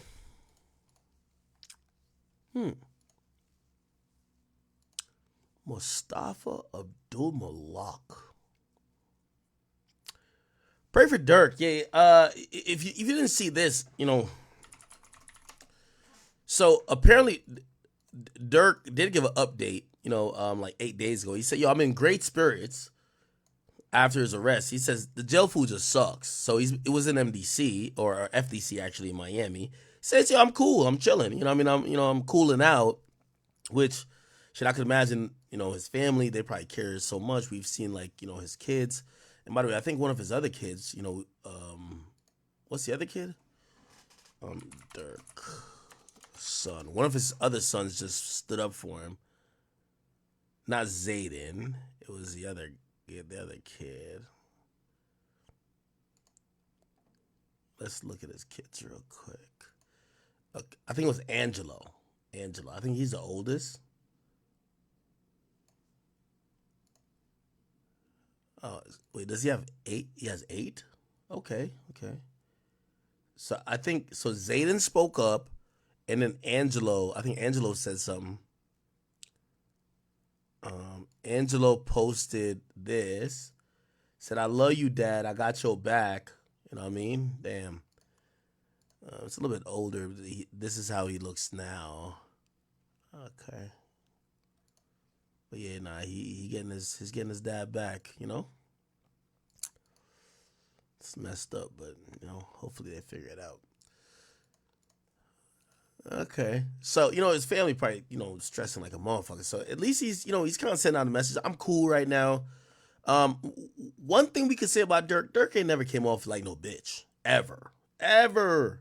Dirk was always holding it down. So, obviously when we think about like Diddy, we're like, oh my God, he's in jail. Like he's losing it because we're thinking like he's just so used to this life of luxury that him being locked up is just like asinine. But like Dirk's like a trenches baby for real. You know what I mean? Like, he's a nigga who's been locked up multiple times. And clearly he's locked up and he wants to let people know I'm cool rather than y'all all crying and feeling bad for him. He's good. So they're saying Dirk plans to plead guilty or not guilty. I'm sorry. While fighting the murder for hire conspiracy charge, but of course it's now gotten trumped up and it's turned to a superseding indictment. So we're gonna see what that is, right? Holy. All right. Somebody said Ak is picking his Muslim name as we speak. I gotta get a Muslim name. Who was his second and third and fourth wife? I know he was gonna marry India, but what about his second, third, and fourth joints? Hold on. All right, cool. We do have a slight update on the Diddy thing. I'll touch on that real quick, and then we'll get to Uzi. Give me a second, my peoples. How y'all doing on the King Akademiks page? I see y'all over there. Andre be like, I see my boy. Young Antoine, you don't have 11 kids. You're lying. Your guy Barrio says, Ak ain't gonna stop eating bacon. I don't eat bacon all the time, but I cooked bacon this morning. Because I ordered, you ever had Instacart? So like, I order so much on on DoorDash. Like, I'm really a DoorDash baby. I ain't gonna hold you. So like, I order everything. Coffee. Sometimes it might just be like, nigga, I'll order like a nail clipper from like, bro, I order everything on DoorDash, my nigga. Like, I do not, like, why the fuck am I driving to the store? I just order everything, bro. So anyway, also food. But at times, like, for example, yesterday I got to order food for me and like my several dogs, and they eat like, I order them. If you know how costly it is, at least for my dogs to eat, I probably spend about $500 a week. Yeah. I probably spend is a week or maybe like every 4 or 5 days. Yeah, $500 a week to feed $500 a week to feed the dogs. So anyway, I had to buy mad food for me. So I was gonna buy food for the dogs, and then I said, you know what? Let me get back on my cooking shit. So I ordered some shit. I ordered steak, chicken, blah blah blah. So I'm trying to cook. And today, my lazy ass, because I had to do a bunch of shit like paperwork, I look in the fridge, and the easiest thing to cook, I made like 2 hot dogs. No, it's 3 actually. Hot dogs, I ain't gonna lie. 3. And then I seen bacon. I made bacon today. What's the problem? If I'm a Muslim, I can't eat bacon no more? Wait, if I become a Muslim, like, I ain't gonna lie to you. Like, I'm kind of getting down with the Muslim shit now. I didn't know you got 4 wives. Now I'm kind of like, I get it.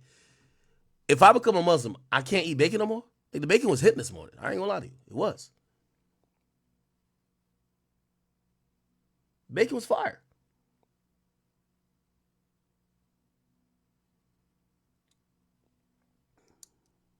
Nah, I did not eat no Franks or no Glizzy. Stop playing. It was hot dogs. Let's call it what it is. Hot dogs. Beef bacon? What the fuck is beef bacon? I could do turkey bacon. Does turkey bacon taste the same? I could eat beef and turkey bacon? So I just can't fuck with pigs? No pork. I think bacon the only thing I eat from the hog. Well, I'm Jamaican though, so you ever had pigtail? Any of y'all had pigtail? All right, you're not cultured. I can't drink alcohol. Are you tripping? Yeah, I can't be Muslim. If I can't drink alcohol, wait, y'all lying like hell. Ain't Rollo and like, isn't what's the name Muslim too? What's that nigga name? Charleston White? Bro, they be doing everything. Wait, Muslims can't drink liquor?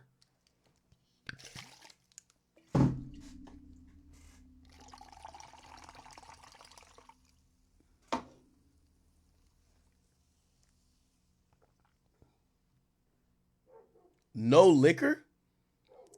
Yo, didn't Dirk just say like he was off lean? Bro, Dirk said he was off some lean, bro. I can eat pigtail? I bet. All right, so as long as I eat the tail of the pig, not the pig. Yeah, the tail of the pig ain't the pig anyway.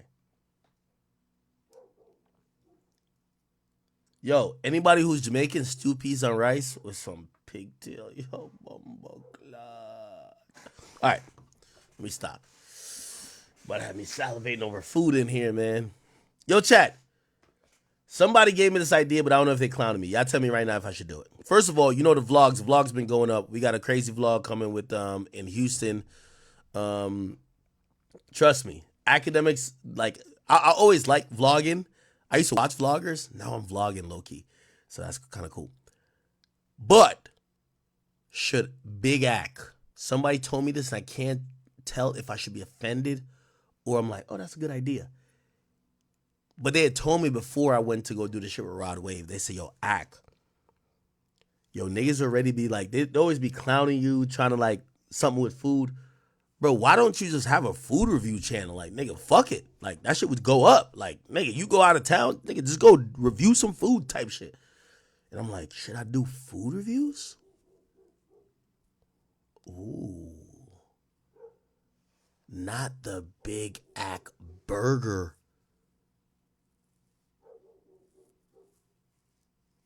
What? What y'all think about that? No, I'm serious. Not like, yo, chat, like, players. Niggas online can't clown me. Yo, niggas have just clowned me into this millions. I don't give a fuck what they say. They be like, oh yeah, that. I be just sitting here just like, yo, did somebody donate $100? Should Big Ack have a food taste? Wait, who just donated $100? 100 Canadian? They said, Ack, you still got a budget for rappers and writers with Elliot? You got new heat on the YouTube. If you fuck with it, holla. Yo, D&D, send me the joint. Of course. Yo, again, the Academy records are still open, man. Y'all gonna see my boy, the Big YK with me a lot. I think he a talented writer and rapper. You know, shit, we're gonna put some more behind him. Food and alcohol. Oh my God. Yo, chat, come up with a name for me. I need like a food and alcohol series where I eat a burger and wash it down with some good old liquor, bruh. Oh man, that would be great. I was thinking about, I'm like, yo, if me and Rod Wave did a mukbang, classic. Me and T Grizzly, classic. Me and DJ Khaled, classic. Me and Drewski, viral. Y'all think I should do it? You know what's funny about it? People be like saying that. Yo, first of all, I'm losing weight. Y'all know I'm losing weight, right? I gotta do my fat food shit before I lose too much weight. Chat, I'm losing dumb weight. Yo, chat. So here's the thing. Oh, let me tell you, I'll give it an update on the weight stuff.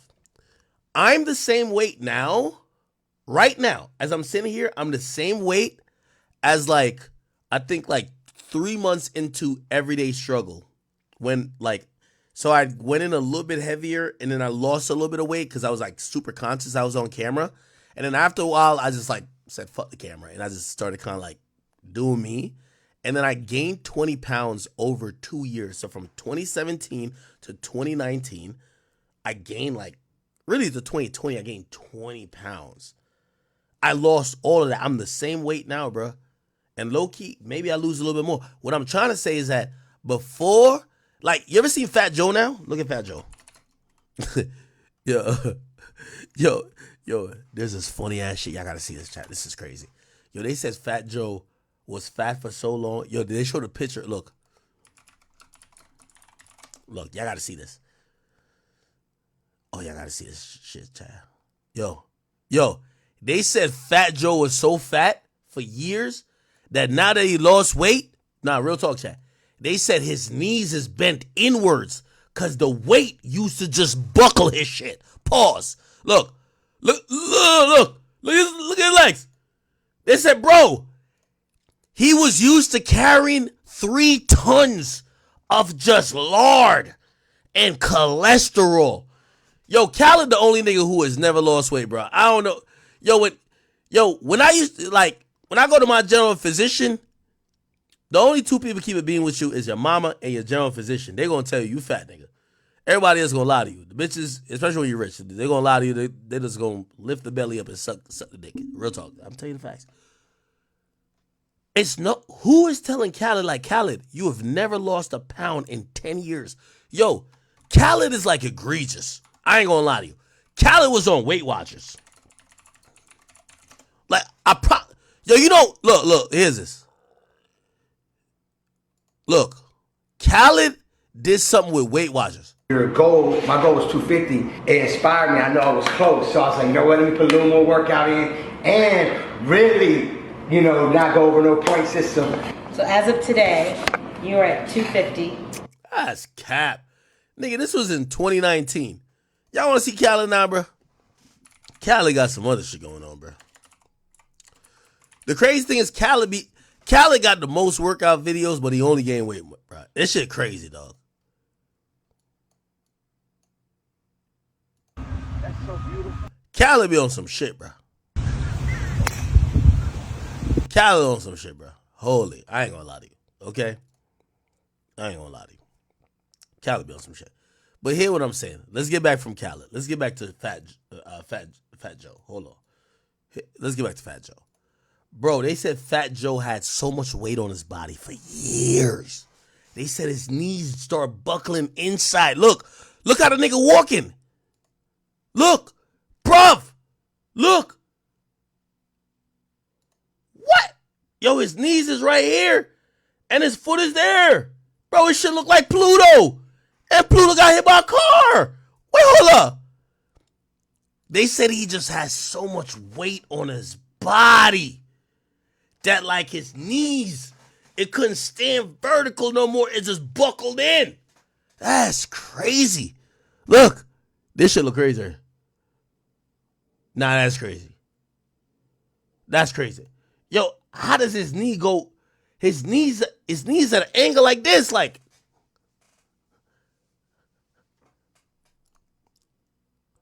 What the fuck? Somebody said Fat Joe is so fat and obese. Look, chat. His entire life that his legs are forever bent.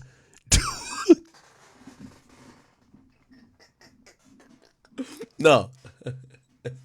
Yo, what type of caption is this? Fat Joe is so fat on obese. Yo, the word obese just sounds foul. Obese is like, whoa, hold on. Beast. Wait, hold on. I'll take fat, but obese sounds crazy. Fat Joe is so fat on obese his entire life, his legs are forever bent due to the pressure from his weight over the years. Bruv, stop it. Chat, I'm only saying that because low key, I ain't gonna lie. I gotta monetize off my perceived fatness before I get skinny. So that's why really right now, I'm thinking about all the fat shit I could do. Chat, I promise you, I'm down 40 pounds. I promise you. Chat, I got to monetize off my perceived fatness before niggas like, oh, he not fat no more. Or they you know they're gonna say that. He look like an alien. Yo, I wanna do a mukbang and some other shit. Not mukbang, like a food review channel. Right? Yo, y'all stop playing with Fat Joe, man. Yo, niggas said Fat Joe is the reason why all the Latinos voted for Trump. That's crazy. Anyway, chat. Are y'all with that? Are we doing food reviews? Nah, I ain't getting the 40 back. I ain't getting the 40 back. But, like, I still got a little belly right here. What I'm saying is that I could... You know, these days, you know these niggas talking about Ak ain't outside? Yeah, broke Ak wasn't outside. $30 million Ak? Nigga, I'm wherever you want to be, nigga. I'll get you out the way, nigga. Like, what you got? Nigga, I'm moving wherever I want to go now. You know these niggas like, oh, Ak can't come outside. Pussy, try me. Yeah, okay. Nigga, I got too much right now, nigga. I'll go wherever you want to go. Except Chicago. I won't go there. But, so what I'm trying to say is, while I'm still a little fat, let me go I'm linking with artists. Let me go do the mukbangs. I think that's a good idea. Me and Rod Wave should have did some shit. Feel me?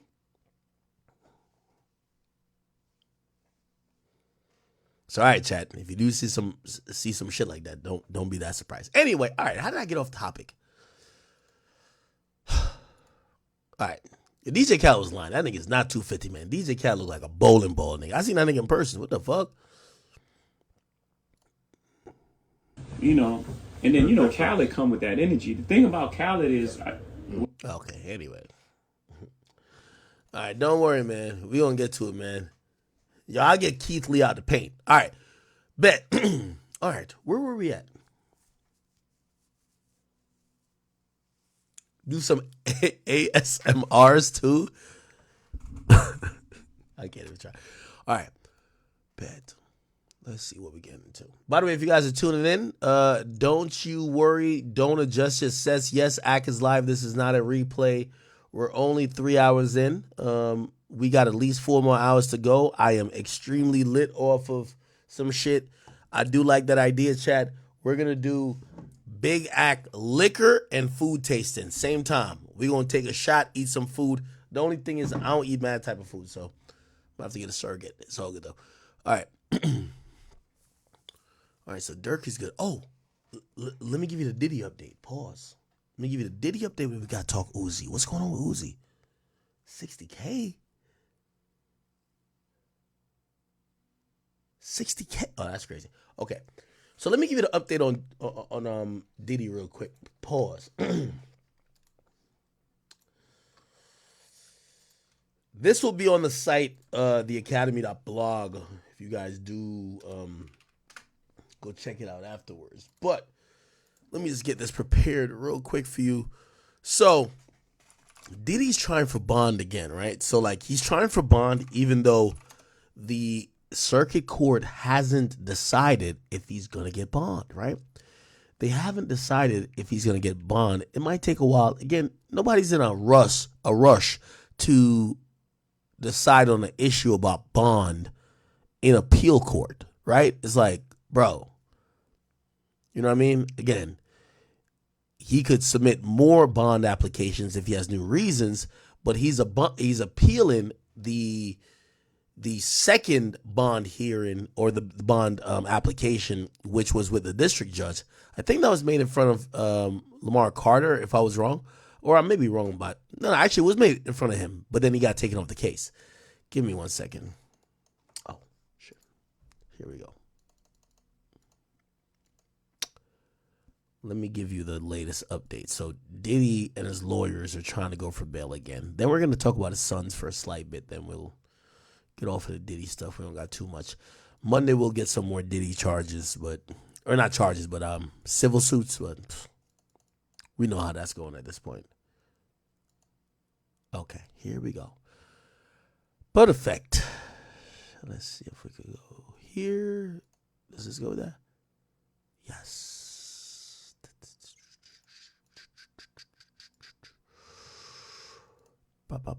Oh, I'm just pulling up on another screen before I show it to y'all. Just give me a second, all right? I got y'all. Don't you worry. Okay. So, update on Diddy real quick. The latest update is this. This will be on the Akademiks.blog at a point, but there was some documents filed today. By the way, everybody, chat, I'm going to tell you how much I love you because I know y'all was about to kill me today.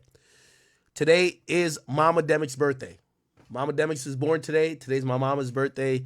She kind of ruined my plans. I hope she's not watching. Mom, I hope you're not watching. So I bought her a Benz a couple years ago. I got her retired. I was going to take her Benz and give her a better car. But then, like, my mom don't drive. Like, my mom one of those people who, like, scared of the highway. So she don't really drive the car. And also, she's not going to drive her. So she actually told me, though. She said, son, all I want, first of all, somebody got to tell my mom, your son got it. But my mom is so humbling and even suggesting things what I could do for her birthday. She's like, son, make sure you're good. Make sure you take care of everything, blah, blah. You don't have to do anything too crazy. If anything, just like, I'll take a little money for shopping or something. I'm like, all right, we could do that. And she told me she want to go on a trip. So I'm going to send her to, well, she's going to pick where, but it's going to be somewhere probably in like Europe. I think I'm going to send her, Mom, you better not be watching. And I'll wire her tomorrow like $30,000 or $40,000. Just blow through that, do your thing, you know what I mean? My mom cheap though, but gotta hook the mama up. You feel what I'm saying? So it's my mom's birthday today. I talked to her before. I'm talking to my mom while I'm getting liquor for the stream. My mom's like, "Where you at?" And I'm like, I'm getting like orange juice. The whole time I'm in the liquor store. She don't like when I drink. I ain't gonna lie. Anyway, I'm gonna send her. She has money that's dropping tomorrow, and I'm gonna get her. I'm giving her a flight, or not flight, but like a vacation to like some place for like 3 weeks or something. And then I'm gonna hang out with her. Right? You got to spend some personal time, but if you wonder what I'm doing for my mom's birthday. By the way, my mom turns. How old she turns this year? Actually, I won't tell y'all because some of y'all stalkers. But yeah, that's what I'm doing for my mom's birthday. Anyway, so that's the significance about the 8th, my mom's birthday. But let's get back to the Diddy stuff. So let's bring it back in. Diddy shit. Okay, so here's the thing. Diddy's lawyers, you can imagine, Diddy's got a toothpick in his mouth. Take that. He realized that they claiming that Christian Combs fucking trannies. I mean transgenders. I apologize for that. Honestly, Twitch, don't ban me. You can't say that word on Twitch. I'm sorry. That's what they're saying about Christian Combs. I don't believe it. And like Christian Combs got the baddest girl in the world. Like he not into no trans people. Like come on, bro. Like, but that's what I heard Whack 100 say. Like real talk. I didn't make that up. I see now y'all gonna make me feel weird.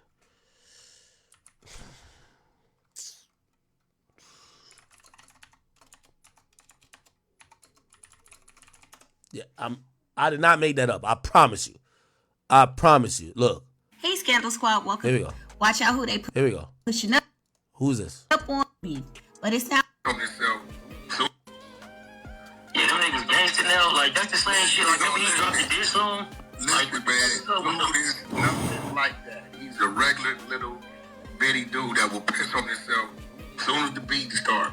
But see, that live, my phone it went crazy. Homies is calling. They like, nigga, them niggas is a lick. Where they at? I'm be getting the call. Yeah, that was like, was it, you think what is they doing in clubs right now? They seem like they living their best life. He been posting like him buying a mansion for his new girlfriend, matching Teslas. He been like showing the public like he living his best life. His young son, the youngest. Slow down. He better slow his ass down. But is that because of the interview Ray J did? I still ain't watched it yet. I gotta watch it. I was waiting for all of it to come out. No, what it is was, see what he did. He's stupid, right? Because Ray J been kind of defending his daddy a little bit. But Ray J said lately, a whole lot of things been getting took. They taking stuff. They taking people's hearts, money. They taking people's asses. Shit's getting took. That's all he said, right? He said, and everybody's laughing about this baby oil. I don't know why. So by you getting mad about that, are you confirming that that's what he doing? Because he never said that's what he doing. He never said, you know what I'm saying?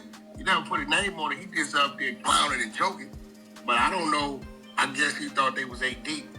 But little dude better chill out, bro. Everybody know right where that crib at.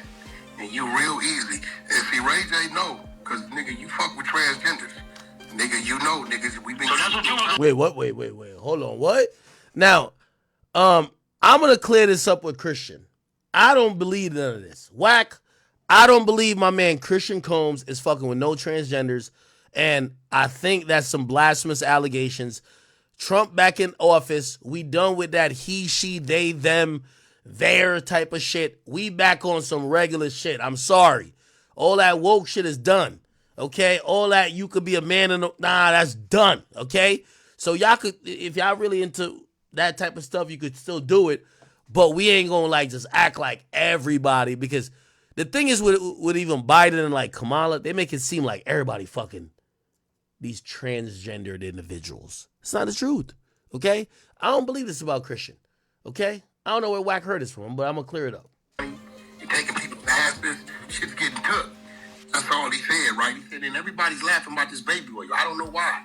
So by you getting mad about that, are you confirming that that's what he doing? Because he never said that's what he doing. He never said, you know what I'm saying? He never put a name on it. He just up there clowning and joking. But I don't know. I guess he thought they was 8 deep. But little dude better chill out, bro. Everybody know right where that crib at. And you real easy. And see, Ray J know. Because, nigga, you fuck with transgenders. Nigga, you know, niggas, we been... So that's what you was alluding to? That's what you was alluding to on that live? That's a fact. Which son? The one look like it. Hey, Ghost, what's his name again? The one that looked like him? That's Christian. Yeah. and the other one ain't his. So you want to leave us alone, us that been around. The ones that been around, leave us alone, because we'll have your daddy in that cell going crazy. Okay. Now, I don't believe that Christian Combs is fucking with some transgendered individuals or enjoying some pussy. I don't believe it at all. I can't believe it. I can't believe it. Okay. How did I even get there? I forgot how I even got to that point. Anyway, the point is this, man. Yo, his family want him out, right? Like, here's the point about the kids. And this is a personal gripe of mine. Yo, his sons, even like Christian Combs, I think Diddy's in a really trash position. I'm going to tell you why. All of his kids looked up to him so much, they adopted they want to be the showman. None of them want to be the background guy. Like, if I had 5 kids, right? Let me say I had 3. If I had 3 boys, especially boys, right? I would want one to have the personality to say, oh, nah, I got personality like dad. Like, I think I could entertain my generation. All right, good. But that's not all I am. I want one to be like, I'm going to be the person in the background taking care of the business. I want the other person to be like, I'm going to be the strategizer. Because all those things exist. The problem with Diddy's sons is that we aren't seeing value of any of them if they're not exploiting their fame. And that's the problem, right? You need these guys to run companies or to be in the background and kind of use either his money or resources to try to build other things up. But all his sons seem like they are used to only knowing about, hey, our daddy used to be the star, so we got to be the star. How does that hurt or help him? It hurts him because all of them now are doing things that are keeping themselves in the spotlight, maybe for monetary gain down the line, but it's making him look bad in light of the allegations. Let me give you an example. So, for example, Diddy, I don't know if you've looked at his page recently, his son announced that he's taking over his page. Listen to this. Look at this. What's up, y'all? It's King Combs. And right now I'm taking over my pop's Instagram. We're going to be posting videos by spreading, good energy and taking y'all down memory lane and all the positive things he did. So stay tuned and watch this. Let's go. We love you, Pops. Happy birthday. That's one of my problems with the Combs. It appears that things weren't set up. Like, for example, I'm gonna give you a good example. Jay-Z, how many kids Jay-Z got right now, right? He probably got like 4. How many kids Jay-Z got? I think he got 3. Now, we know Blue Ivy, but there's 2 twins, Rumi and Sir. And we do know about other people's kids. And listen, we've seen the saga of Bronny James when it comes to nepotism. Here's the point. When you have a successful father like Diddy, someone has to run the empire behind the scenes. Have y'all ever even watched, I know it's a fake show, Empire? You're going to have the Akeem, but then you're going to have the guy who says, nah, I just want to run the label. That's going to always have to happen. Here's the thing about all of his sons. All of them seem to be addicted to the thing that he was addicted to most, which is attention. No one is saying, hey, let me take Combs Enterprise and rebrand it to make it something else, but also continue to get revenue while dad is in jail. All of these kids, their only goal is to, let me get more lit and let me become a star and let me show y'all me. No, that's the problem. Here's the thing. First of all, you're always Diddy's son. Whether you're Justin, Christian, or even Quincy, you'll never get bigger than him. You need to you're a Nepo baby. You got to use what he's created to, if you're trying to make him look good, don't showcase the things that people think are problematic about him. Yo, I'm going to show you how we were really partying. Bro, he's in trouble for parties. You don't get what I'm saying? It's like, bro, this is the point. If I'm his son and I talk to Daddy Combs on the phone, I said, hey, Pops, let me run Combs Enterprise. I'm going to start partnering with nonprofit, foundational, entities within inner city communities that's supporting women. I'm also going to do things with the brand that's going to make us look good. I'm not going to keep showing off this, oh, we still lit, we partying. That's his brand. And he's indicted for it. That's my problem with the Combs family. Like, respectfully to even Christian, right now isn't the time we need to see you in every club. Somebody said stop shouting. I'm sorry, but like, what's up? I'm just wondering who is masterminding this. So they posted a few things. It was like, oh, my pops was making music, and here's the thing about this. And I really don't know what their goal is. The kids at this point feel like they're the apple that didn't fall to it. Be like, yo, the apple didn't fall too far from the tree. All y'all know how to do is party. All y'all know how to do is do what your father did. We need one of y'all to show there's a difference. Now, granted, we did see this recently. By the way, Diddy did celebrate his birthday in, jail. And all of his kids, so we have Quincy, we have Baby Love, we have the twins, we have Christian, and I believe holding the phone is Justin. And who are we missing? Isn't Chance? I think Chance isn't one of the twins, right? Okay, maybe I'm missing somebody. Anyway, here we go. All right, sing. Happy birthday to Daddy. Happy birthday to Daddy. Happy birthday. Keep going. Happy birthday to Daddy. Keep going, love. Happy birthday to Daddy. Now, I'm going to just stop this and say this, and this is respectfully. With all these kids right here, and by the way, again, all y'all are Nepo babies. We need someone to be an adult. And this adult, like, we get it. Y'all support y'all father. But that's always going to, like, maybe a video like this, they post on the Shade Room, they'll be like, oh, yeah, we're sorry for the kids. We don't know the kids to do anything reasonably. It's just the father. Here's the problem with this. Someone, if y'all are trying to continue some of the legacy, which Diddy's legacy is huge, what y'all really do have to do is somebody has to be a grown adult and lead.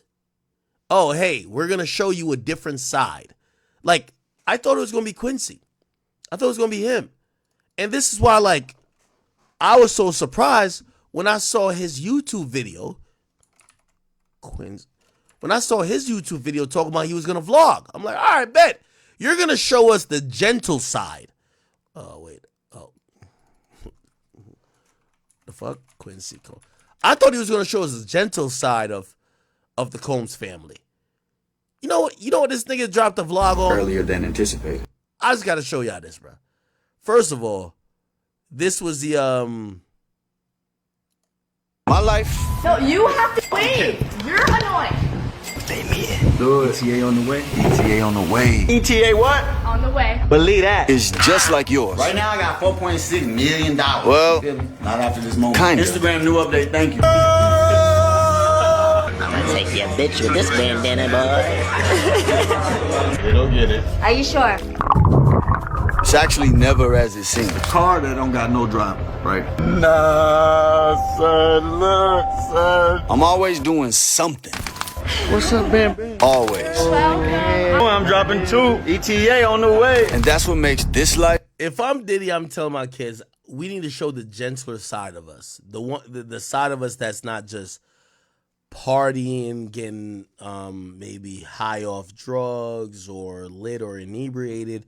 We need to show that we are gentle, we are caring, we give back. because what people look at Diddy's family as is like, it's like you look at them as the privilege. You don't look at them as, oh no, they made it from nothing. So when you look at these kids and they're just like, oh, we turning up, I got 5 million followers, like you don't have any empathy.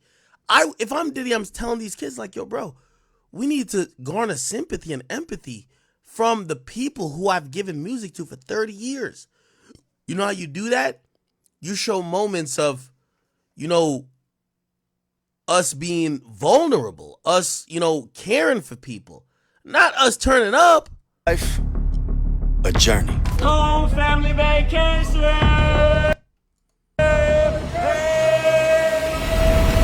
Like, come on, bro. Now, Earlier than dropped a earlier than anticipated. Look at really it. the only way to fully just advance yourself. A vlog. I'm on the way to go see my brother right now. I shouldn't be recording like this, but I'm not looking at the camera. I'm just holding my hand up. So I don't want to hear nothing in the comments. If y'all know about anything, y'all know that LA got that traffic. Looking for You pull up on you, I told you to. Now, I gotta be honest with you. First of all, let's be clear. This vlog got 18,000 4 days ago. There's nothing, you're not getting no money from this, YouTube-wise. You're not getting no money from this. You're a Combs.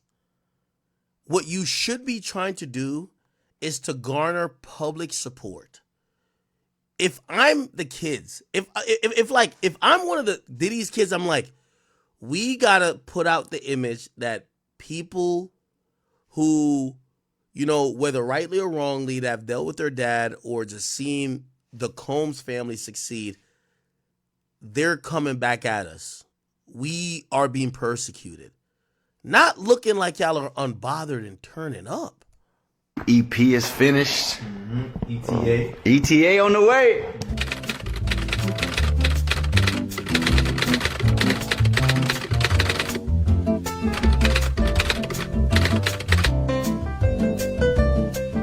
So yeah, I want to pull up with my brother, and he actually don't fully know what we about.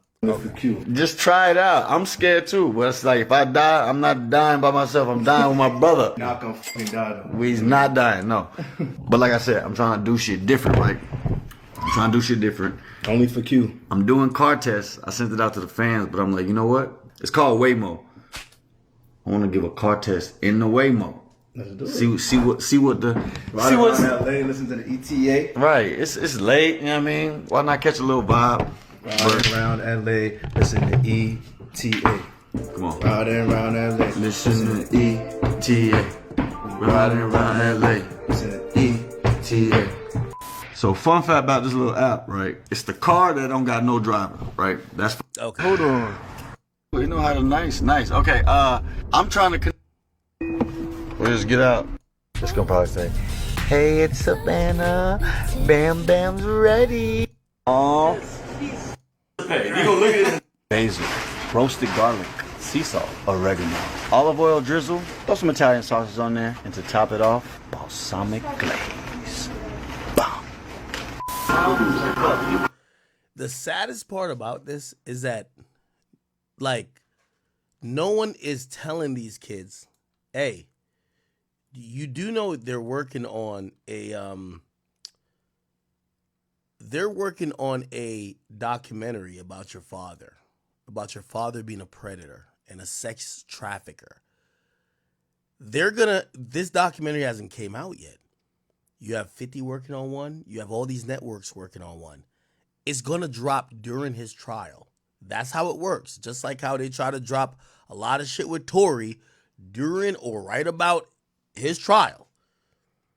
When you are shooting shit and putting out voluntarily videos of you got your shirt off with women and looking like, oh, y'all do live this wild lifestyle that the media and every documentary is going to portray, you're just giving free footage to the people who are going to slander your father, right? Put water into a bottle, it becomes the bottle. You put it in the teapot, it becomes the teapot. Now water can flow or it can crash. In water, my friend.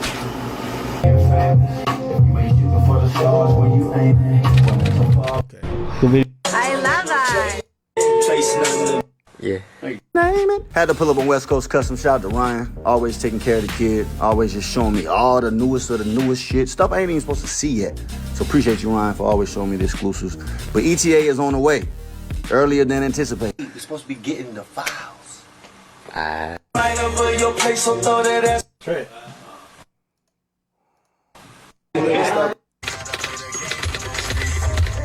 You ain't gotta play the game. You a winner if you ask me. Big booty shit, tender like Zaxby's.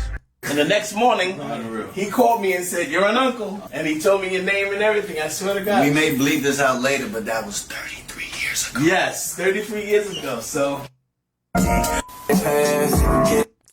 One of the things that's like, you know, and we're going to get to the court documents of Diddy begging to get out of jail. Your sons don't seem like they're sad. No one seems like they're sad. No one seems like, other than them walking out of court like every single time, no one seems like, oh, no, we're getting, like, this seems like y'all are having a blast. Don't let it pass, 'cause it's such a layup. Yeah. Listen, I could be wrong in this, but I think that even Christian Combs, bro, you want to go party with your girl, you think you got the baddest girl, nigga, go to a private island or go somewhere where the cameras is not at. You in every party talking about, oh, we turning up. When your dad is making the case in court saying he misses his children needs him. Again, maybe the court's not going to use this to like make their decision, but public opinion, like Diddy, you realize that there's not one celebrity other than like, you know, maybe like a Stevie J or something like that, that's came out to co-sign Diddy. Everybody else is staying far away from it. And even the public opinion, I ain't even gonna lie to you, I feel like even R. Kelly, when R. Kelly was about to go on trial, there were some people like endearing to R. Kelly. Diddy's not even making it look like, okay, yo, maybe there's another side that I'm not doing the fuck shit.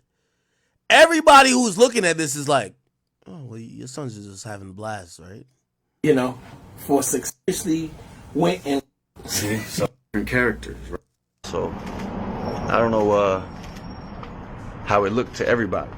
I'm still trying to figure out how it looked to me. So first time actually shooting it professionally. Shout out to Gio. Yep. Always capturing. Yeah, I'm not saying it helped R. Kelly. What I'm saying is that we're looking at his kids, and his kids look like they care more about capitalizing off of the attention that his case is bringing them than them looking sympathetic or at least looking like they're being affected. That could play into a narrative that could help his release or play into a narrative that could help his case. Ah, shit. But yeah. Wow. That cash dope. Perfect. I see who stands out and why. Then sometimes I see some by the pool, on the court. By the way, this is a LA mansion, which by the way, so this is a LA mansion that got raided. Look at this. Diddy LA mansion. They're having a hard time selling it. A lot of people are saying that it's overpriced. Let me give you an update on it. They're saying he's struggling to sell it, actually. They're saying the LA mansion's a hard sell. Let me tell you why. They're not attracting buyers, and it's according to TMZ, the reason why is that there's only a few potential buyers who have even walked through the property, and they're saying that they said one source said a married couple recently looked at it, and the woman was creeped out and couldn't wait to leave. One source put it, there's definitely an ick factor because of the allegations, both criminal and civil. And they're saying beyond that, every realtor we've spoken with says Diddy's asking price is ridiculous. They say it's worth nowhere near. Diddy's asking for $61 million. So, you know, yeah. That said, the realtor noted that the Menendez murder house and whatever recently sold, but the difference is the murders went down 35 years ago. This Diddy scandal is fresh, so people are thinking this shit is lathered with baby oil or some shit. By the pool, on the court. It's just a vlog. I told you that. I'm currently waiting on the girls right now. We got a little meeting. Don Draper said, "Where could you buy the merch I was wearing when I was showing off the cars?" Where all my merch is, like, not the academy.blog, the academy.shop. So this is where all the merch is. I'm pretty sure it's here. So just go to the academy.shop. Thank you for that donation, by the way. But the academy.shop, you go here. It should be still in style. We're switching to winter clothing. So, like, you could get the ugly Christmas sweater again. Ooh, shit. Well, 10% off the order. Wait, let me see. What was I wearing during that video? Ooh, yeah, that might be gone. I'm not gonna lie.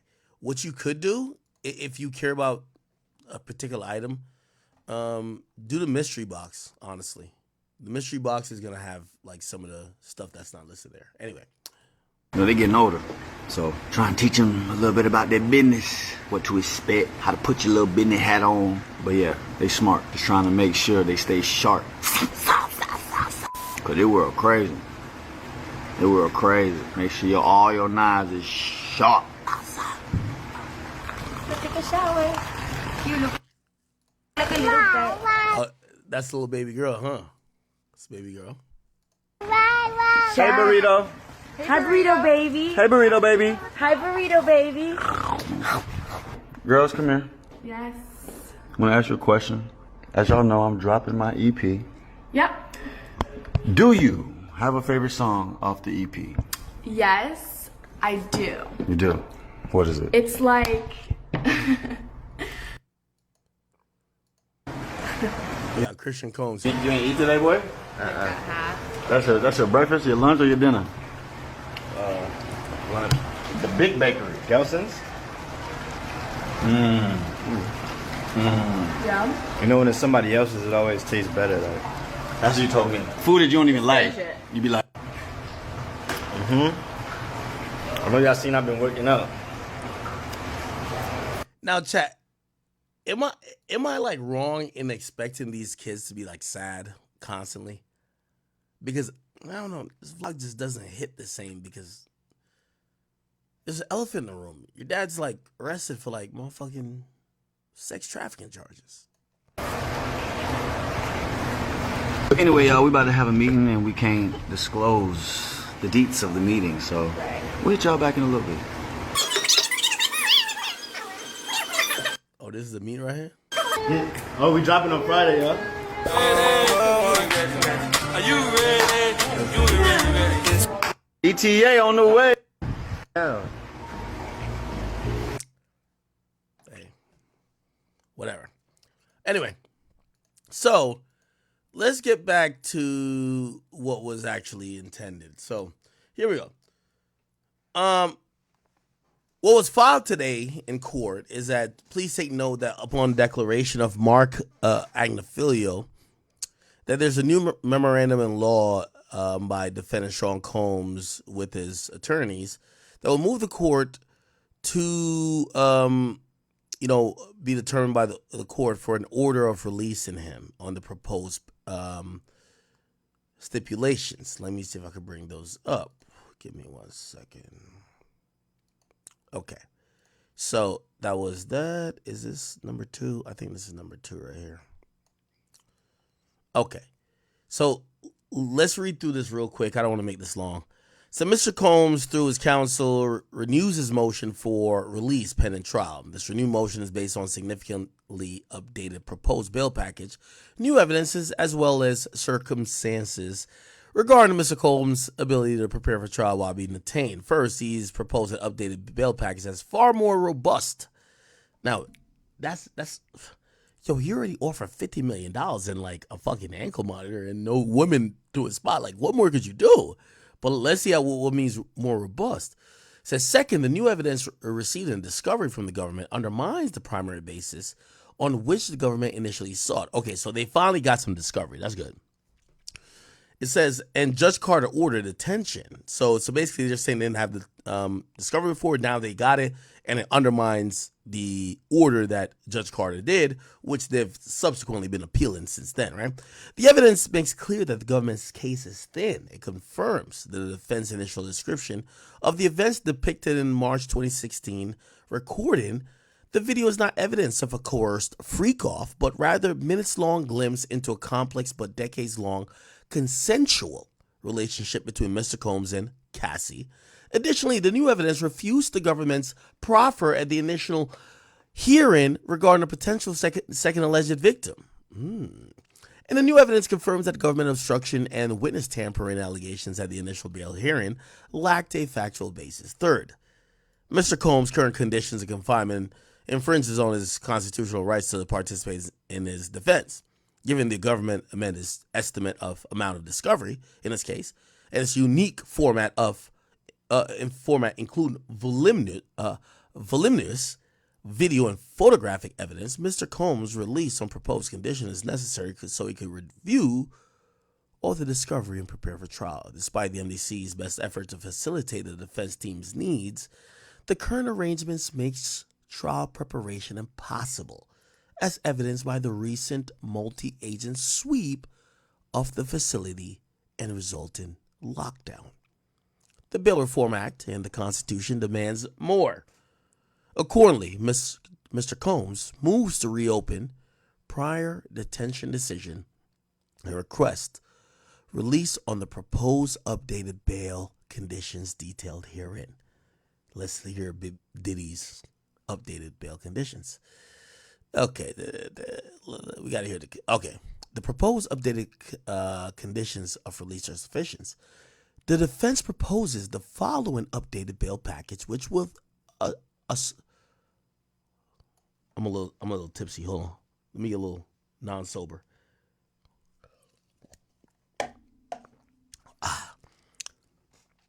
The defense proposes the following updated bail package, which will assuage any concerns of danger and obstruction and will ensure Mr. Combs' appearance in court. They're still doing the $50 million in bond. Number one, that $50 million in bond is co-signed by Mr. Combs, his mother and his sister, the mother of his oldest daughter, the mother of his youngest daughter, and his 3 adult sons. Secured by the equity in his home and his residence, and encumbered property appraised at about $48 million. Further secured by the equity in his mom's home. So $48 million for his home, $2 million for his mom's home. Here's the thing. It's co-signed by not only Mr. Combs, his mom, Janice, his sister, don't know her name, but the mother of his oldest daughter, which is, obviously not the twins, that's Kim Porter, rest in peace. But the mother of the oldest daughter and the mother of the youngest daughter, which is Love Combs, and his 3 adult sons, Quincy, Christian, Justin. Okay, so that's about similar, except he's just put some more cosigns on it. But who cares if Christian Combs is gonna cosign your fucking bond? What's the update? Here we go. It's now further secured by the equity. Okay, no, that's the mom. Full home detention at his residence in Miami or a suitable location in New York. Okay, that's different. He's saying that at first their bail package said he would stay in Miami, right?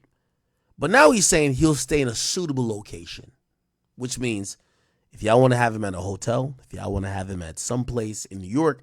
By the way, the case is originating out of Southern District of New York, so they might be like, why the fuck we gonna give you bail if you gonna be in Star Island? First of all, it's an island it's in Florida, and it being an island, you could just hop on a yacht or a speedboat and just get into the fucking, Atlantic, and then just get on a plane somewhere and fucking fly to some other country that has no extradition so we could lose you. Now he's saying, yo, if y'all want me in New York, I'll be in New York. Makes sense. He says with GPS monitoring. By the way, he had offered GPS monitoring before, but you could cut that off at any time. Shout out to TK. the race.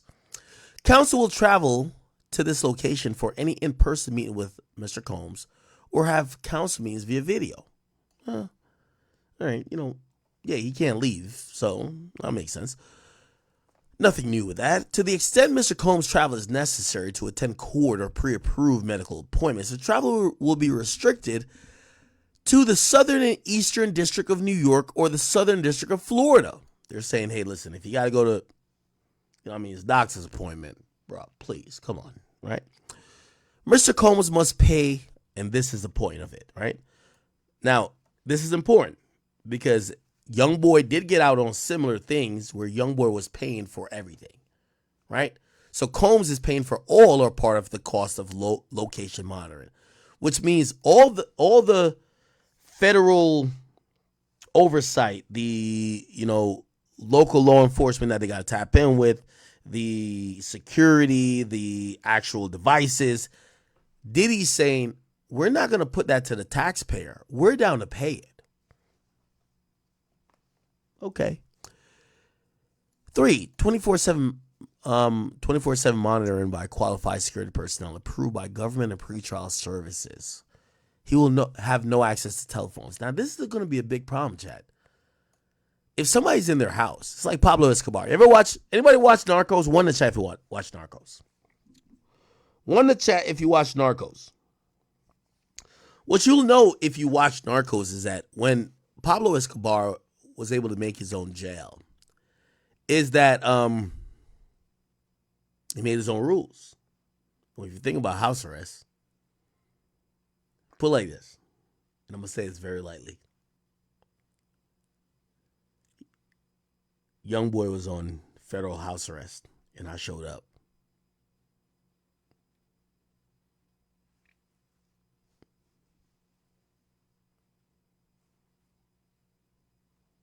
Next question.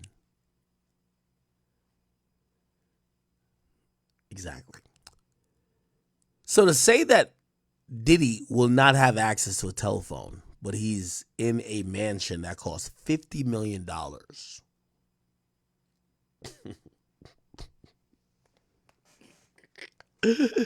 Sounds good. So he will have no access to telephones or the internet except for calls that will be with counsel to be arranged or by security personnel. They're saying he will restrict all visitors from except for counsel, and a pre-approval list only consists of specific people. Okay. Family visits should be scheduled with pre-trial services. So now they're saying that if family's going to see him, before they were saying family would be allowed to just be with him. They were saying no one but family, but now they're saying family has to tap in with pre-trial services. Okay. Security personnel will monitor family visits. Here's the funny thing. Security personnel works for him. How much monitoring they got? Anyway. Mr. Combs should avoid all contact directly or indirectly with any person who is or may be a victim or a witness in this investigation or prosecution. So, which means he can't hit up anybody who might be a witness anymore. Oh, boy. Let me just open this back up. I'm sorry.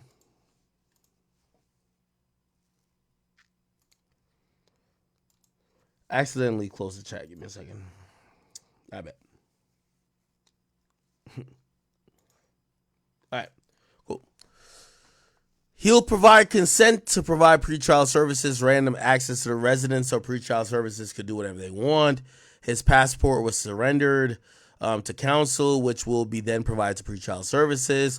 The family members will also surrender their passports. Janice, Chance, Jesse, and Delilah Combs. They're still trying to sell the plane. They'll submit testing for prohibited substances if required, and it could be used with random frequency, and it may include urine. What? Oh, this is new. I never seen this. The wearing of a sweat patch and a remote alcohol testing? How the hell you remotely test a nigga for alcohol?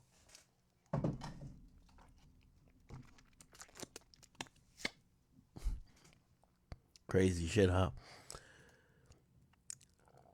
And or any form of prohibited substance screening or testing, the defendant must not obstruct, attempt to obstruct, or tamper with the efficiency or accuracy of prohibited substance or substance screening or testing. He must participate in a program or counseling if directed by a pretrial services officer or supervising office. All other standard conditions of pretrial, which is okay.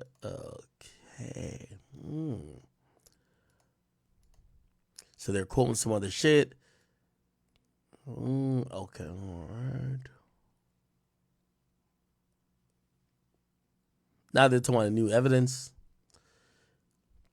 Over the past 6 weeks, the defendants has received approximately 23.5 terabytes of discovery material. The material reveals new information about the case, the evidence, and government's previous bail contentions that was not known to the movant, which is Diddy and his people, at the time of the hearing. The new material demonstrates that the government previously misrepresented the weight of the evidence, and it undermines the government claim that Mr. Combs presents a danger. First, the discovery includes, redacted, that refutes the government core sex traffic allegations. Second, this new discovery negates the government claim at the initial detention hearing that there's a potential second victim. Third, you know what this is said? So they're saying that the government currently, in what they have sent on discovery, they got one victim. We know who the victim is. Cassie Ventura. Third, the discovery showed that the government obstruction and witness tampering were entirely misleading. And finally, so which means they're saying Diddy wasn't trying to witness tamper. Maybe Diddy was just calling a business associate. So there was a whole thing that Diddy called someone that was going to be on trial or be subpoenaed like dozens of times. And they're saying, nah, the discovery they gave us actually showed that Diddy was just calling maybe a business associate. Obviously, a judge could determine that, but they're trying to say, judge, determine that. Let's not go by the what the prosecutor is saying. Okay, cool. And finally, the government failed to disclose to the court information concerning blah, blah, testimony that undermines his claim. So somebody is testifying saying Diddy ain't do shit. Okay, it's redacted, but okay. We take each in turn. Communications with blah, blah, which I'm guessing this is this person, corroborate the defense. As noted, the government allegations of sex trafficking relate to one woman referred to the indictment as victim one, which is Cassie, with whom Combs shared an 11-year relationship, including the discovered materials. Ooh, there's mad redacted shit. Mad redacted. The first very mention of sex trafficking, unwanted sexual conduct, was involved with victim one was November 2023, 5 years after the couple's 2018 breakup. The evidence shows these allegations were mere attempts to obtain financial windfalls from Combs. In the spring of 2023, victim one, Cassie, revealed to one or more that she needed money to support her small family. Ooh! Diddy's clapping back. He's saying Cassie was a broke ass and basically she needed the bread, and because he wanted to give her the bread, she started claiming R word. Okay. She told others she had started writing a book about her relationship with Combs. In June of 2023, she texted Combs' employee that Mr. Combs should contact his lawyer to have his lawyer speak with her lawyer. She followed up on this with a text on June 15th. Now we figuring out how Cassie backdoor this nigga. Or not backdoor, but this is how Cassie, And by the way, here's the thing. Like, truth be told, this is my opinion right here. This is not. I think Cassie is the victim, but I do think Cassie was broke, right? I think Cassie was down to take the L because she found her new nigga that was going to sail off into the sunset. Diddy was constantly fucking other girls, cheating on her, blah, blah, blah, having her fuck 10 niggas a night or whatever. And while she was cool with it at the time, when she left the relationship with Diddy, she didn't leave with nothing. So she got with a guy who wasn't going to treat her like how Diddy was, so it made her emotionally happy. But then they got into financial problems because he used to work for Diddy and he was a trainer. He's broke, she's broke. So now she's like, what the fuck? So I kind of do believe that, bro, she kind of got down and dumped some money. Doesn't mean she's not a victim, though. I want to be clear because I've just seen videos of her being victimized. I'm like, oh, I don't know if was she broke? Yes. Is she a victim? I don't know. Or I'm leaning towards she was based on videos I've seen. All right.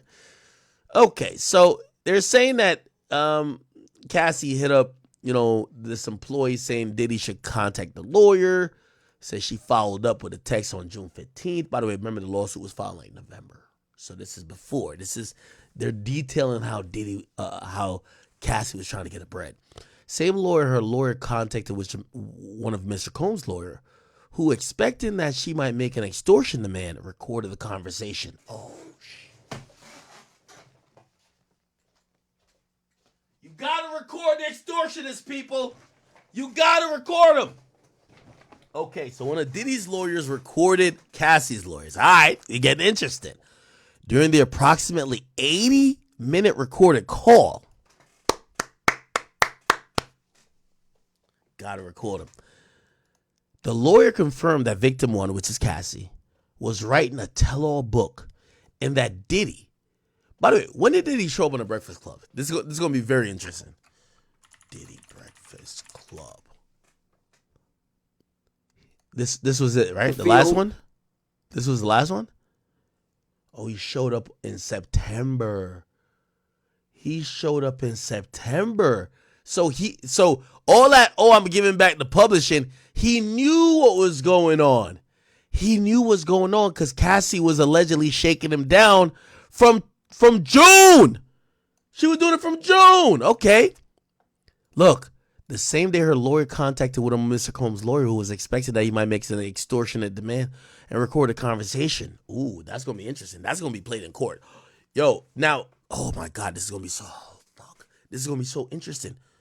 Now, is that recorded conversation legal? Could it be played in court? Is it admissible?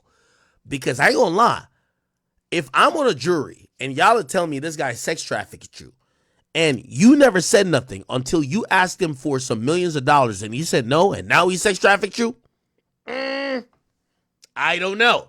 Remember, to this day, we haven't seen the superseding indictment that has more than one victim. The only victim right now is Cassie. All right, let's keep it going. Now, granted, the government is squabbling. Like, they need more victims. They need 20 more, right? But some of these people are lying. Some of these people just making up shit.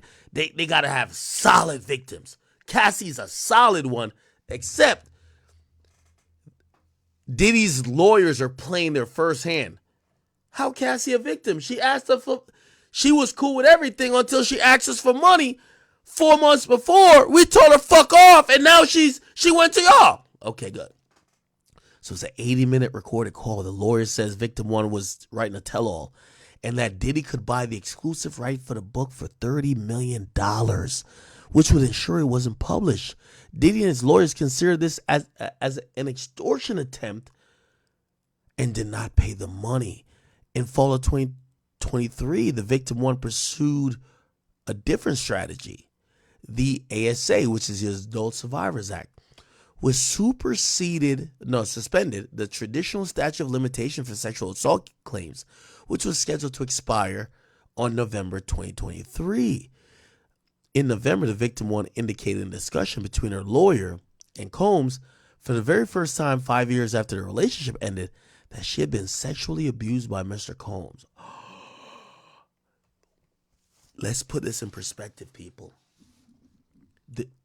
According to Diddy's lawyers, Cassie hit them up in June 2023 saying, yo, we need some bread.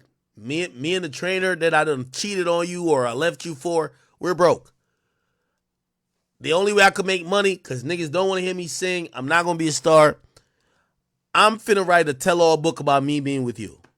But I'm going to say a lot of shit. We used to do coke. You used to let me put on a dildo and fuck you in the ass. I'm going to say everything.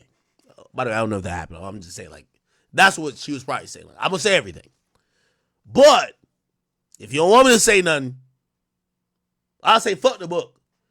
But I do need $30 million because I got a book deal. Give me the 30 mil, no book. Diddy's like, bitch, if you don't get the fuck out of here, then her lawyers come back with some other shit saying the Adult Survivors Act has opened up the statute of limitations. We could sue you. So we're not going to just say you set. So according to Diddy's lawyers, it was only after they told her no to the book shit, she said, well, you sexually assaulted me then. Wow. Now we don't know if this is true. Fuck. To be clear, the statute of limitations for non-sexual battery, blah, blah, blah. Accordingly, the only way the plaintiff could avail herself is by alleged sexual assault. Thus, on November 16, 2023, days before it expires, she filed a civil complaint alleging sex trafficking. Now, Chad, oh, this is going to get interesting. Oh, my God. Oh, I don't think they're going to deal with it. Oh, fuck. By the way, Diddy, whoever is your, well, I guess it's Mark Agnafilio, but I got a question that just popped in my mind. It's going to defeat everything you're just saying because you're actually making a good thing, a good case that you're getting extorted. Here's how I'm going to fuck it up. I'll tell you in a second. The case settled quickly without any admission of wrongdoing. That's the problem. Why did you settle? Why did you settle? Again, you didn't, remember, she filed a lawsuit already. It's one thing if you settled before she filed the lawsuit and nobody ever heard of the lawsuit. You only settled once the lawsuit went public. That's the problem.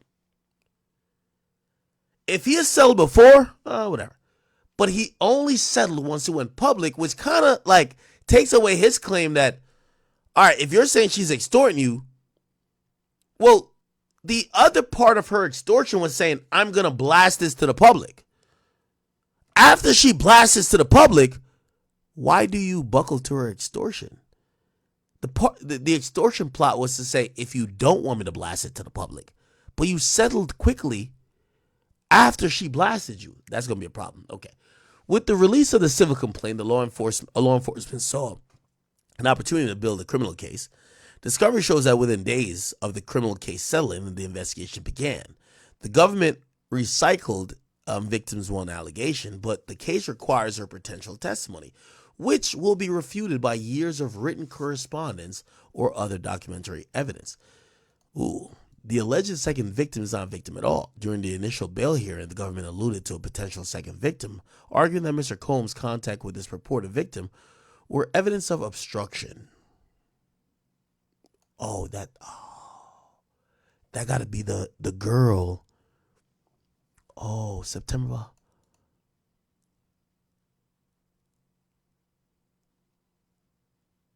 Oh, where they going? Kalina? Did y'all see the interview? Kalina did another interview recently, too. No, this is crazy, Chad. Kalina Harper. Let me just... Kalina Harper. Oh, she didn't even another joint. Look. Kalina Harper. She did a whole interview recently. Look. Sean has always been.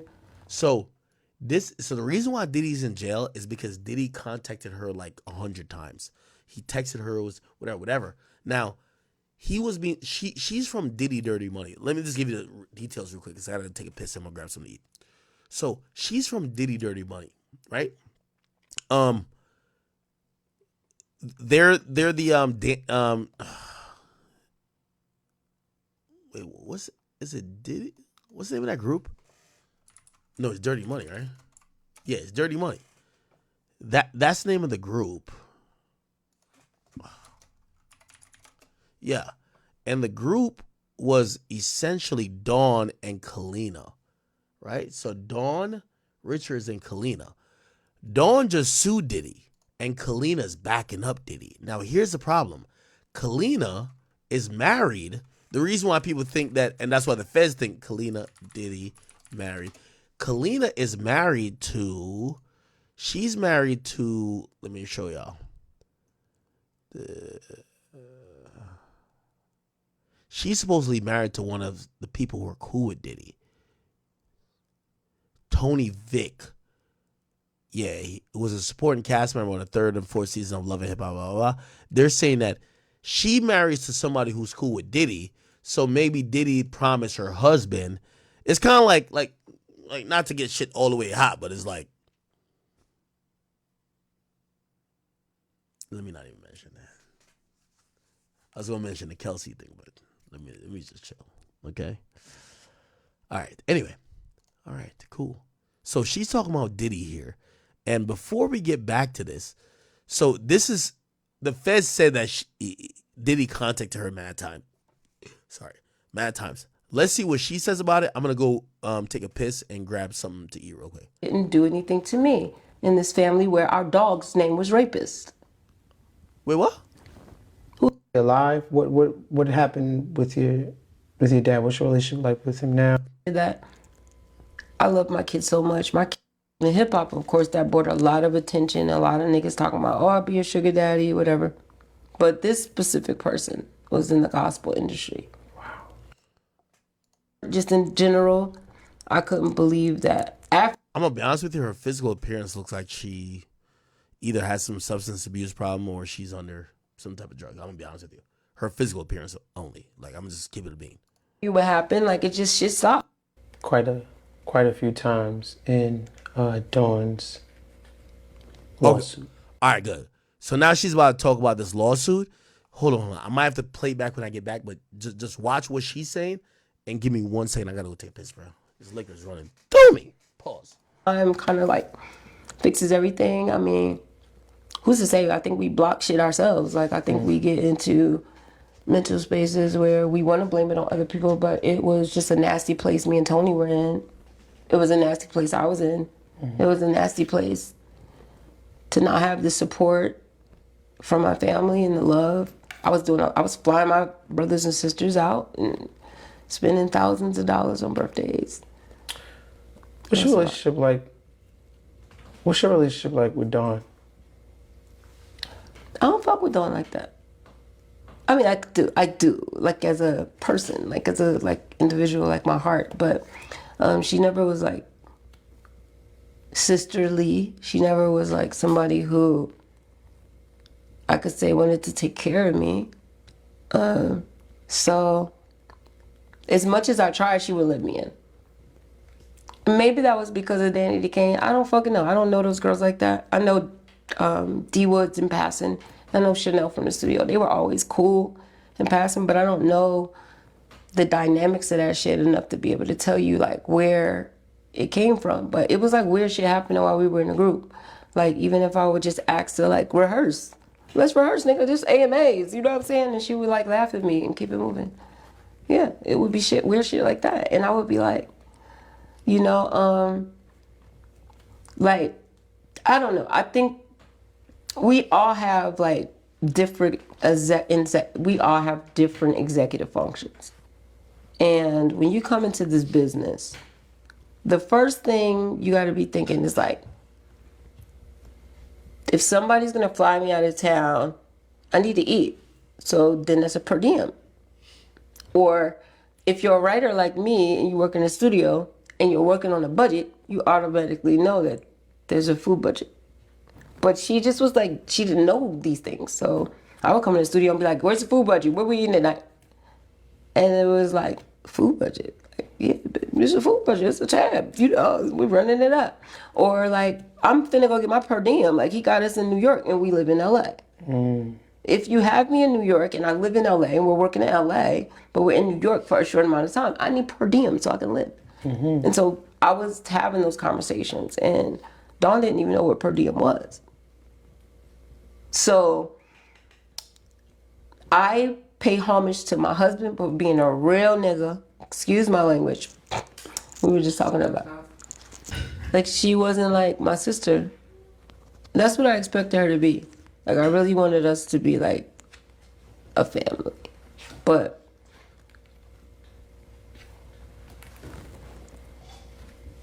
hopeful thinking, wishful thinking. But what? Wishful thinking. Wishful thinking. Yeah. I always want sisters. I always want brothers. Like, I love family. I want to be people's family. Like, I love everybody. So, like, I just want to, I think that's, yeah, it's a part of me that want to be accepted. It's trauma. Yeah. And I just want people to like me. It's the thing. You got named quite a few times in Dawn's lawsuit.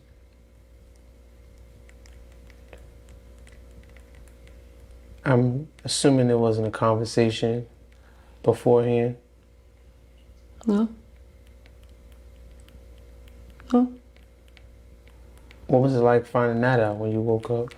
I was angry. I was pissed. You know, I'm feeding my frogs, dude. Like, you know, I'm working on my project. I'm at the end of it. And I'm just like waiting on my time. And I'm like just talking to God and like learning his voice. And then all of a sudden it's like a rip shot. Cause Dawn knows me. And she know that all she ever had to do if something was going on was to say something. And it would have been fucking on. Like Donkey Kong. Like the fuck we talking about? We would have jumped that nigga. We would have fuck out of there. Or whatever. But that wasn't the case. Like, she never... To be honest with you, though me and Puff garnered a closer relationship. She was fucking Puff Going too? into it, Dawn and Puff were closer. They had rapport.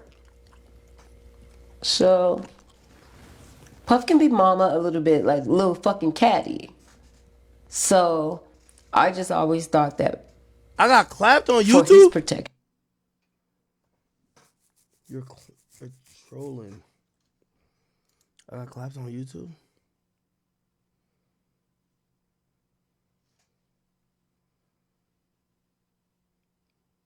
Did I get clapped? Yo, look. Oh, they are clapping in. Fuck. Nah, it said they've detected some shit with it.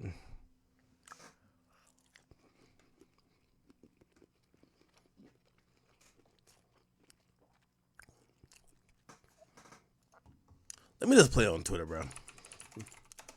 Shorty ain't that interested, bro. No disrespect. There's like one. I think this is where it is. Here we go. Here. Sean has always been somebody that I wanted to be like. Cassie. Love her to death, naive, like getting high. She likes partying. She liked that. Was the thing. Speaking of the after party. I don't fucking know. Don't talk about no baby oil, man. Like, I still use baby oil. Y'all need to get into it. I saw Cassie grow up from a... Now, this is kind of interesting because obviously, well, she's incentivized to kind of like be on Diddy's side, but she's kind of saying that like, yo, when it comes to like Cassie, right? She's saying that her expectation of Cassie is that Cassie was about that life, or not about that life, but like she liked this environment that we're hearing that she didn't supposedly like, which is getting drunk, getting high, whatever. And it appeared that Diddy liked getting high too. About no baby oil, man. Like, I still use baby oil. Y'all need to get into it. I saw Cassie grow up from a little girl that was willing to like give everybody motherfucking, you know, lap dances basically. You know, and get drunk and just have... Whoa.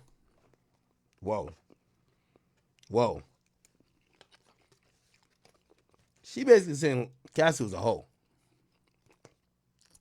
Now, we ain't saying she can't be a victim, but she's saying she saw Cassie doing hoe shit. I'm gonna get into it. I saw Cassie grow up from a little girl that was willing to like give everybody motherfucking, you know, lap dances basically. You know, and get drunk and just have a good like model time.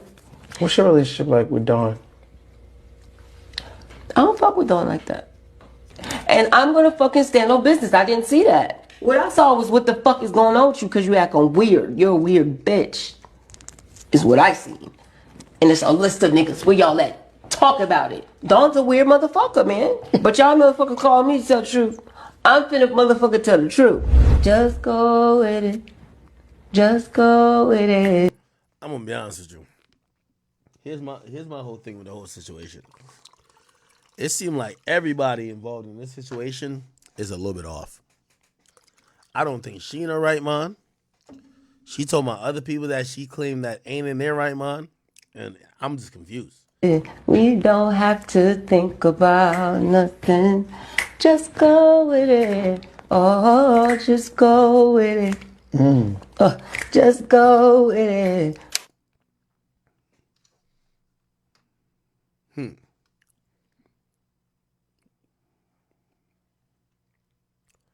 Somebody said when Kalina said Diddy tried to get her in the Illuminati. Really?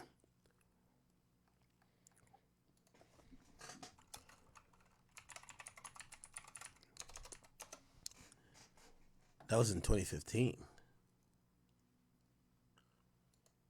I think he's in prison for the rest of his life. The rest of his life. And really? I think he should be. Wow. Because I know what the victims' stories are and how many women he has harmed, and men, but mostly women.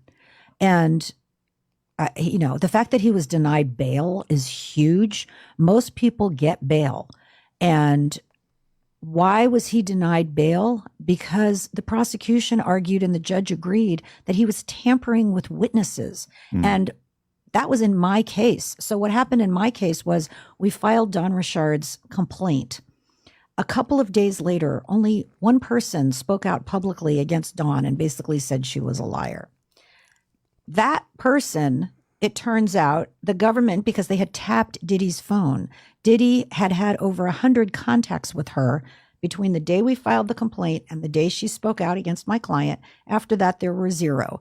So it certainly looks like, and the government argued, he was trying to get her to come out publicly and make a statement to slam my client, Don Richard. It looks like he's tampering with witnesses. And he personally was doing it. It's not like he had somebody who worked for him do it. Personally was doing it. And they also had a recording of him saying, you know, I know the government's tapping my phone. I can't really talk to you.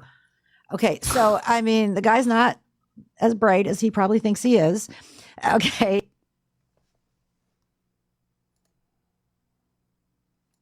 They did though. So they basically denied post bail because he called me. Because, yeah. 50. Something about her doesn't seem like she's like sober right here. Like, am I tripping, Chad? You know, I love black women and like, you know, I love the different demeanors, the different sizes, shapes, personalities of women who are black. You know what I mean? And I know she's a black woman who has a story to tell, but there's just something about her demeanor that just kind of tells me like, yo, bruv, she's not all the way sober. Am I tripping? It's probably just me, right? I don't know. Forgive me if it's just me.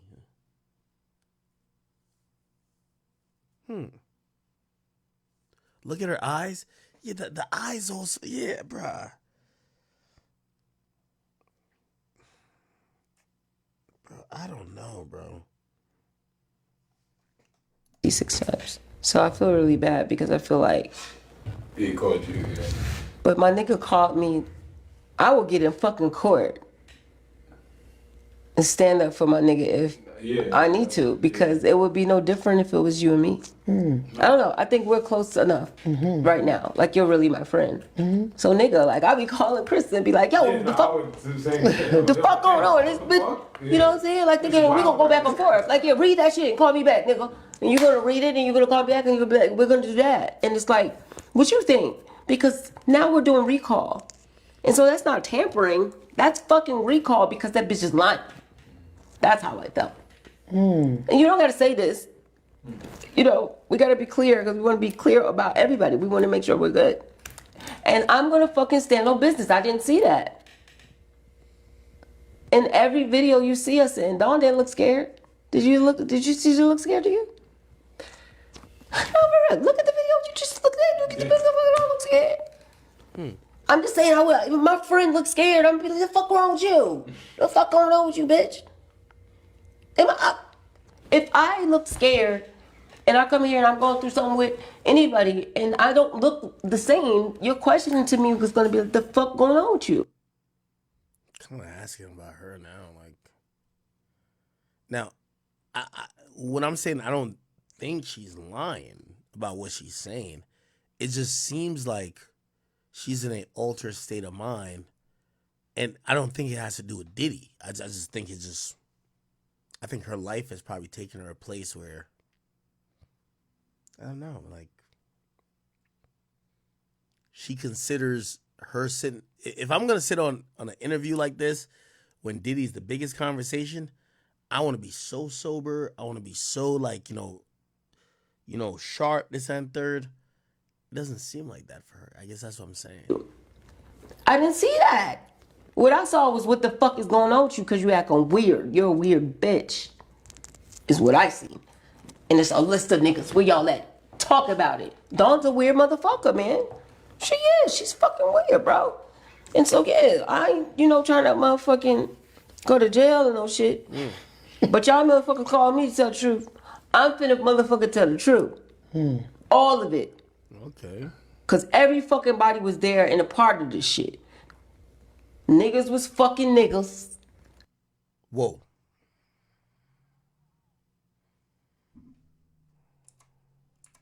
Motherfucker tell the truth. All of it.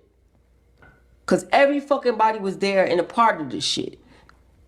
Niggas was fucking niggas. Fucking body was there and a part of this shit. Niggas was fucking niggas. Fucking body was there and a part of this shit. Niggas was fucking niggas. Say what? There and a part of this shit. Niggas was fucking niggas. Bitches was saying they like to fuck bitches.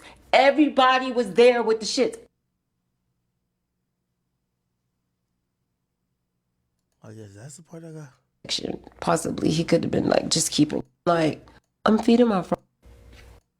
There's a food budget. Somebody who was in. People we're afraid of drunk and.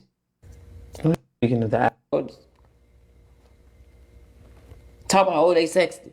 The fuck out of here. And I wasn't gonna be around nobody that was beating nobody. Pair of sneakers are like, I wanna write them. His mother was upstairs.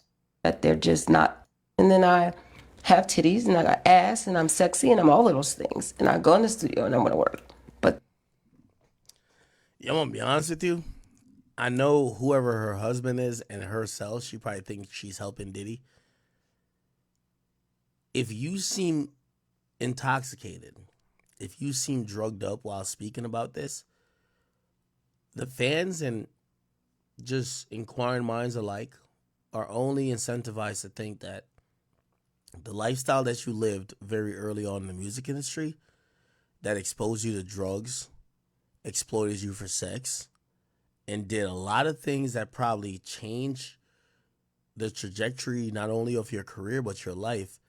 When you can't show up on an interview and be sober and be very cognizant and talk about this, we kind of have to almost feel like maybe the reason why you're addicted to whatever you're addicted to now is ramifications of you being drugged up while you were drugged up during all the bullshit that they may have had you doing before.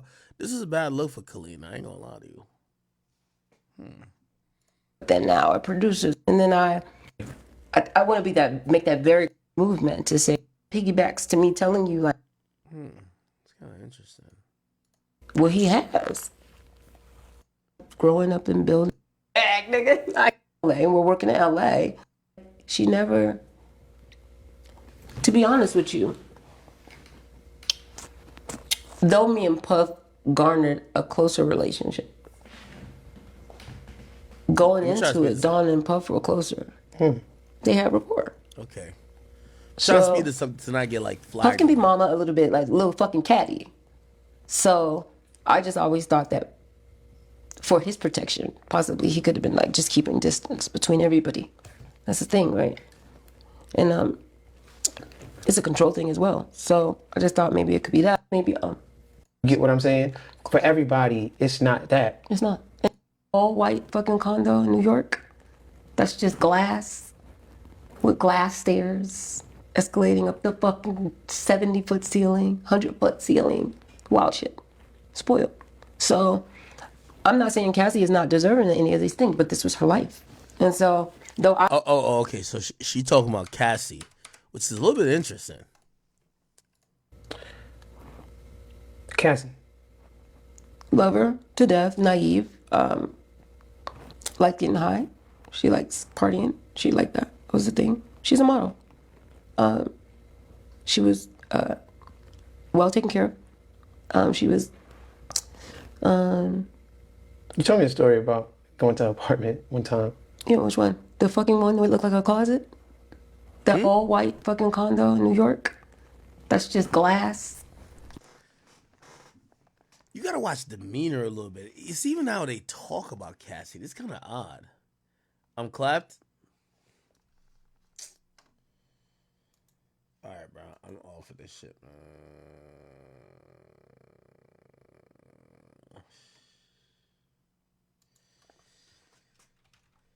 Am I off?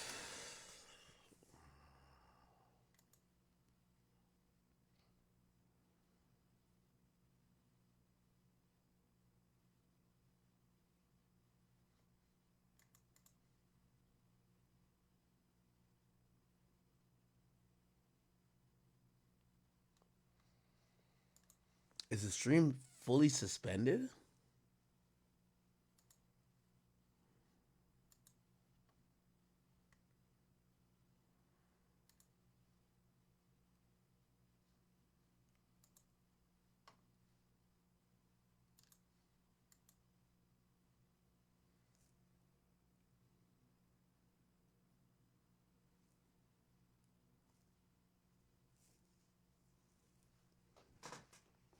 Am I back?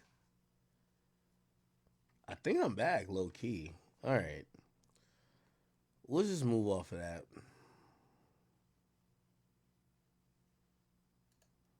What's the first sucker move that he pulled, in your opinion?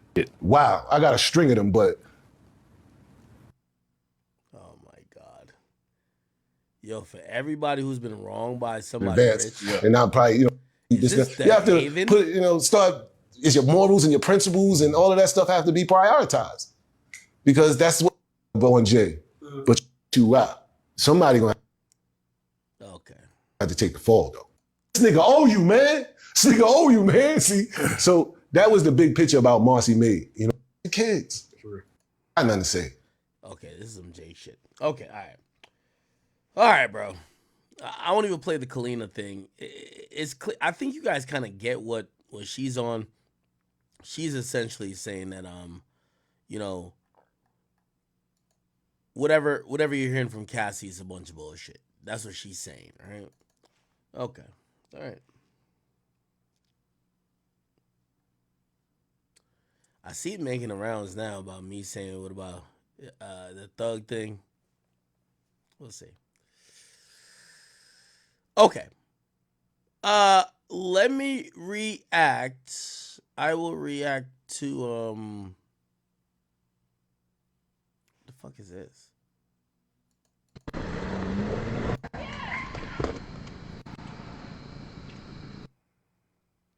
Okay. Anyway, I don't know what that is. Let me react to Kai Cenat. Let me see. Kai Cenat and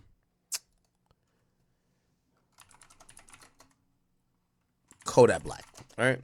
So Kai Cenat's doing this whole streamathon, and a lot of people are, you know, obviously tuned in. He's trying to break the world record for Twitch in the amount of streams in a particular month.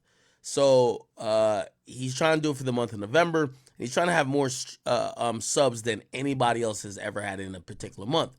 Now that record happens to be like 320 something, and he's trying to get more than that. So he's announced his streamathon. He's bringing on a bunch of people, and they're all like showing up, and he's doing his thing. Now, let me see if I could figure out what people are so upset about, because some people feel like, you know, Kodak was tweaking out. Let me see. Give me a second. Let me watch part of the stream. Yeah. All right, so Kodak When shows. the last time you was on when the last time you did the stream? Like a few days ago. Okay. Hey.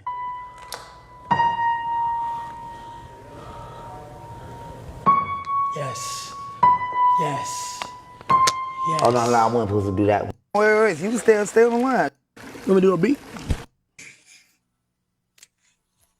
What? But now we avalanche together. We kayak for real. We kayak. Yeah, kayak. we kayak. Yeah. We Fuck kayak. yeah. Hey, let me drive the boat. Let me drive the boat. Let me try to. Go. Hold on. Yeah, cussing out, all that. Yeah.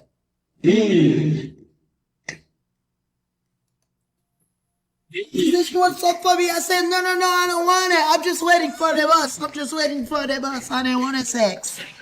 I don't want sex.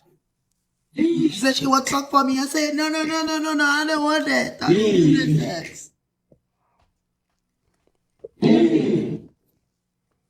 Did she push me right here? She pushed me. She go boom. She punched me. She said, no, you don't go anywhere. I love that dick. I want it. I'm gonna keep it. I want to eat it. I want to bite it.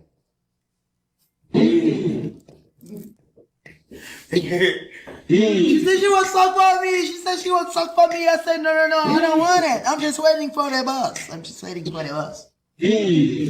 don't want it. I don't need it. But she want it. I don't want it. I don't need it. But she want it. You're doing freestyle. No. No.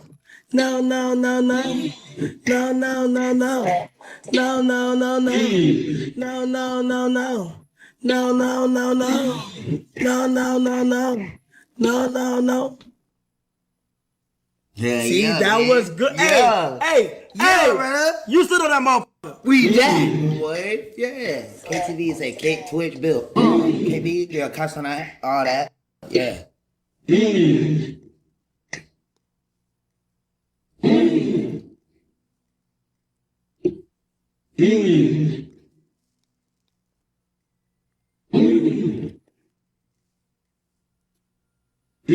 Man, I feel like Dan, cause we on this all purple like the man. 137, Kodak on my right, Kodak gonna be the one. What the 100? So okay, yeah. So we got 6/11. That's my actual Z day, my birthday. You know what I mean? And so when you start your stream, what do you do? W chat. Send me their mornings. W chat. Thank you for all the subscribers. Love y'all. Thank you for all the subscribers. Okay, look. All right, so if somebody sub up right now, what do you do? Hold on. Somebody set us up real quick. Let me see if you know what to do. Kodak. That's right. Hand me on that motherfucker. You fuck with don't stay. Like same time shit. You feel me? Yeah. Just every year. But like who? Man, L. Like every like elevation and shit was always like same time. It feel good. That's what you say sometimes. Yeah. This shit either. No, nobody steal this shit. Nah, for real. Cause he got a copyright and shit. I'm throwing it out. Yeah, he throwing it out there. So nobody steal this shit. And then because sometimes, bro, you gotta be tough with these niggas, right? Too, cause like, yeah. What's a bit more, bitch? A lot of times, niggas don't be really like for you or on your team for real. They just want to see your playbook. They just want to know, man, what you got going on. But that's why sometimes you can't always say it, but at times when it feel good, that's what you say sometimes. Yeah. Well, in and out. Okay, I guess moments like that. Always say it, but at They just want to know, man, what you got going on. But that's why sometimes you can't always say it, but at times when it feel good, that's what you say sometimes. Yeah. Well, in and out. But I go through. All right. Before I get to the little teaching and everything else, chat. What I'm gonna say right here, I'm glad that I'm not like one of the industry like people because I don't know how to speak politically correct. I could just speak like me. Here's the reality of it. Now, I know Kodak Black. But I've heard the same thing when it comes to other people y'all like. I don't want to mention their name. I don't want to bring them into this type of conversation. Because a lot of them, y'all have heard about whatever, but just haven't had implications with them. A lot of these guys also, they take phones. And this is why you never see it, but you do hear about it. Let me give you the reality about what's going on here, chat. Okay? Been around Kodak Black a few times. Kodak Black is a cool guy. Now, I want to be very clear with y'all, and I want to be clear even if Kodak sees this. And I'm only speaking the truth, but I ain't also no nigga who's trying to violate people's privacy. Kodak Black, like many other artists, are people who indulge in whatever they indulge in. It ain't my job or my business to tell you what they indulge in, but I will say this to you. What I seen on the stream, and I watch a lot of it, it was not Kodak tweaking out. That is Kodak at his regular. Kodak be having fun. Kodak be turning up. Trust me, even if he's sober, you can't understand him anyway. The nigga talk like a lawnmower. Trust me. He's called me many a times at 7 a.m., 8 a.m., 10 a.m., and I've sat on the phone with him for 2-3 hours, and the whole time I'm saying, does he think I understand what he's saying? I remember he called me one day ranting about some shit. We talked about Young Boy, or actually we didn't talk about Young Boy. He just talked about Young Boy for like an hour and a half. He told me, try to fix it. He then called 3 niggas in jail. I was just sitting there. He called him on another phone. I just sat there. And he said, oh, I forgot this. I forgot to send you this shit. Yo, I got this song. Send me the song. It was Super Gremlin. I want to just be very honest about people like Kodak Black. But I just don't want to mention other people's names. Kodak Black is someone that what you think your sober is, that's not his sober. I got to be honest with you. Kodak Black is someone who utilizes and exercises his vices. And I'm going to keep it as that frequently. And when I watched this stream, I'm going to be honest with you, I wasn't that perturbed. I'm going to tell you why. The problematic Kodak, when it comes to whatever he does, is going to be Kodak not being awake. It's going to be a Kodak that is almost passed out, but thinking he's not passed out. Kodak being like this is Kodak being a lot childlike. It's the same Kodak that says in court, hey, can I get that Jolly Rancher? That's Kodak acting out. He's having fun. Not saying he's not under the influence of anything, but we also got to also realize and I want to have a real conversation with y'all. If y'all stipulations were, if a artist is in under the influence of anything, they should not be on stream or they should not be on camera. Well, you will never see a rapper. Half of these rappers are self-medicated. They're taking things to help them cope with whatever they're going through, or sometimes they're taking shit to make them cope with social anxiety. Again, I'm not saying I'm co-signing anything Kodak has done, but I've been around the nigga, and this is the only alarming thing I could only point out with Kodak. Whatever you think his normal is not as normal. What if you think, when you look at Kodak, you be like, oh, he got to be drunk or something like that. You're gonna get around him when he's completely sober, and he's gonna be just like that. Not making making an excuse for him. I do think Kodak should be mindful of if he's using drugs, when he's using drugs, how it's affecting him. I do care about his health. I don't want nothing to happen to him, but I will be sitting here and telling you a fucking lie if it was something that, unless Kodak lost his ability to have his own willpower, that he would completely go cold turkey from whatever he's doing. Okay? So I say that to y'all to say, y'all either gonna have to give up on this, oh, it's Kodak, blah, blah, blah, or you're gonna have to understand his normal is a bit abnormal.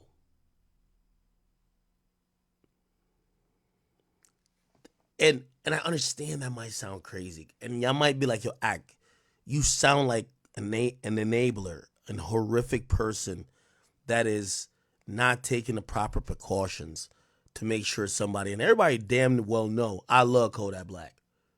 Kodak is one of my favorite artists. I appreciate, I celebrate, I give his praises at every turn that I can.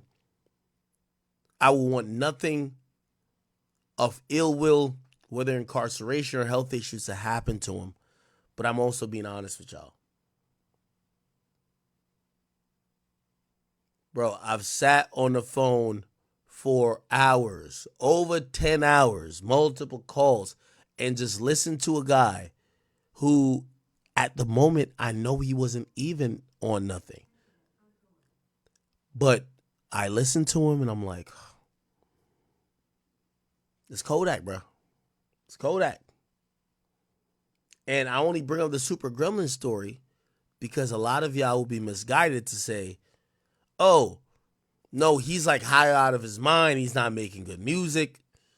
That Super Gremlin song came out of that time period. It came out of that randomness. It came out of that. So I only say that to say, do I think he should be more cognizant? Do I think that maybe somebody should make sure they're monitoring what's going on with him? Yes. But am I going to sit here and be like, oh, man, get Kodak off drugs because that's whatever you think Kodak taking today, he was taking for the last, he's been taking since 2017. I just want to say that right now. Whatever you think Kodak is taking today, Kodak was on 2017.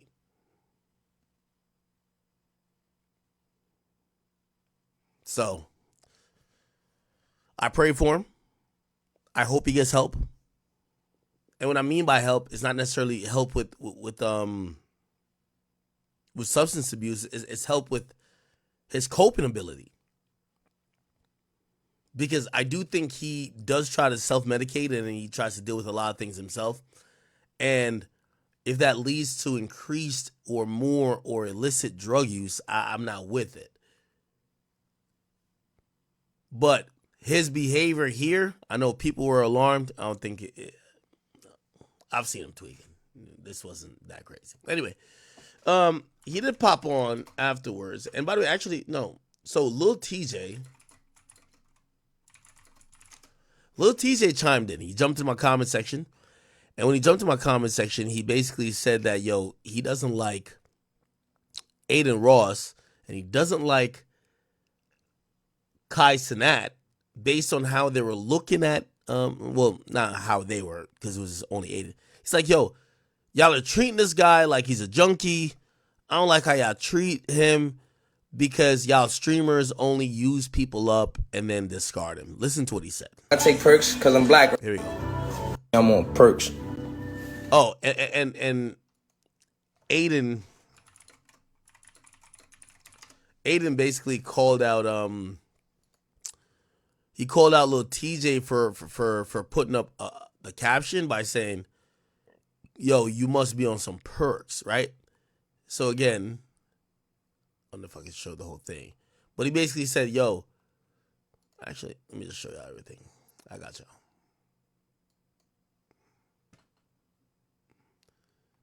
All right, my bad. Okay, here we go. So let me just go back a bit.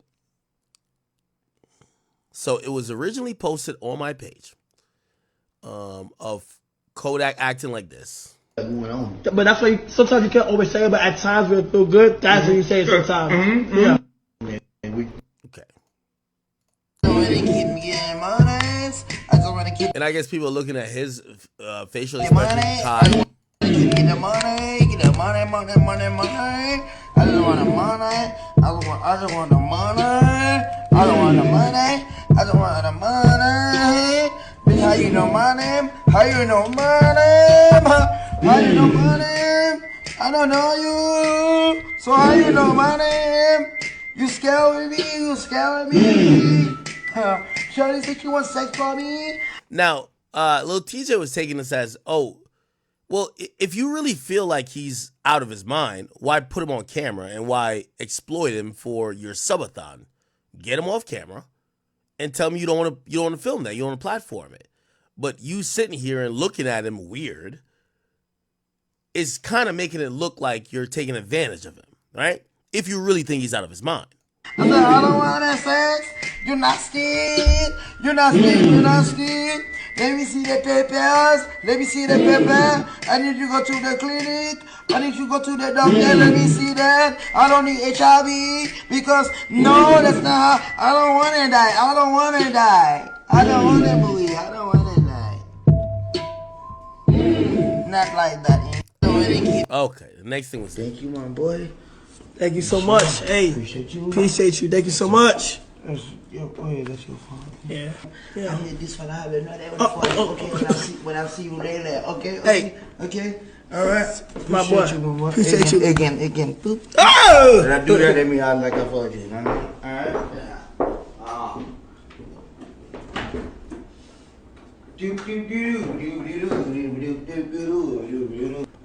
That was something, man. I'm not gonna lie, bro. Thank you, my boy. Okay, so that little TJ posted on his story. He said, "I fake hate this kid." Him and again, which means he meant to say him and Aiden, the biggest dick riders in life. Okay, and after that, he explained it by saying this. I told Aiden, your culture vulture, he told me I'm on perks. Now, they went through a text conversation after he posted on his story. So he's talking about a text conversation. So I guess he told Aiden when Aiden texted him like, yo, you're a culture vulture. And Aiden told him on the text, you're on perks. And he's responding to that. I don't take perks. I don't take drugs. I might sip lean a little now and then. But actually, less than you. Fucking racist nigga. I look like I take perks because I'm black, right? I know. He told me, I sent him a voice note about how I feel like your culture vulture. He told me he's not watching that. He's watching the election. And that I need to stop taking perks. That's what he think about niggas. He just grind his way to the top using that little face card he got. And use niggas. Y'all niggas better stay woke. Niggas use everybody. They only fuck with the top-notch niggas because they using niggas. Culture vulture. Stop looking at Yak like he's a weirdo. No, sometimes that's how rappers act. In our society, that's how we act. That's how we get. Feel me? We different from niggas. This is the one lane where hood niggas get to make their bread. Hood niggas get to make their bread and put on for other hood niggas. Real shit, bro. So sometimes rappers could act weird. We from different places than y'all. I ain't gonna lie. And I don't take perks. I get high. But I don't take perks, fool. So you tell me I need to stop taking perks, fool. Okay. Now, I'm going to be honest with you. I know little TJ. I know all the parties involved. And I'm protective of streamers. Y'all should know this, right? I did hit up little TJ and I said, TJ, I know Aiden. Aiden isn't a culture vulture. And I do believe that. Aiden isn't a culture vulture. But I could understand your point of view if you think that, you know, there's some exploitation there, or if you think that maybe they're not fucking with people if they're not hot. And I'm like, yo, listen, I want to bridge that conversation with you because, you know, I know Aiden, when I talked to him, Aiden was just like, yo, yeah, like I thought I was cool with this guy. Like I don't know if maybe I didn't accept to do a stream with them at a point and maybe think that I kind of shunned him and whatever. And I'm like, yo, all right, I try to have that conversation. And by the way, I want to salute to Aiden on that because Aiden was like, yo, Ak, because you've reached out to me, I'm not going to go crazy on him. I'm not going to do more, right? You know, because, you know, these things could really quickly turn to a back and forth. And obviously, you know, yo, TJ from the Bronx, right? Like, nobody's scared of Aiden, right? But, you know, to have people like going back and forth, egos get involved in second, third. And Aiden was just like, yo, you know, I told Aiden, I'm like, yo, I think this is a misunderstanding. Let me talk to him that he could understand. Because I get his point of view where he's like, this might look like y'all playing Kodak when, bro, Kodak is Kodak, right? Like y'all don't understand Kodak, so y'all looking at him weird on a stream and using that for content to make him look weird. But Kodak is Kodak. He's a really great artist, and let's be very clear: Kodak is a generational talent in terms of artists. Cool. So I did that, but then I realized there's another angle, chat, which is the other angle is Kai. So let me give you the angle that I think was more prevalent even than the Kai angle. Because he says, I fake hate this kid, him and again, and really meant Aiden. Now, here's a real issue with that. So not Aiden, I mean Kai's favorite artist is someone known as Lil TJ, okay? He even executive produced Lil TJ's like last EP or something.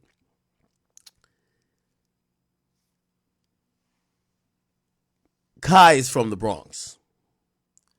A Boogie is from the Bronx.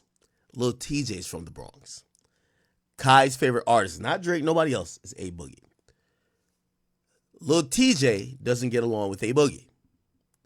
He's probably also seen Kai show a lot of love to A Boogie, but hasn't gotten the same love in reciprocation. So he's like, okay, so you picking sides with them niggas I don't get along with. By the way, Lil TJ got shot multiple times about like a year or so ago. And let's not get behind why the streets are saying that happened, but whatever. So if you're wondering why Lil TJ says this, I think it's not much to do with Aiden more than it is to do with him sending a shot at Kai. And this was kind of like, exacerbated because let me just, yeah. And by the way, this was Aiden. This is Aiden's burner account showing Kai the text message where Lil TJ says, "Dick sucker, LOL, you too. I'm gonna show y'all little niggas something." Right?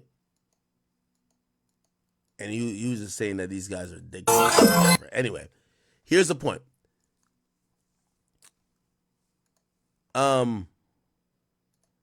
What happened afterwards is that A Boogie immediately called into the stream. Check this out. Yeah. Whatever you want to do, nigga.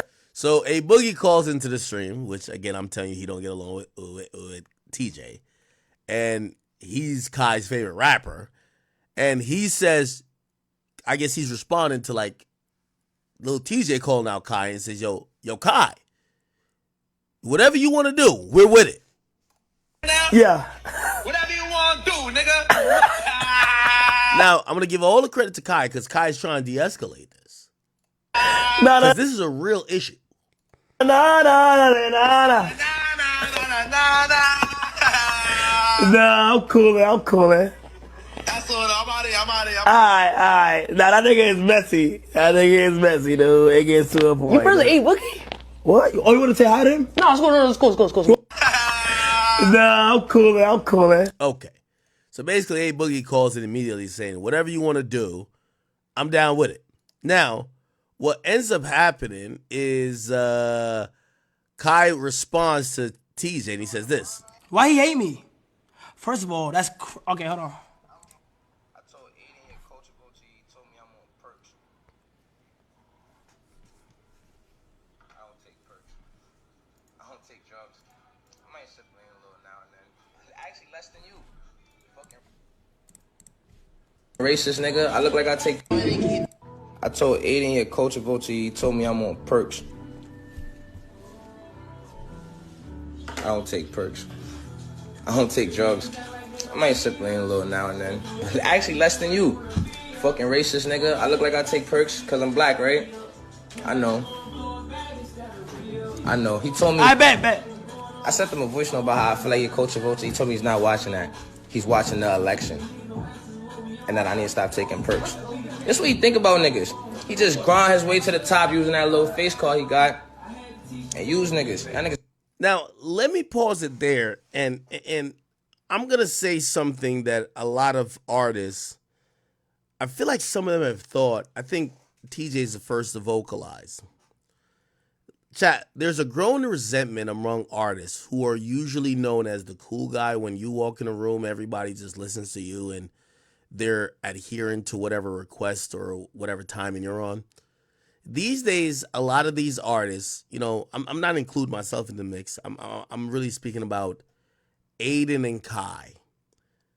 It appears that a lot of these artists, if they want to connect with the youth, they have to tap in with Aiden or Kai. And there's a little bit of a, man, who the fuck are these guys type of shit. It's easy to think that way for an artist because they're like, yo, when I get on stage, there's, okay, you streaming to 60, 70,000 people, but that's people all around the world on a computer. When I go in to whatever, tour I'm on or whatever festival I'm on, I'm seeing 60, 70,000 people in reality. So there is a disdain towards how like the streamers have kind of, Aiden and Kai kind of got all rappers in their palm. Remember I told you, and I always look back at how this came to fruition. I remember Aiden was trying to offer me bread or whatever to like post him, just post him being influential in hip hop. Yo, post me in Tory's, freestyle. These days, these rappers need these guys. Like, these rappers need to be on their stream. These guys, like, they're on their type of timing. And, I don't know. It feels like there's a little bit of resentment there because they're almost thinking that, why the fuck do we gotta fuck with these guys? Also, and this is where we're going to get to Uzi a little bit later. The resentment don't only stop there, man. Like, now, obviously Uzi has no resentment, but like, bro, these days, the fans of these guys, yo, Uzi was supposedly going to be on Kai's stream for the first week straight. Uzi is selling 60K. So that makes it like really difficult because now I think the rappers are realizing you're losing your audience to the streamers. The streamers ain't helping you. They're taking your audience. That's what it is. Because these days, I think kids are listening to music in certain realms, but they don't look at a rapper as more cooler than a streamer. They look at Uzi. Oh, Uzi's super cool, but Kai is super cool too. Anyway, let me finish playing. Niggas better stay woke. Niggas use everybody. They only fuck with the top-notch niggas because they using niggas. What? Culture vulture. Stop looking at Yak like he's a weirdo. No, sometimes that's how rappers act. In our society... Huh? Nigga, I wasn't looking at Yak like he was a weirdo, nigga. I was genuinely confused, nigga. What the fuck? That's how we act. That's how we get. That's how we act? I'm mad confused, bro. For me, we different from niggas. This is the one lane where hood niggas get to make their bread. Hood niggas get to make their bread and put on for other hood niggas. Real shit, bro. So sometimes rappers could act weird. We from different places than y'all. I ain't gonna lie. And I don't take perks. I get high. But I don't take perks, fool. So you tell me I need to stop taking perks, fool. It's racist to me, gang. Like, fuck where your mind at, fool. Okay. I think because I heard him say, you only fuck with the top people. I don't know if he's talking about Aiden, but I generally be minding my business. Then some way, somehow, I get dragged in somewhere every single time. And I'm going to just go ahead and think that a song or an album or something about a drop. You feel me? TJ, it's unfortunate that you didn't even, like, text me or nothing, like, or say, yo, this is what you did with here was cool. Like, I don't even remember you having a problem with me. So you saying that was like, damn, nigga.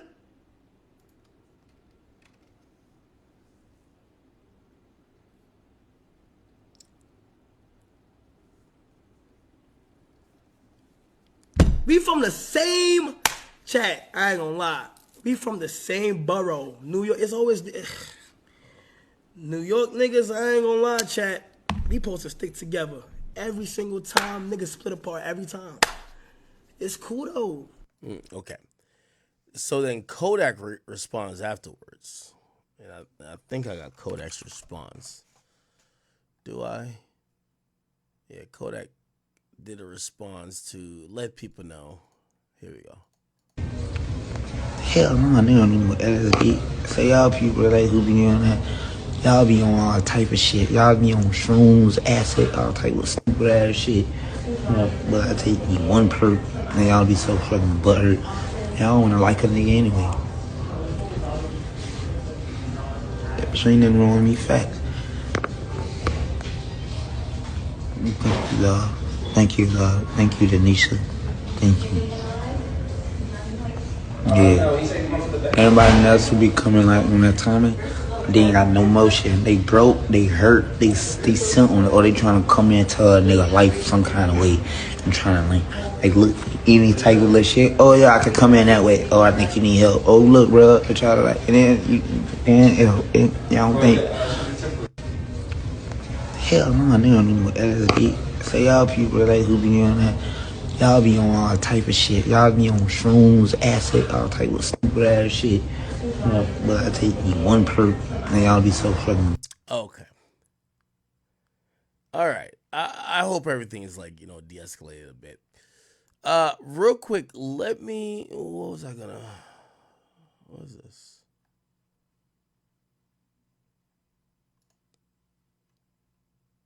Okay. I'm gonna address this I gotta grab something real quick upstairs, but I'll play some. I'm gonna start this next topic from the back. Pause. I'm gonna start this from the back. Okay, so let me give you the lead up real quick.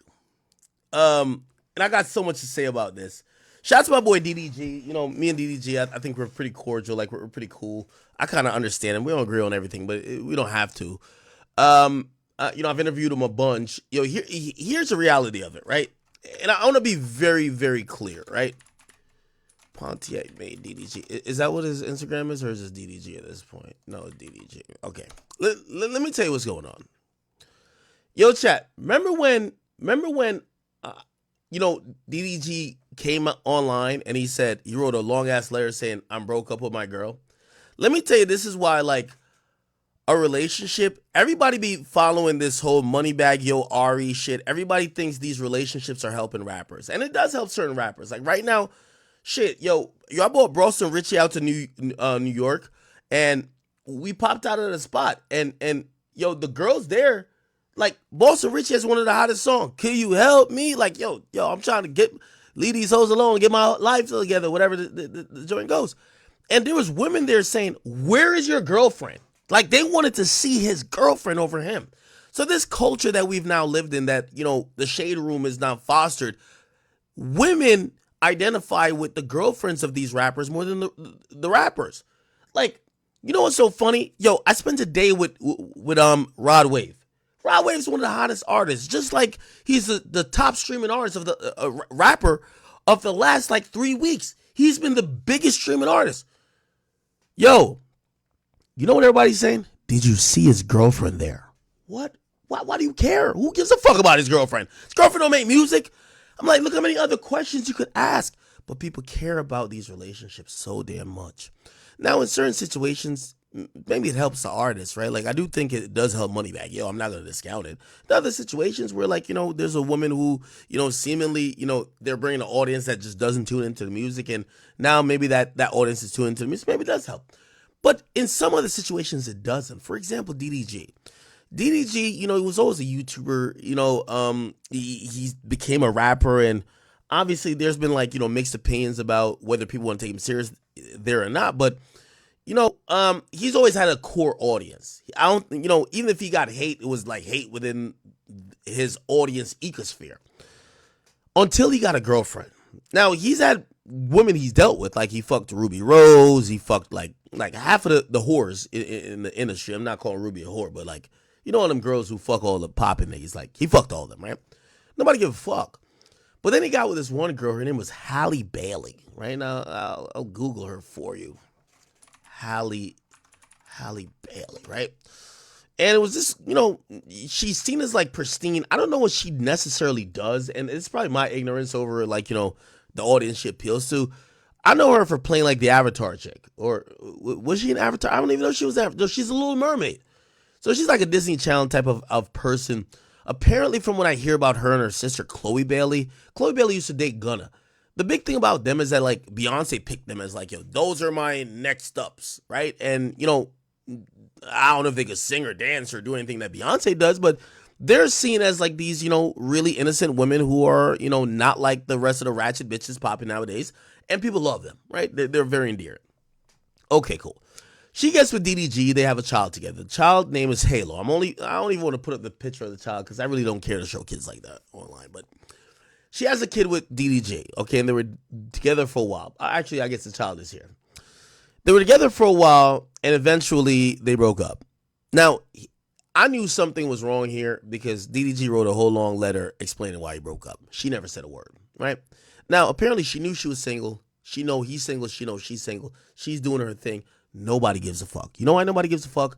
Because they look at her as an innocent angel.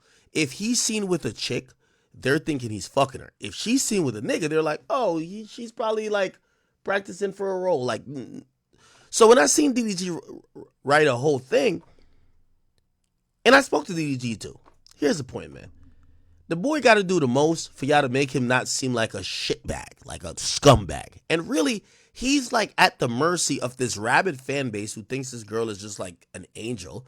And I'm not saying she's a bad person at all, but it's like single bitter baby moms on Shade Room are always looking for the bad baby daddy who abandons like whatever, because most of them have been abandoned, right? So let me just spiel the story a little bit. Okay, so what ends up happening? They break up. From what I'm hearing, Shorty's doing her thing. She's enjoying herself. She's whatever. He's doing his thing. So they're both doing their thing. Now, this baby right here, I'm not on TikTok like that. Shout out to my people who do run my TikTok and shit like that. But, like, I'm not on TikTok like that. Apparently, this kid is a meme. Like, they got memes of this kid. Like, this kid is, like, popular. Like, I don't know. Like, apparently the kid name is Halo DDG meme. I don't know. I'm going to just Google it. Okay. All right. I guess this part of the meme right here, I don't know. So, the kid is really popular. He posts her all the time. Let's go to her, Halle Bailey. Apparently, she posts him all the time, too. This is her Instagram right here. Look, you go on her Instagram. This is her with him. You know, she's posting her kid. There's the kid again. Like, you know, whatever. So look, right here. She posting the kid, too. So she posts the kid. He posts the kid. Whatever. Cool. Now, this is what I don't like. Bitter baby mom games. Let me tell you this. A woman ain't spit out a kid, and respectfully, I want to be very respectful as I'm speaking about this. I respect DDG, I respect the mother of his child, and I respect the child. A lot of y'all have dealt with the bitter baby moms. And it's in phases that you realize she's a bitter baby moms. The bitter baby moms is usually bitter that she carries your child and you're not with her. Even if she agreed to break up with you, she don't want you to be happy unless you're with her. She usually wants you to just succumb and come back kowtow to whatever she got going on just to be a part of whatever. How? She's going to use everything that's her leverage against you to make you realize you fucked up. Now, it starts very light because this is the woman people don't look at like that. You know, when they talk about these baby moms who are bitter, people don't look at this woman like that. So she posts pictures with the kid. He posts pictures with the kid. It wasn't until he brought the kid on Kai's stream. That's when she had a problem. Look, actually, I got it right here. The moment he brought his child on Kai's stream, keep in mind, he's had his child on his own stream. She's had the kid on her photo shoots and all that type of stuff. But when he brought the kid on Kai's stream, she sent out a tweet to mobilize her army of single baby mamas who love her against DDG like he's a bad parent. She said, "Hi, everyone. Just so you know, I'm out of town. And I don't approve of my baby being on stream tonight. I wasn't told or notified, and I'm extremely upset to have my baby." Now, it's very important. Anytime you see a toxic single baby mom, she always talks about the child that you had to give your semen and your DNA to help create. She talks about it as if it's hers that you're borrowing. Because in reality, most of these ratchet single baby mamas, they don't respect the father. They think a father is nothing but a semen donor. You're just a donor for DNA. That's it. So she put this message out to say that her baby, she didn't say our baby, her, I don't approve of my baby. You got to keep this in mind. My baby should not be on a stream. Keep in mind, the person who brought on the stream technically is his baby too. But this is the world we live in, and this is why we got to be glad that Donald Trump won. Because this feminist shit has gotten out of hand. First of all, niggas is trying to be bitches. Bitches is trying to be niggas, okay? People are changing up their genders, transgender, all that type of way, whatever they doing. But even beyond that, chat, you then have this feminist agenda basically saying that men have zero, okay, we get it with reproductive rights, but men have no rights even in a child's life. You're just basically a glorified babysitter. She talks about the child as not if she shares it with the guy who has the child in his hand. She talked about the child as if it's hers exclusively.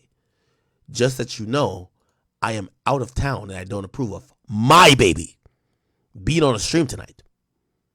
I wasn't told or notified, and I'm extremely upset to have my baby, mine, that's it, in front of millions of people.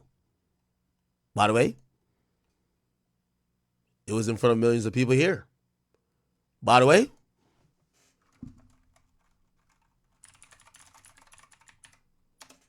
it was, remember she said millions of people, right? I just want to, look, this was 3 million likes. It was millions of people there, right? It was 2 million people there. She wasn't that concerned then. But now, she was concerned about her baby being in front of millions of people. Why?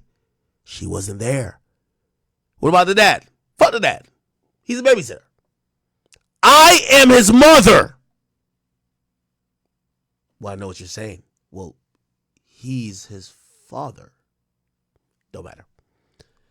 And protector. I keep telling you, gender roles is gone nowadays. Usually the woman is the nurturer, the man is the protector and provider, but she claims both. I am the mother and the protector. And I'm saddened I wasn't notified, especially when I'm out of town. Now, let's be very clear. Halle Bailey, you could act how you want to act. I'm going to be I'm going to take this with kid gloves because I fuck with my man DDG and he's family with you forever. But you ain't different than Christian Rock and the rest of them.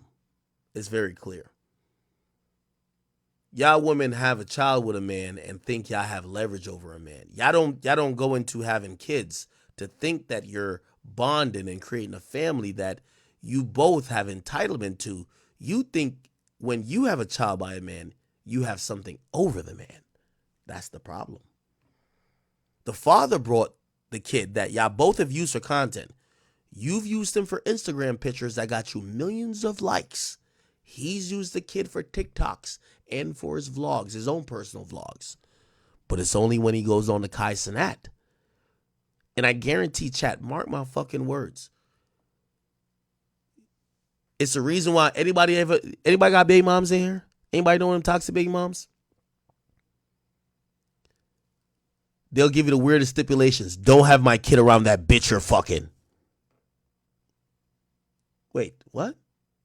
No, nobody's going to touch the kid but me. If that bitch is there, don't have my kid there. You know why? They're using it as leverage to try to control you. Now, I'm going to go into her explanation, which is like postpartum or whatever, but y'all both use a kid for content. To a certain extent, because y'all take pictures and all that, whatever. But now it's a problem. Let me tell you, beware of the Halle Baileys of this world. It only gets worse. Halle Bailey is one of those people. Let me tell you this. I don't care what these little whores of today say. The fucking, what's their names? The Sexy Reds, the Ice Spices. A woman don't go through 9 months of having a child, 24 hours of labor, to be a single baby mama. They get resentful. when they know you left them. They get resentful when they know you get to walk around and pop in and pop out with the kid, and other girls actually want you more when they see you with the kid. Who knows? DDG might have had 2 hoes in the back. Maybe not. I can't see them in this room, but they might be back there. So that's all I'm saying to Halle Bailey. I'm glad this was called out because everybody online called her out like, yo, what do you mean? Why the fuck are you tweeting this? Text your baby father. By the way, when he announced that he broke up with her or they broke up, she never said nothing. You know why? They were cooking him. Yo, you're corny for even addressing this, dog. You're dumb corny. Why you gotta say you broke up with your girl? I gave the context even back then. He gotta say he broke up with her, because if he starts donkey fucking another bitch, y'all gonna call him a cheater and call him a nigga who ran out on his kid and his baby moms. While his baby mom's doing whatever she's doing already.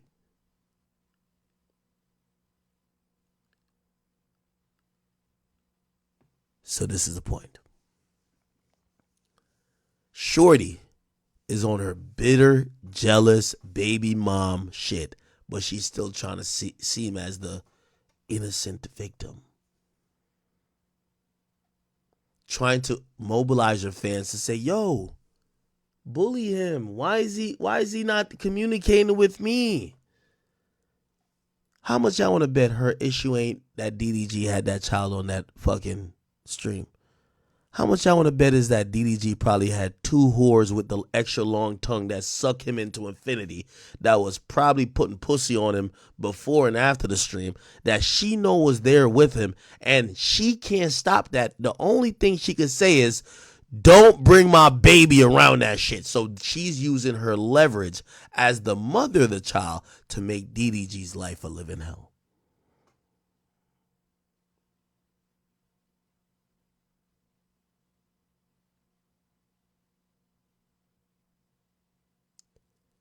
The unfortunate thing is this, man. Call DDG corny all you want, but he had to announce that he broke up with this chick just so that he could even stick his dick somewhere else. And I don't even know if he fucking nobody else. I'm just saying. I saw DDG when he was with this chick. By the way, DDG, I'm glad you ain't with her no more. I saw this nigga when he was in Miami. That boy wouldn't even take a picture with another girl. He was hoping, he was paranoid the girl would go online and say his hand was around her and say, oh yeah, I fucked DDG that night. And now his whole relationship is in turmoil and people on Shade Room is cooking him, hating him because they think that he cheated on this woman who they claim could do no wrong. This is the first misstep she made. And by the way, this is how I know DDG, he's a smart guy. Because after all that happened, so he took the kid off stream. He actually took the kid off stream. He looked just like Daryl, bro. He took the kid off stream. Oh my Eventually, gosh. when he see it, they took it off stream. And after she sent that, he responded to her. Listen to what he said. And give me 1 second, I gotta grab something. Before we get into what I'm about to talk about, You about to promote some shit. 15, do not miss out. Make your TikTok to the TikTok sound. Stuff like, oh, DDG, you doing all this for promo. I just know how to flip negativity into positivity. Like, I don't never want y'all to ever see me sweat. I don't never want y'all to think y'all ever made me lose sleep. And when I say y'all, I mean like the people that talk crazy about me every single day. Y'all know I've been getting cyberbullied for the past 3 years. The average person would have been off theyself. Like, the stuff that I go through online for being a active dad is out of control. Like, I go through stuff that don't even make sense. And it's to a point now where my skin is so damn thick, bro. Like, nothing really gets to me anymore, you know? So that's why when I get into situations like this, I'm a promote a song. You know what I'm saying? I'm a do whatever, because I'm not going to let you make me feel like I'm not working. I work through the hard times. It's called keeping your head up. It's called fighting through hard times and you know, persevering and stuff like that. So I've been dealing with adversity for the past 3-4 years for nothing, you know, truthfully. Like, I've been getting hated on for so long. So it's like, it is what it is. But One thing I don't like when people do, I don't like when people hate on Halle. I don't care if people think she wrong or not, or if I think she wrong or right. She could be going through something mentally after having a kid that I can't understand as a man. So when situations like this happen, I try to handle it with as much grace as possible, because Halo needs her, you know. I need her. We need DDG. I see you trying to defend her. That was a good move, by the way. But let me tell you what happens next. You see, when a woman who we live in a victim economy, and people aren't honest because everybody's playing the internet to get whatever advantage and angle they want. If she can't paint you as a deadbeat dad, which you're not, she can't paint you as an irresponsible dad, which you're not, she can't paint you as a nigga who ain't working with her in parency, which you are working with her. I'm going to warn you this because I see you defended her here. The next step is for her to say you were abusive. I want to be very clear. I don't give a fuck if it's Halle Bailey or it was goddamn Mother Teresa. These women they all have a game plan and a script. Trust. Now, maybe she takes a high road and says, you know what, I'm not going to continue to play this out on in social media. But the next thing she's going to say to you, I guarantee, you were verbal abusive. Oh, you used to do this or whatever. That's what gets the people on her side. You see, when you're a man, you can't play the crowd like how the woman could play the crowd. You got to stand up to the consequences. And she just tried, yo, why is my baby dad doing that? And I don't approve of it. And nobody bit. Don't ever think you have 18 years of this, my nigga.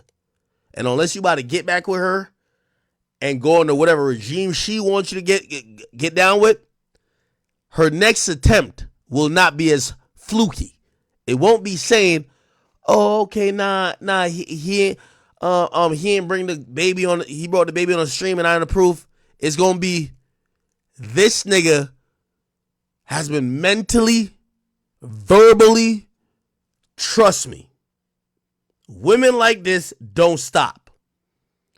The only thing with this chick is that they look at her as a media darling. But trust me, she got the same tool set and the same bag of tricks. You've dodged this one, but you got to wait for the bigger one she about to do. Talk about how you used to verbally abuse her. You are mad aggressive. You trust. So be careful, my brother. each other to create a childhood that's safe and fun and memorable for him. And Halo is the biggest blessing in my life. Like, I don't know. Like, I don't remember what life was like before Halo. And I wouldn't have him if it wasn't. Somebody said, Halle not motherfucking evil. You fucking stupid as hell, nigga. She would have never posted this nigga if she wasn't on that type of timing. Bro, you have the nigga's number. Why the fuck did you post this? Let's keep it a bean. Bro, let me tell you this. When it comes to women, there's no evil and not evil. Women are only loyal to their emotions. That's it. They're loyal to their emotions. That's it. It's not evil. They're not trying to be evil. But if their emotion says, yo, I don't like how this nigga is moving, they're going to do something to even the score out. It's not evil or whatever. Now, we as guys, we look at it like, damn, that's some evil shit. You're right. But with them, they're just controlled by, like, emotion. If she posted this, she has his number, she could DM him. If she gave the baby to him for, I don't know how long, she could have somebody like a nanny shadow them. She could have done it all. Yo, she's rich. She's fucking rich. Why the fuck you think she's getting on social media talking about hi everyone? The nigga announced he broke up with her and she never commented on it once. She never said, oh yeah, he right, we broke up. Never. But your baby who's in your pictures with 5 million likes, and in his multiple TikToks and everything, the first time your baby gets on Kai's stream, you start saying hi everyone, and y'all think that, oh, she's not like that. You go be fucking stupid if you want to. Y'all could go be stupid. Come on, bro. Like, I was born at night, was not last night, my nigga. Bro, when he was getting sauteed by the whole internet, calling him corny, everybody, that's how him and Joe Budden started beefing. Joe Budden said, nigga, do you have a dick? Why are you saying you broke up with your girl?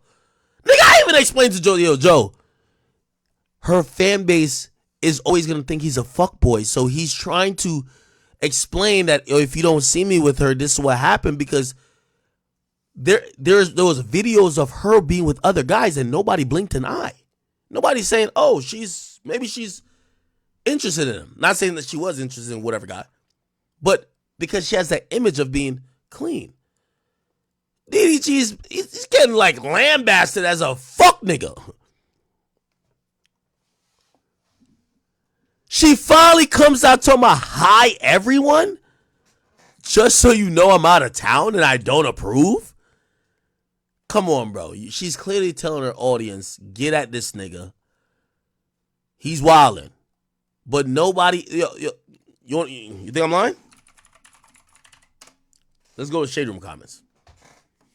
Shade Room comments was cooking her. And by the way, she's never been cooked before. Everybody loves her, bro. Everybody loves her. Let me show you this. Everybody loves this girl, bro.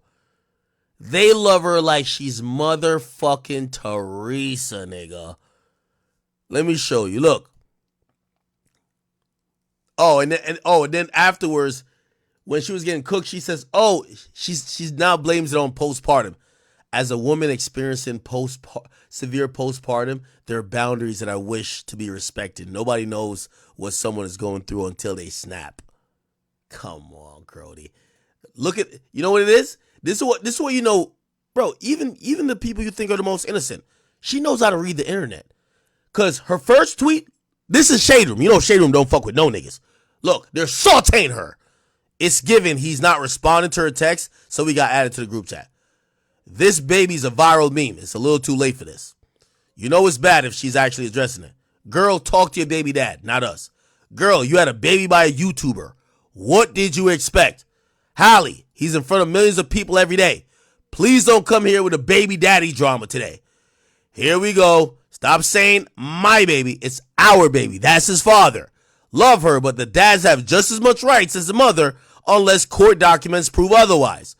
Girl, not today, for real. We literally told you this was going to happen. Y'all text each other. We don't give a damn. Somebody said she don't got DDG number? Because what you want us to do? Somebody said, I love you, girl, but you done post the baby so many times. What the fuck? Somebody said, Hallie doing too much, button.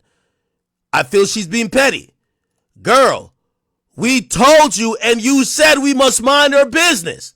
Somebody says, baby, please don't be one of them. Her baby's constant in front of millions. Though with DDG's socials. Halo been outside since came out of the womb. Y'all been posting that damn baby. Don't start this shit. Lastly, leave us out of the co-parenting, please. As his mama, I understand, but at the same time, millions of us already saw him. Somebody says, girl, that's his son. He ain't got to tell you shit. They're cooking her. She's never, I'm telling you, she's a industry darling, my nigga. Like, bro, we know her for Beyonce, my nigga. She's never ever got any ounce of criticism ever in life. Somebody says, Little Mermaid, what? He's the father. Why does he need permission? Somebody said, no disrespect, but DDG also be having him on stream. Every time he be streaming, so what's the difference with Kai? I'm confused. She went to the internet instead of calling him? Huh? Hallie, I love you, and I'm going to hold your hand when I say this, but what the hell are we supposed to do with this information? Somebody said, DDG wasn't the man to have a baby with. He lives for attention. Hallie wrong for this. You know the internet tear him down daily for being a dad, and you go do this. That's his son as well as yours. Why do we need permission from you? Someone said, damn, I didn't think she was corny like this. That's his child too. What you want the internet to? Yo, you're cooking her every comment. You know what she does? Typical woman shit, bro. Oh, as a woman experiencing postpartum, there's boundaries that I wish to be respected. Nobody knows what someone's going through. Come on, bro. Come on, bro. Like, come on, bro. Come on. And I think she later then said, thank Kai for the gifts or whatever. You know what I mean? It's like, and then, you know, she did the typical guilty shit, deleted her Instagram. Come on, bro. Like, come on, bro. Like, come on. Deleted her Instagram. Then she came back. And then now she says, yesterday, maybe I did overreact and shouldn't have brought it here. I know that Halo is always safe with his dad. I just don't like finding out with the rest of the world what my baby's doing. Thank you, Kai, for the gifts for Halo. Bruv, I'm telling you, this chick is like every chick you see on the Shade Room. They're going to use that baby for leverage to twist this nigga arm until it fucking breaks. Trust me. And the proof is in the pudding because she apologized only after getting cooked. Trust. But, you know what I mean? That's a risk you take, you know, when you have these kids. And by the way, I was one of those people that championed him having a kid with her because I said, yo, we've been getting broke bitches pregnant. You got to get like a rich woman, pregnant. And look like even the rich chicks, they going to do it even more. They're going to weaponize their audience. You know, so it is what it is.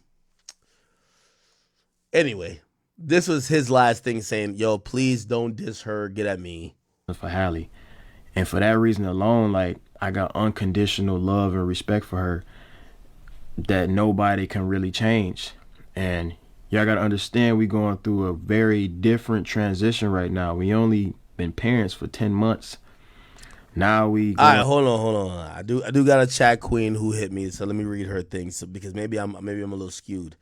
Chat queen hit me and say, yo, Ak, hold on, no. She hit me with a quando. No. All right, cool.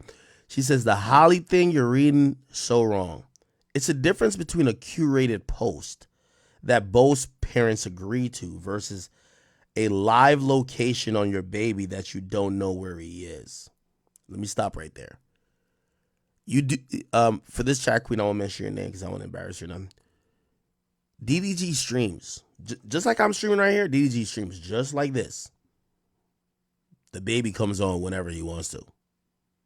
It's usually only 2,000 people watching though. You get what I'm saying? DDG posts TikToks with the baby. I'm pretty sure he doesn't ask her for permission to bring the baby on his stream or for TikToks. She posts TikToks and Instagram photos with the baby. What I'm saying is that what is the difference between him having the baby then on Kai's stream? By the way, on his streams too and some of his vlogs, he's not always staying in the same location. He's moving around and the baby's with him. And he does vlogs. So he does vlogs with the baby moving around. Does desktop streams on his stream with the baby on his stream. She does pictures and photos and videos with the baby as well. What's the difference with him being on Kai's stream with the baby?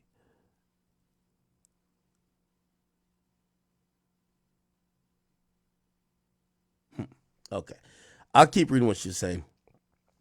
She's saying, plus they had that baby doing bullshit on stream. It's given exploitation. What? Wait, what? They had the baby doing bullshit on stream? Wait, are you telling me that? So you're telling me the father had the baby just dancing around or doing some goofy shit? I didn't see that. He said, so she probably feels like she's the only one maturing in their parenthood, hence the my baby statements. You low-key had a bad take on that. I still fuck with you, though. No, I don't think so at all. Bro, the woman is just you. Yeah. And you know, salute to this chat queen. Love and respect her, but let's make the point. Yeah, there's a lot of women who have kids with men who think that the baby belongs more to them. It don't work like that. What the fuck are we talking about? If you had a baby with a man, the baby belonged to y'all. It don't belong to you. Not because it came out of your vagina. Well, if that's how you feel, I know in this Kamala Harris world, well, get pregnant without some nut. I'm sorry. I get that you carry the baby and you have probably a more of a personal and nurturing connection to the baby, but it's not just your baby. It don't work like that.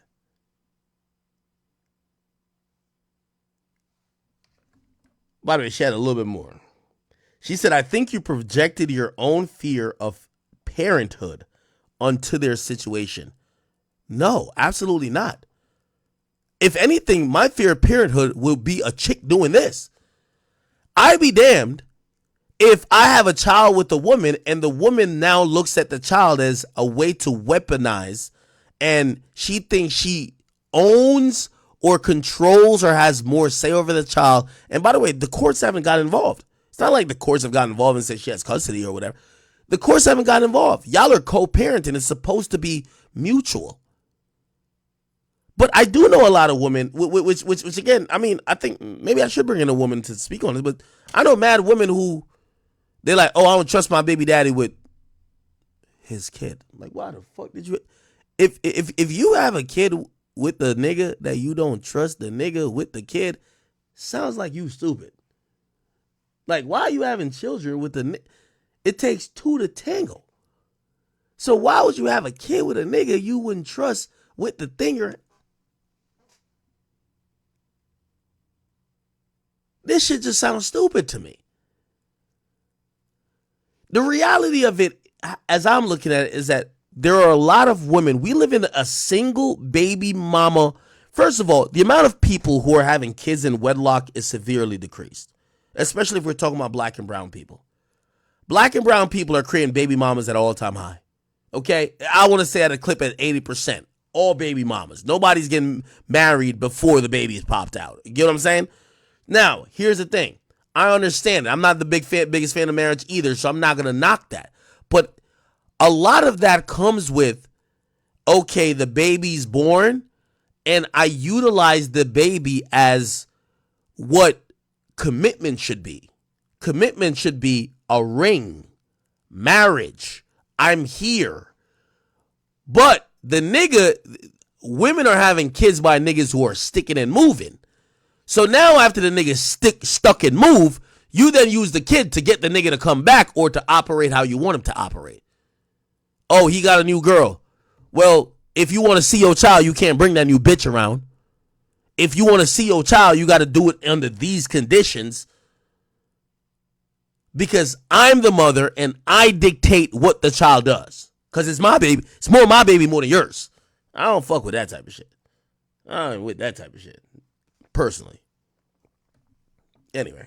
Going through like a little breakup, whatever, you know what I'm saying? Like, yeah, I gotta understand we going through something, you know, that's a little, you know, it's hard for. Oh, and the last thing she said it's not fair to compare a Instagram photo shoot to a Kai Cenat live stream.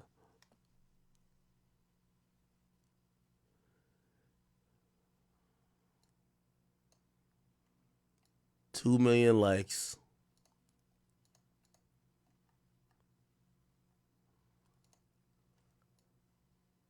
3 million likes, but 150,000 people on live stream is end of the world.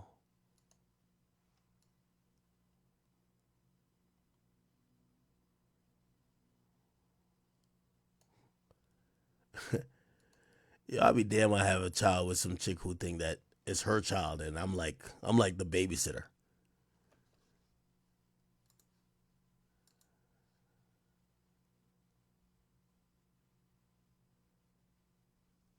If that's trauma, I'll take that trauma. If I have a child with a woman and a woman think that she has to police how I deal with my child, approve everything I do with said child, all right, well, what's the point? Okay. Anyway, this is the last of him defending her. Then we'll move on. So when little stuff like this happen, it's really nothing. People go through this type of stuff all the time. I just don't appreciate when people try to put me against her or it's like me versus her. And by the way, here's the thing. Bro, he can't even say his real opinion. You really want to say, man, she tried it. The shit backfired. fuck what she had going. That's what he really want to try to say, but he can't say it. She's so loved. And all of this, and she's wrong and he's right, blah, blah, blah. Like, y'all can hate on me for as long as y'all want, but leave Hallie alone, man. Mentally, y'all don't know what she's going through when it comes to postpartum. She just pushed the whole human out. She dealing with a whole new life. Like, she has to put everything, you know, not on pause, but she has to always consider Halo in every situation. I do too. But, you know, as a mother, I know it's way more detrimental. So I got way thicker skin. My skin is just overly thick when it comes to online backlash. But I Yo, DDG, man, that kid ain't, I don't even think the kid like 1 or 2 yet, man. You gonna have a lot more of this, and trust me, she gonna get more mad. She gonna get more mad, bro, trust. But good luck to y'all, man. Hopefully I figure it out. Okay. All right, then. Let me see. What else is going on in pop culture chat? Name me a few things that's going on. I will cover them accordingly. Okay, let's talk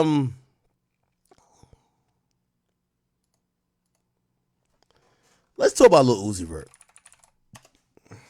Yo, I'm actually incredibly surprised that Lil Uzi Vert is only on pace to sell about 60,000 copies first week. By the way, the final sales will come out tomorrow. There was no bundles. He just kind of dropped. But 60K instead of like 200K is it's a huge dip. I believe that. What was his last? Well, actually, Pink Tape didn't do that much. Uzi Pink Tape first week. Yeah, but we looked at it like a mixtape, and that did 167, right? And Eternal Take before Eternal Take first week. Remember, he dropped so he did 288, and then he did like 250, right? Yeah, he did like. Yeah, he did damn near 200K twice. Okay. Let me be very clear and just very honest in what I believe is going on with Uzi, man. I think Uzi's one of the last to figure out that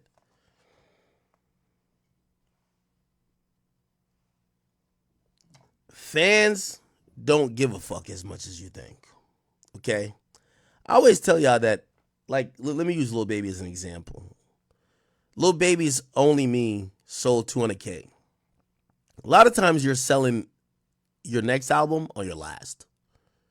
So after Eternal Take, anything that Uzi dropped, I think Pink Tape was next, unless maybe I was tripping and there was a mid project. But anyway, or middle project, but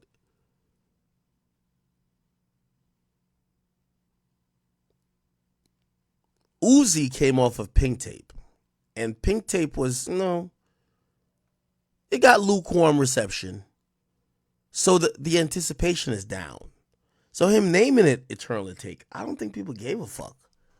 People wanted to just hear the music. Now I ain't gonna lie to y'all. And I got some of the music here. Let me see.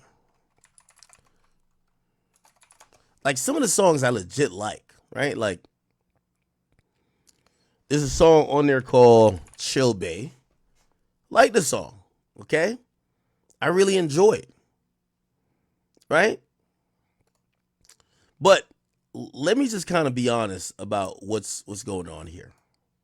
Hold on.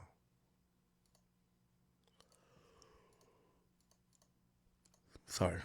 Okay. Let me be honest about what's going on here. Uzi has somehow lost the luster of fans being so intrigued. And I do believe it's by a lot of his actions. I think it's by many different things. And I hope if he hears this, he doesn't feel like I'm being mad negative. I have a good relationship with Uzi. But I'm just being honest with what I think. I don't think the music has been as infectious as people have always yearned it to be. But that it doesn't have to be that for you to sell as much as you've wanted to or needed to. This is a tale of two tapes, if you ask me. If I had told you back in like 2020 that, let's be honest. If Cardi dropped right now, what would he sell? You don't even know what's gonna be on it. You don't know what voice he gonna have. If you say anything below 130, you're an idiot. Cardi drops right now. I really think it's 170, maybe 8. It might be 200. Let me explain to you what's going on. A lot of these artists have been able to capture the mystique of the fans by curating the mystique. I think Uzi has lost that. I think Uzi, along with the relationship what he has, and I'm not speaking out against this relationship. I don't give a fuck. He's happy. I don't care. But I don't think there's any mystery around Uzi anymore. And I think fans at this point have seen so many things of his that hasn't connected. For example, Playboy Cardi wears a thong and face paint and like this KKK mask, causes this rabid conversation, but also intrigue.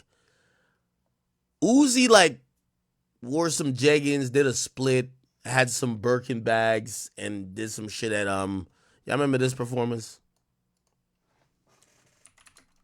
I think it was Uzi. It wasn't Rolling Loud.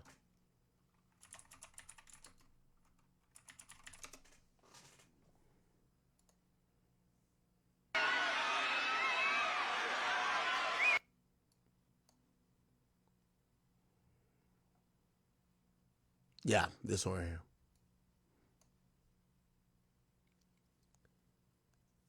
For what?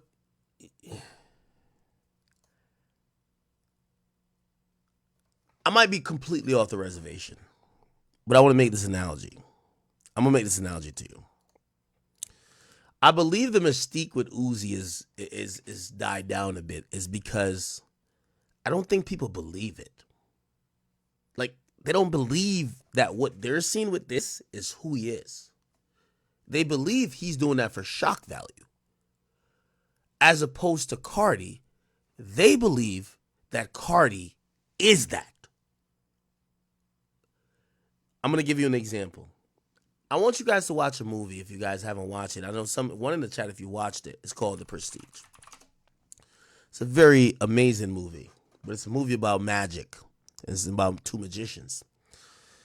And to give the core of the movie is to explain and to say, they said some of the best tricks that a magician ever did was not only done on the stage, but it was done off of the stage.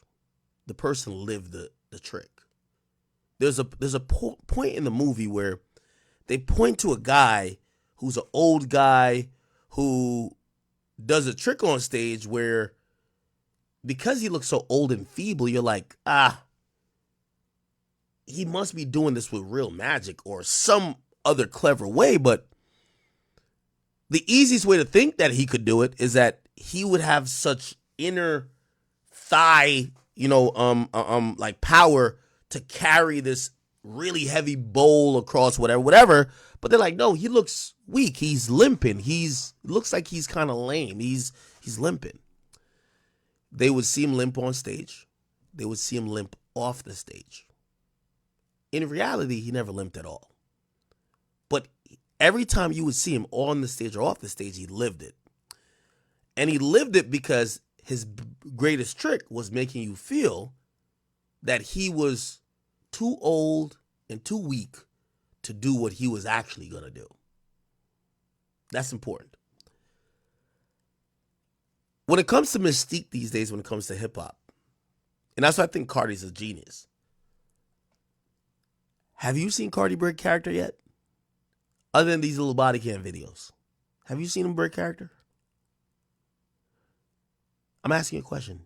Do you feel like Cardi's broken character? Whether it's his relationship or whoever he be with, whether it's him being around the guys, Destroy Lonely, Ken Carson, whether it's him being around Ye, whether it's him popping out these, have you seen him break character yet? That boy don't break character for nothing.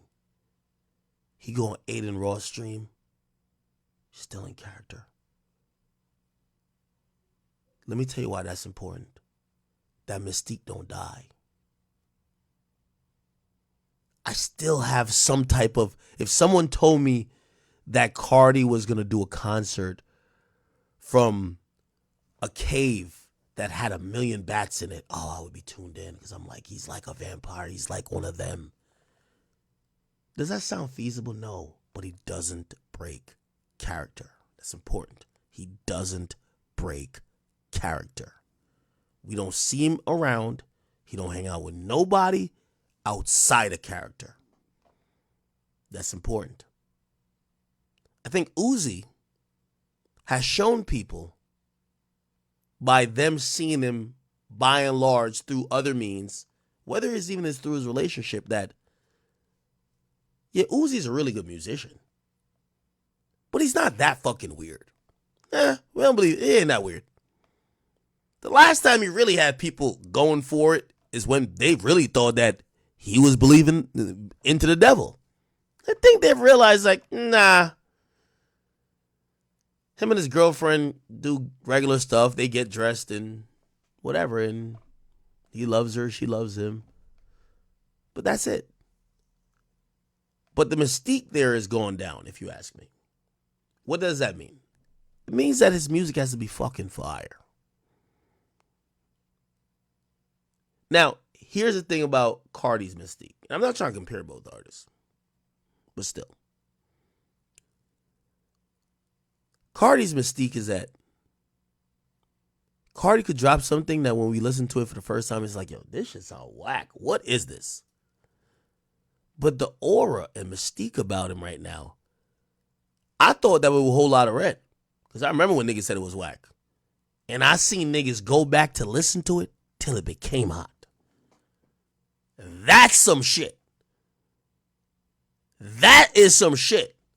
It's kind of interesting because it's almost at the point that Cardi has passed Uzi, but I don't know if it's with music. Because Eternal Take, with the both versions, I fucked with it. Pink Tape, like he was dropping. But the perception of Cardi and Uzi right now, I think Cardi passed Uzi, but it wasn't with music. He just passed him with, it's like aura and image. Like, and I ain't gonna lie, it's done so much. Yo, when I look in Cardi right now, I think Cardi is the closest thing to Travis Scott, my nigga. And there's no song that I'm gonna quote you with. Now, obviously, he has amazing contributions on Carnival, on type shit, and records like that. But I'm looking at Cardi to say, this nigga knows how to control people.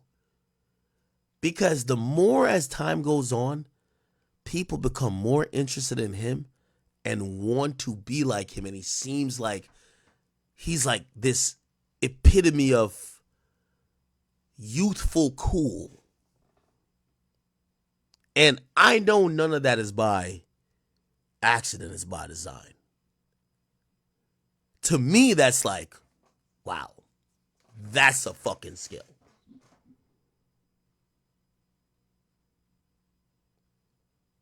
If you ask me,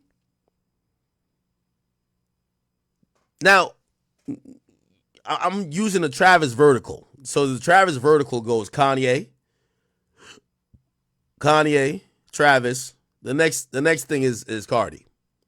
By the way, if you're looking at Tyler isn't really on that vertical. And if you're looking at street niggas like Future, he's on that vertical. If you're looking at Drake, he's on that vertical. I'm just saying. So I'm not saying like Cardi's like the second most. No. What I'm saying is that Cardi, to me,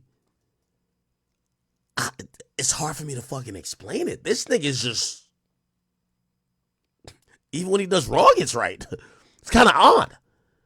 And I think that Uzi is in an interesting place. Because I think Uzi is trying to capture the people like he did before, except with primarily music. Like, no disrespect to Cardi, I don't think Cardi ever captivated the entire culture with just music. It's been these other things that has always been setting him apart. Uzi, I thought at a point, had this shit solely with music. And this is where we get to now, where, like, I think the music's good. I just don't think the music is 2016. Perception-wise, good. Not saying it's trash. People had a perception like we're caught up in a matrix in 2016. And everybody's expecting Uzi to get that back. It's not that it's bad, but people want that feeling back. And that's a hard feeling to get back. While Cardi doesn't have to get the feeling back of music being as hot as another type of music, as long as he keeps you on the path of whatever he got going on that has a lot of mystique and a lot of aura, it works out in his favor. I could be wrong on that. That's a hot take of mine. But I really watched how, if 60,000 people are buying Eternal and Take, it told me a couple things. Only his fans bought it, or only his fans streamed it. It told me that Uzi waited too long, that people outside of the box that listens to Uzi, nobody was that interested to say, oh no, even if I didn't buy it or listen to it, I got to go see what it's about because this is what the culture is listening to. And I guess that's where my next criticism or analyzing could be at. Maybe he didn't know that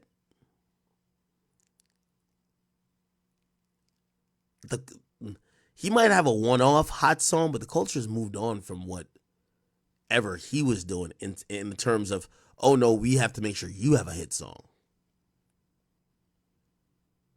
Somebody says 60K's falling off for Uzi.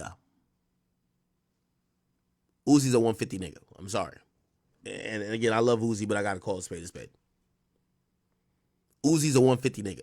Uzi been a 150 nigga for 4 years. Uzi not a 60K nigga. He's not a 60K nigga. Nope. He ain't a 60K nigga. No. If this was Uzi back in 2016, 2017, I'd say big dubs. But Uzi in 2024, he ain't a 60K nigga. Gotta be honest with that. Somebody say he ain't promo it. Well, you gotta realize half the time when these artists don't promo it is because they think that they're so lit, it don't need promo.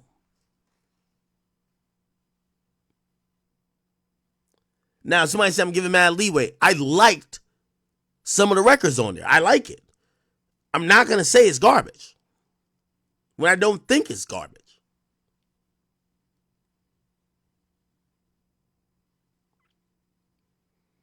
You think Uzi's a 60K nigga? Now, let me put a few things in perspective. And this is why sometimes when artists like Uzi is like balancing this probability of mystique and, not putting in work with keeping up the fan bases and third.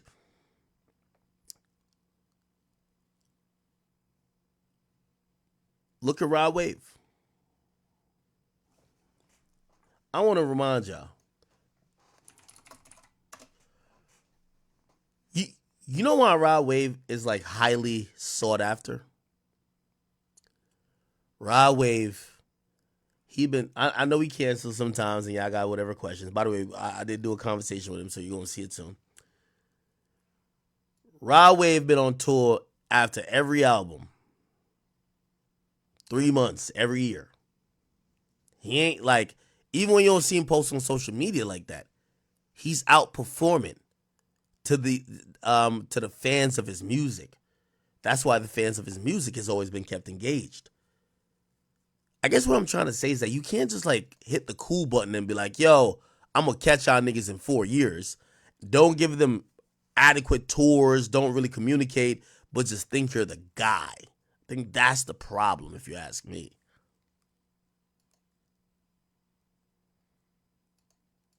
But I was shocked by that. Now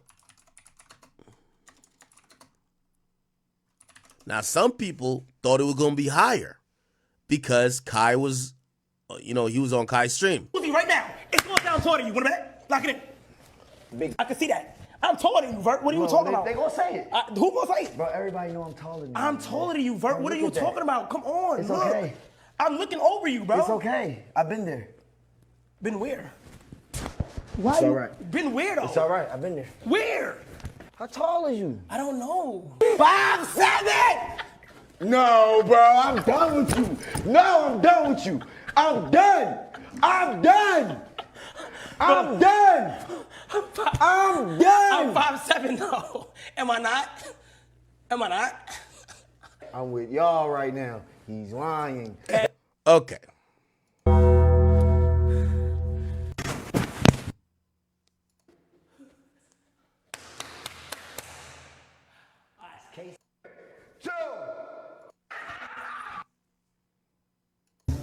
This one go for 55. Yeah. That's crazy. Come here. That's crazy. Come here, I want to tell you something. What? You did it. Really? You did it. But it's not my crib. He's only my crib for the month. For real? Oh, you thought I bought this? Chat, everybody say cheese. Now, here's also what I've been telling y'all. Like, Uzi being on Kai's stream for a week, bruh, that, if you ask me, probably moved like 5,000 units. I keep saying this, and there's nothing, I'm not shitting on Kai. No, that Kai's my guy, you know what I mean? And shit, I stream too. Here's the point I'm trying to say. I've been telling this to rappers for a long time. These days, like, even my listening habits is different. Bro, I listen to the least amount of music now than I've ever listened to before. Because usually when I get in the car, that's where I listen to all the new music. Not no more. When I get in the car, I listen to podcasts, listen to Whack 100, I'm listening to Rogan, I'm listening to the Nelt Boys, I'm listening to Andrew Schultz, I'm listening to Brilliant Idiots, I'm listening to some like PBD podcasts. Shit, I might listen to a couple songs, but I'm not, again, the point of me saying that is that I've been telling y'all that rappers, I think part of the reasons consumption is down is that it's still the kids. The kids are streaming most of this stuff more than, if you don't know why people say kids, like 16 to 25 stream more than 25 to 34, like by 2 or 3. Just to be very clear, kids have more time. They listen to more shit. These days, kids aren't listening to only music though. They're watching TikTok. They're watching Kai on a 30-day subathon. They're watching the FaZe Clan. They're watching Neon, Jack Doherty, Fousey Tube, Akademiks. They're watching motherfucking 20v1s. Their attention that they usually just primarily give to just music is being spread around. And I keep telling y'all, I think these musicians are competing with Kai. Not necessarily in the same metric, but they're competing for the attention of the youth. There's some people who watch Kai who say, why am I going to go listen to the music? I'm going to go listen to it when Kai listens to it. I hope you understand what I'm saying. Now, I'm using like Kai as an example or like Uzi an example, but this happens all throughout. I've been saying for the longest that streamers and content creators, YouTubers, they are now occupying the space that musicians used to dominate without even an effort by people streaming their music. I hope y'all understand that. Put it like this. If y'all watch me, all right, say y'all like Dirk. I'm going to spend 20 minutes of Dirk before we get into some Dirk shit. And I'm going to tell you mad stories about him and read 5 court documents about it. So are you going to just be like, nah, let's cut Ak off and just stream Dirk for like 2 hours? Or are you going to be like, nah, I'll listen to Ak. He going to play 20 minutes of Dirk.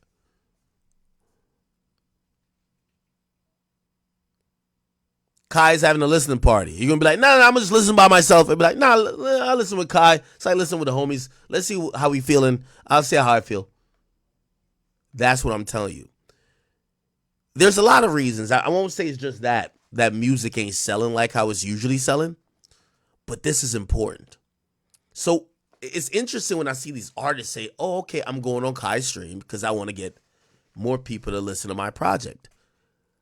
I don't think, obviously Kai has 200,000 people watching him. Like, yeah, you get 5,000 sales, but it's like,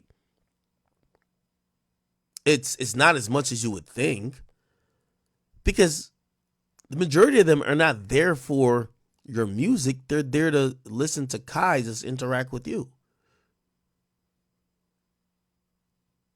Like, it's like Kai and Uzi. Do you think that the people would be like, oh shit, Uzi was on the stream. Let me stop watching Kai now, who's streaming all day long. Let me stop watching him and just go watch, or go listen to Uzi's last album. Really. And I guess the last point I was trying to make with that is that musicians, I hope y'all learned something. And this is where I think the music industry is going to have to turn to. Start selling a product again, all of y'all. Y'all got to sell a product. Sell something with the music. Because people are starting to realize music is now a passive form of entertainment. Let me tell you why. An active form of entertainment is that you're watching a movie. Your eyes, your ears, and your brain are probably consumed with it, right? Passive is, oh, I could do this while doing this. For example, you're playing 2K and you have music in the background. Music is secondary. 2K is primary. These days, more and more, we're seeing that people are looking at music to be like, oh, music is something we do while we do that. Oh, we're about to go play 2K or Call of Duty. Yeah, music is in the background, but if it wasn't for what we're doing, we wouldn't be playing music, which means it's secondary. And that's the problem, if you ask me. Because I think the listening habits of fans have changed, and fans having this, I just want to consume this artist stuff. No, like they've changed it up a bit. You get what I'm saying? Anyway. What is Kai up to these days? I know he's live. What they got him going on with? Now whose turn is it? Oh, shit, this Classic Lizard's turn. This is the final play. Oh, GG's. Oh, reverse? Yeah, I got to bet that Kai is going to... Look, he has 261,000 subs. I got to bet that he's going to hit 412. 412. But he's only 8 days in. So, okay. All right. Let's touch a little bit on this YXL case. Give me 1 second, chat.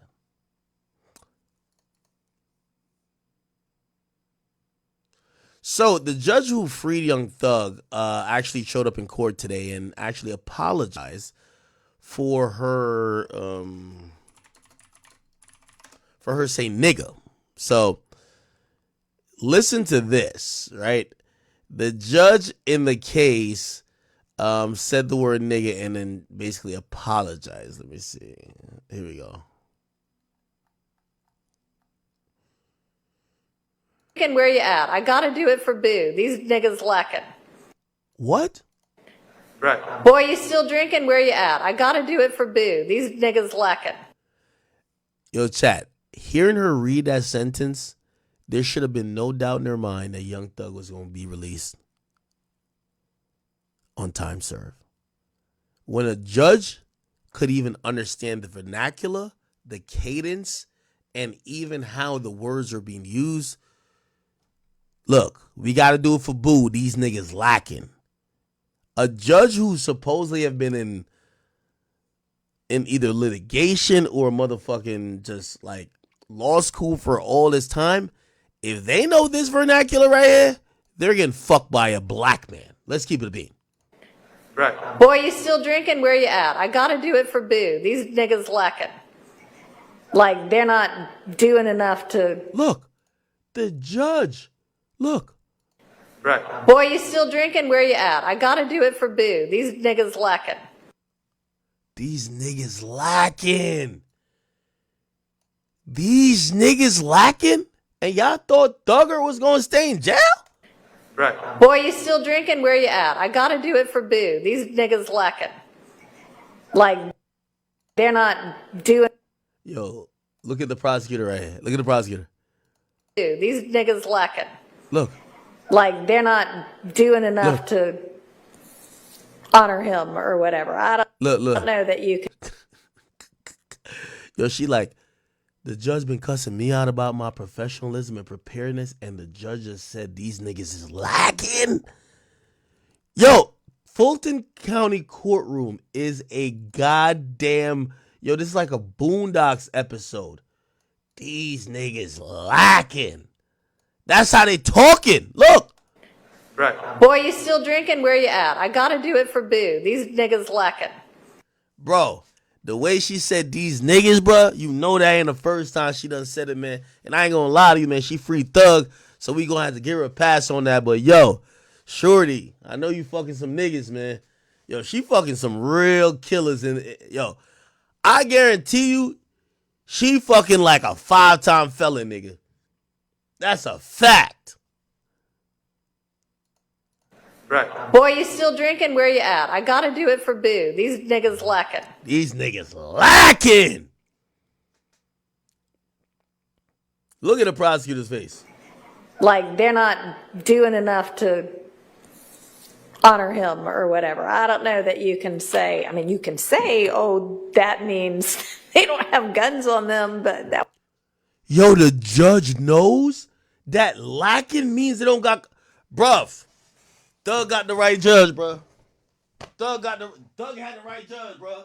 The judge know no lacking actually meant... Yo, the judge knew that no lacking means they don't got no straps. Oh, come on, man. Damn. Bruh, if you think she not fucking a nigga in this courtroom, you tripping, nigga.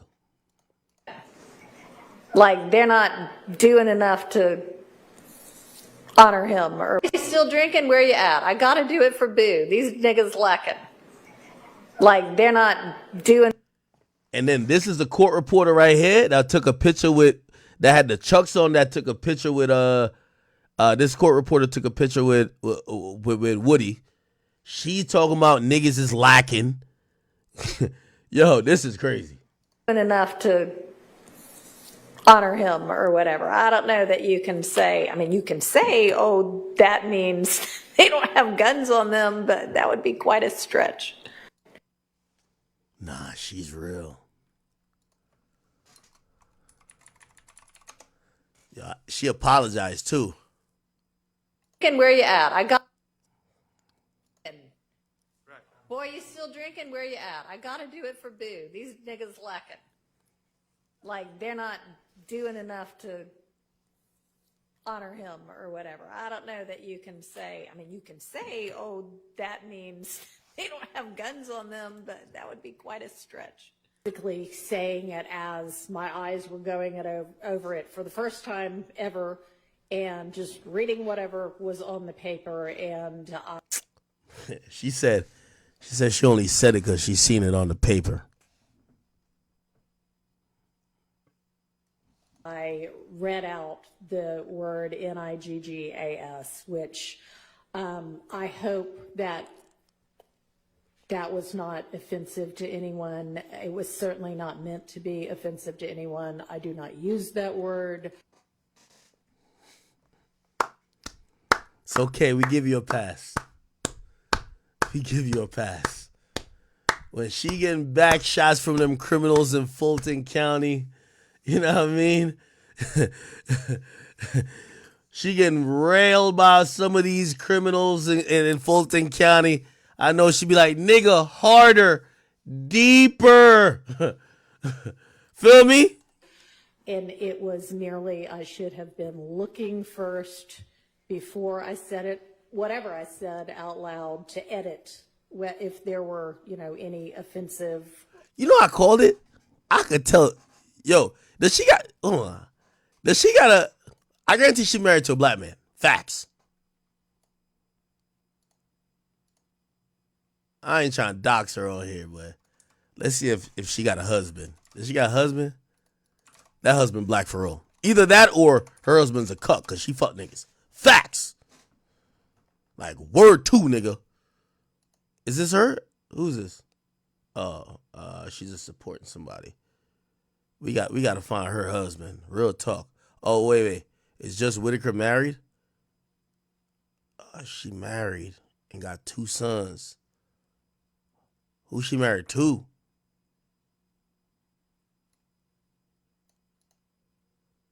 I'm telling you, she married to some niggas, man. That's a fact, bro. I could tell.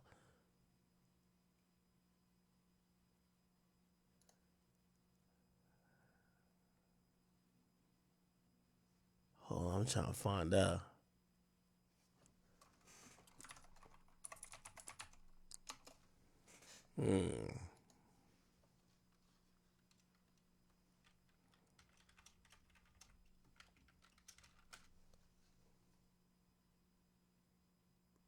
Hold on.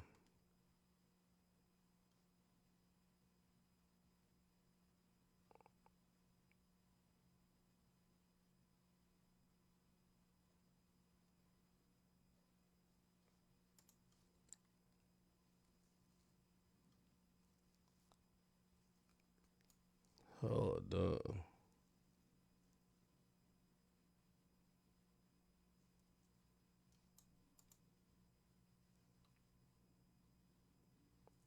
Nah, she a real one though, man. Fuck it. She definitely fucked a black nigga. Listen, I put money on that. That's a fact. But she holding it down. They say don't look a gift horse in his mouth. I know some of y'all mad that the white woman say nigga, but shit. I guarantee I wouldn't be mad if she was like, yo, nigga be free. When she let Thug out, if she said nigga be free, y'all wouldn't be mad at that. Talking about drinking. Boy, you still drinking? Where you at? I gotta do it for Boo. These niggas lacking. Like, they're not doing enough to honor him or whatever. I don't know that you can say, you can say, oh, that means they don't have guns on them, but that would be quite a stretch. Basically saying it as my eyes were going over it for the first time ever and just reading whatever was on the paper, and I read out the word Niggas, which I hope that was not offensive to anyone. It was certainly not meant to be offensive to anyone. I do not use that word, and it was merely I should have been looking first before I said it, whatever I said out loud, to edit if there were, any offensive words. So I want to apologize on the record for that. All right, man. Shout out to Shorty, man. We give her a pass, man. It's all good. Young Thug approves. Did y'all see Jay Prince get at Whack 100? Watch this. Yo. A lot of these social media gangsters can't even walk to the store. You know what I mean? So Jay Prince was reacting to something that really essentially came from Flacco, but Flacco got it from Whack, and apparently Whack said someone texted him saying that Jay Prince got raided in Houston by the feds. Ironically, that was the day before I was going to Houston.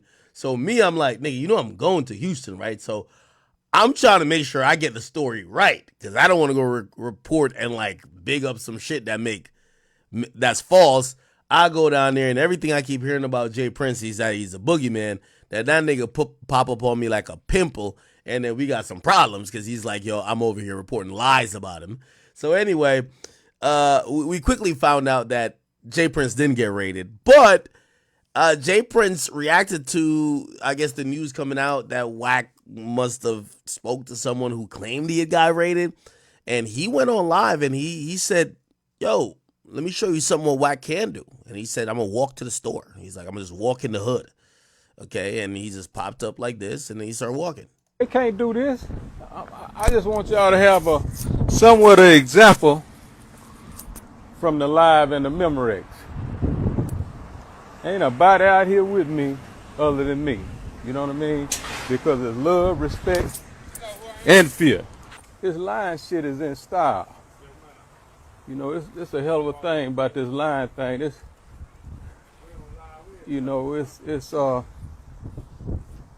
some in style shit going on today, and I don't tell hello. Yeah, I don't receive it.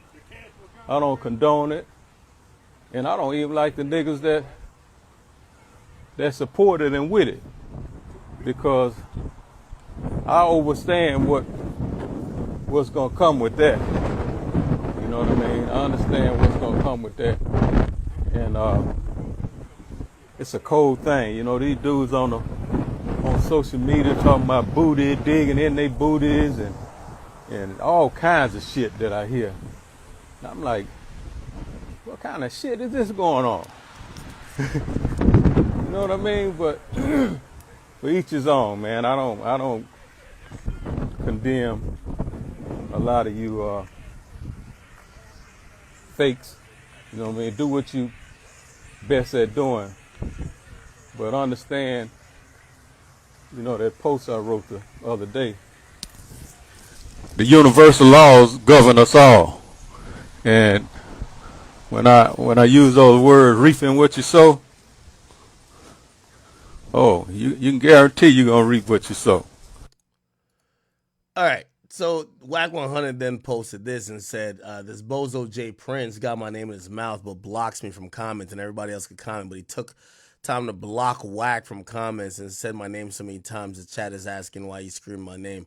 I've really stayed in his mind. Ask him why Jay Prince Jr. has to seal file. Ask him to address that in the hood.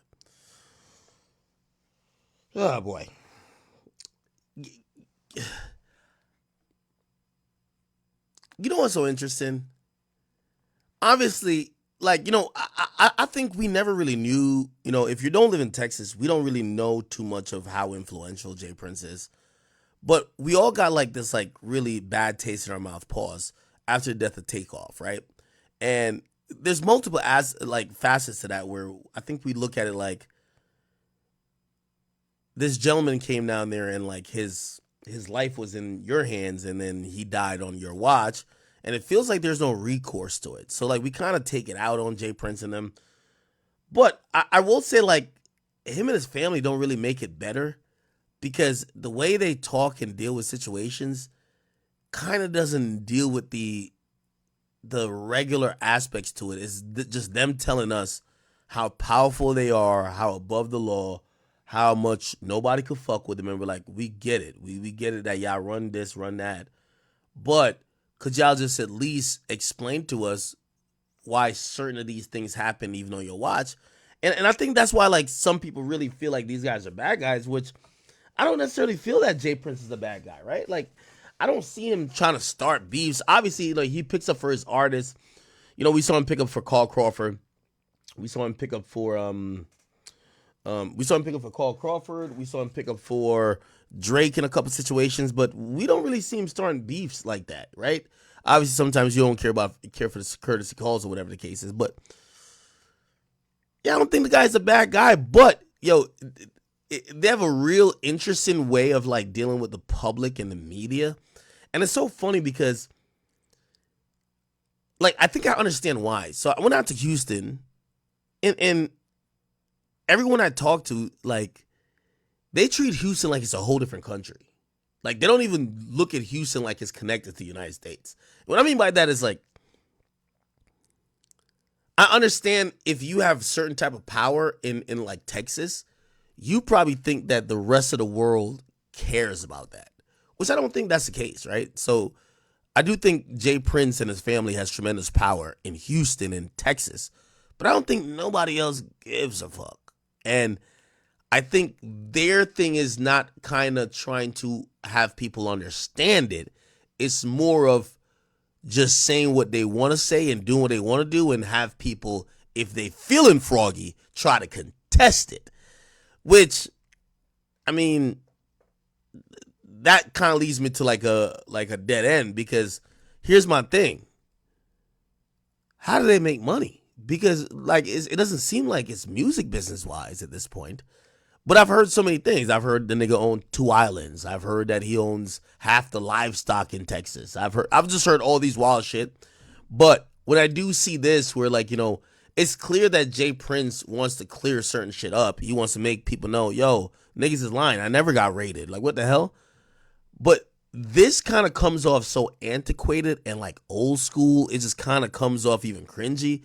Like, yo, wait, you're trying to show people through whatever means. Like, it just doesn't look good. But he doesn't really communicate with either the media or whoever.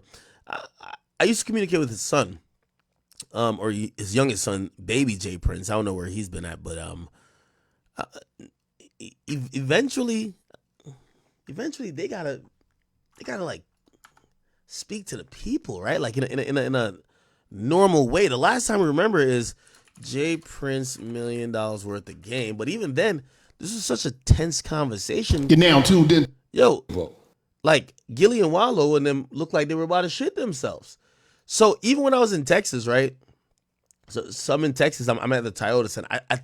I swear I saw this guy. This guy right here. I think I saw him.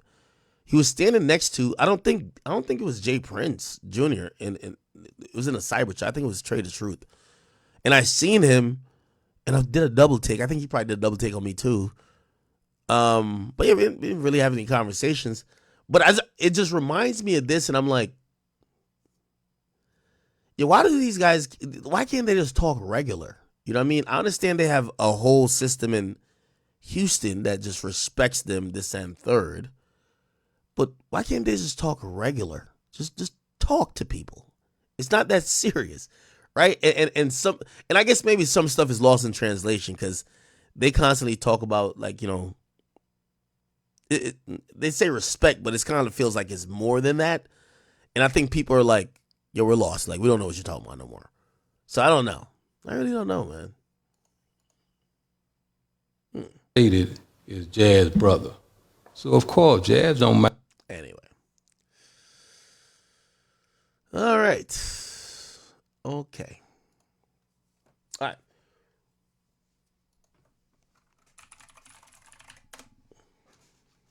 What else did I miss out on, chat?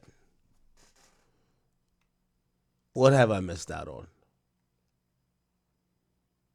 Will Smith, Diddy, okay. Jocelyn, what the hell? Actually, in the comments. What the heck is this? All right. I'm not talking politics. Trump won. There's nothing more to talk about. Let's heal as a society. Fuck that. Okay, Dirk, we talked about already. I feel like I'm missing a topic here. Whoa, Vicky is now fucking AB? Okay, that's kind of cool.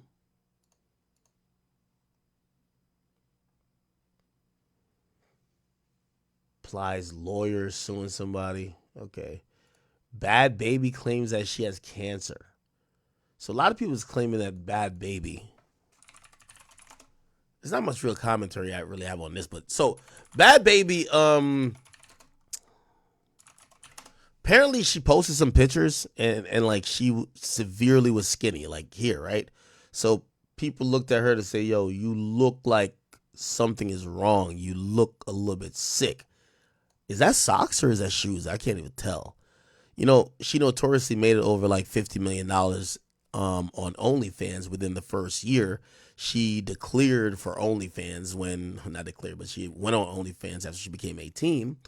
And she had a child and she's with this guy or whatever the case is. And yeah, a lot of people still like are really intrigued in her, even if, musically, like nobody cares. And apparently she lost a lot of weight. This is how she looks now. And she posted this to say, I'm sorry. My cancer medication made me lose weight. I'm slowly getting it back. Stop running with the worst narratives.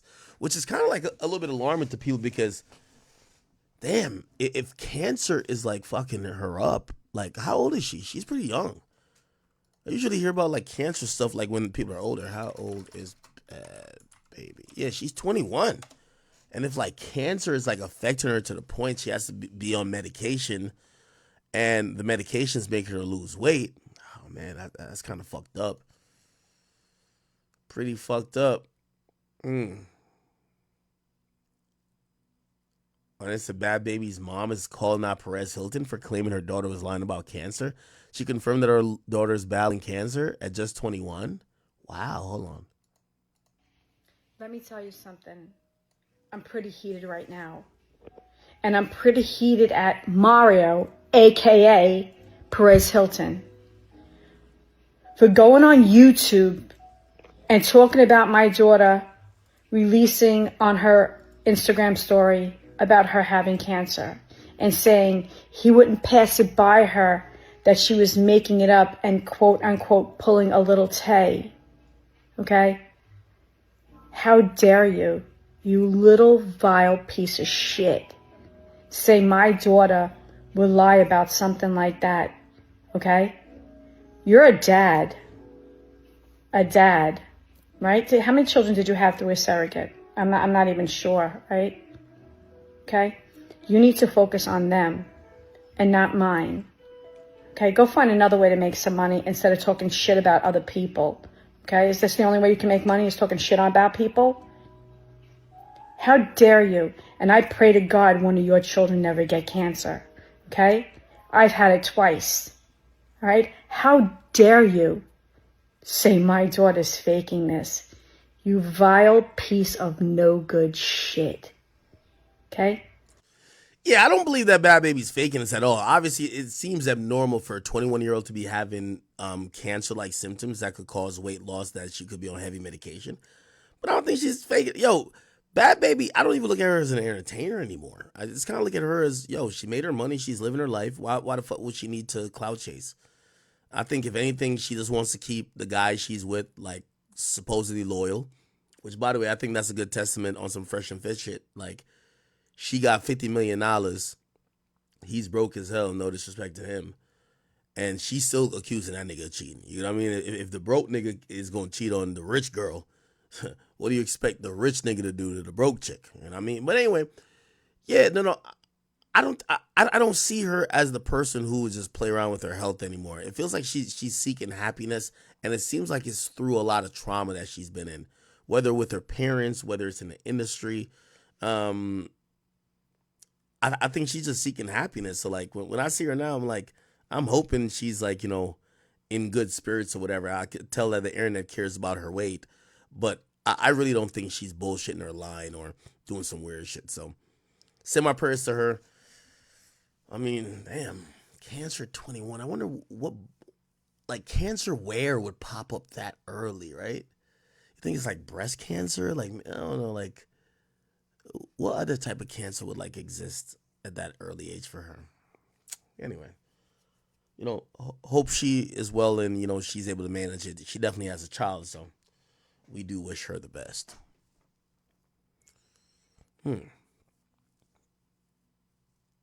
Somebody said, what? Somebody said at any age you can get cancer. I'm not saying you can't get cancer at any age, but like a lot of times when people do detect cancer and do have to get on medication to try to treat it, that is so harsh that is either making you lose hair or lose weight. It's never usually really young.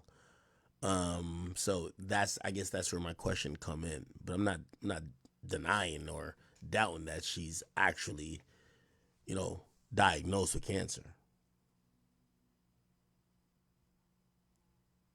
Yeah. Okay. Let me see what else. What else is going on in the streets out here, man? Yeah, she didn't say what cancer, but, you know, send my condolences to her, man. I think she's a cool person. Okay. Youngboy's new album coming December 6th. Can't wait for that. Boss Man D-Lo, No Cap. That's cool. What else? Oh, 6ix9ine. So, let's get to the 6ix9ine stuff real quick. So Tekashi 6ix9ine, after being accused of, you know, being on meth And he came back to say, yo, that's Adderall. I'm not ain't no goddamn meth. What are you talking about? Essentially, he was supposed to have a status hearing like yesterday, and then they were supposed to have like the full hearing, or a conference actually yesterday, and then they were supposed to have the full hearing on the 12th. But apparently, or actually, it was 2 days ago. It was status, and then the full hearing on the 12th. It appears like they've came to some type of agreement in what Tekashi is down to accept in the prosecution. The prosecution recommendation. So let me read this. So 6ix9ine has entered a guilty plea in the proceedings surrounding his probation violation earlier in Manhattan. A federal judge, which is a judge from his actual RICO case, George Paul Engelmeyer, ripped the traditionally rainbow hair rapper, whose real name is Daniel Hernandez, for having a full spectrum disregard for the law, violating terms of supervised release. The letter from the government and its corresponding letter are attached below. Okay, they claim that he was detained Tuesday morning, which is the week before, after he traveled to Las Vegas without permission and then denied doing so, failing to attend a scheduled drug testing, then tested positive for methamphetamines. Okay, that was then he was also an hour late to court on Monday morning or Tuesday morning. The rapper apologized to the judge after learning that he would be back behind bars. The judge told him he flew up from Florida. He told the judge he flew up from Florida and woke up late. He went to Las Vegas to perform at the T-Mobile Arena to make a living and thought he had permission to do so. He said he tested positive for methamphetamines because he was on Adderall, and he has been jumped for cooperating with the feds. He says, "I'm human," Tekashi said to the judge who sentenced him in 2019 after pleading guilty. He says, "I'm human, bro." The judge reminded Tekashi that he later granted him compassionate release during that coronavirus era, citing his sensitivity. Okay, is this gonna load or not? Yeah, if it doesn't load, essentially 6ix9ine has been given he's gonna lose his passport for a year. And he's gonna have to only perform domestically. All the same stipulations are on. He's gonna have to do not customer service. He's gonna have to do what's that shit called? It's not customer service. It's am I tripping? What is that shit called, chat? What the fuck?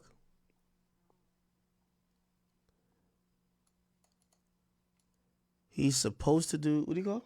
Oh, community service. My bad. I said customer service. I'm tripping. He's supposed to do community service within the next like 2 or 3 months. After the judge, really kind of scolded him and basically, I'm sorry, basically said that he's bugging out. Okay. Let's see, why can't I see this post? Give me a second.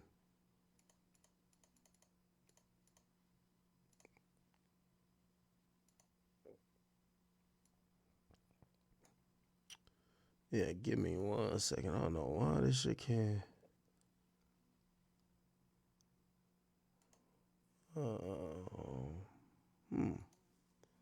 I want to read you the because it was a letter that got submitted.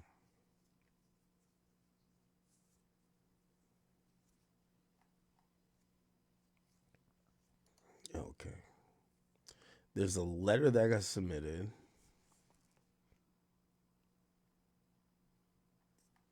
Sorry.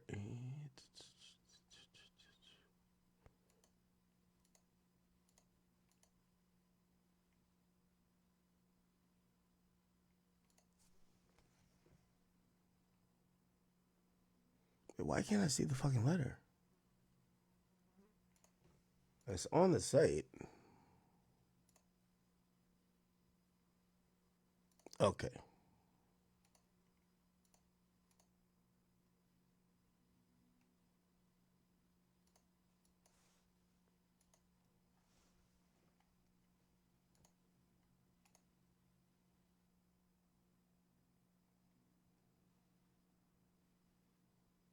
All right. I can't find it for whatever reason. Anyway, the point is this: they kind of gave him like another type of probation.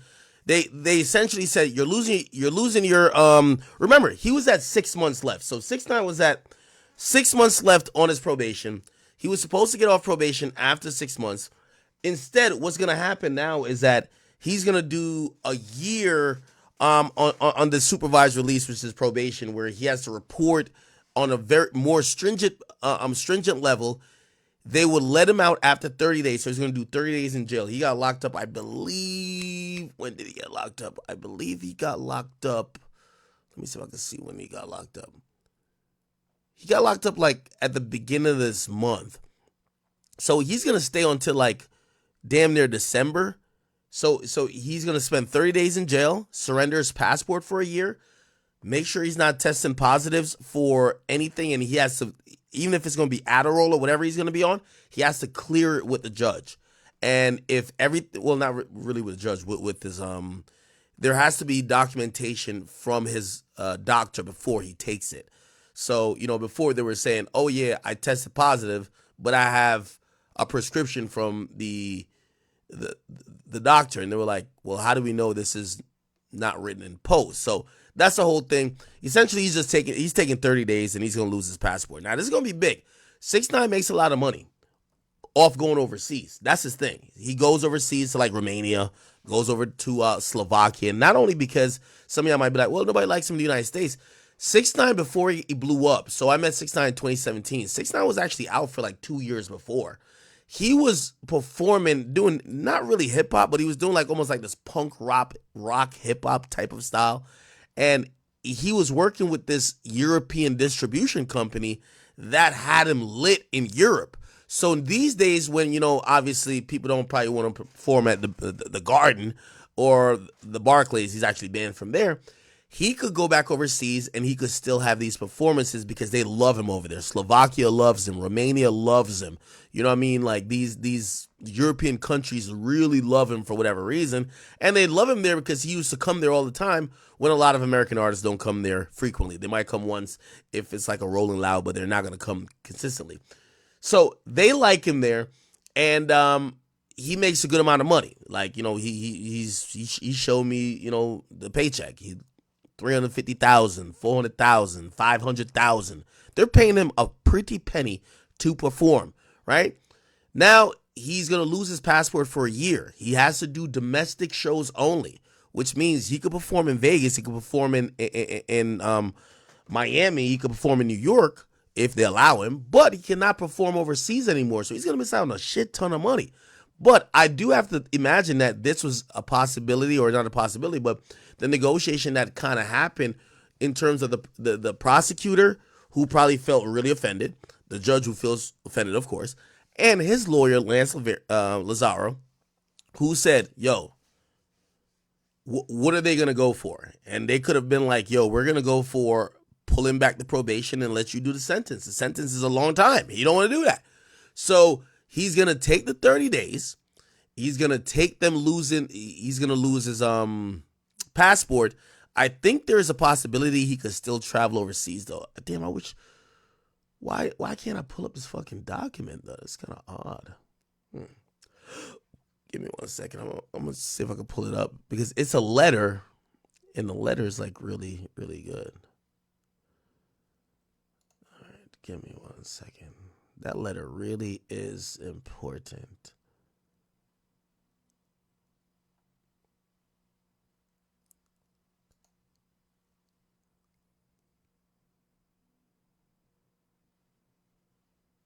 Oh, none of these things are loaded.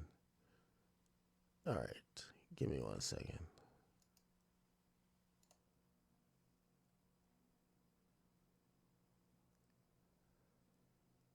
Oh, I think the whole thing had froze. My bad. All right. Back to the Academy.blog. We're back. And does it load now? Of course not. What the fuck? I don't know what's going on with this.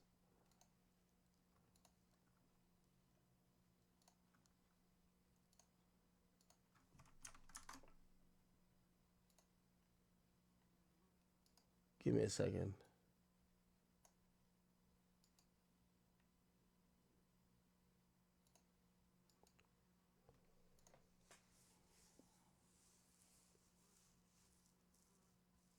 Yeah, I don't think it's gonna still work.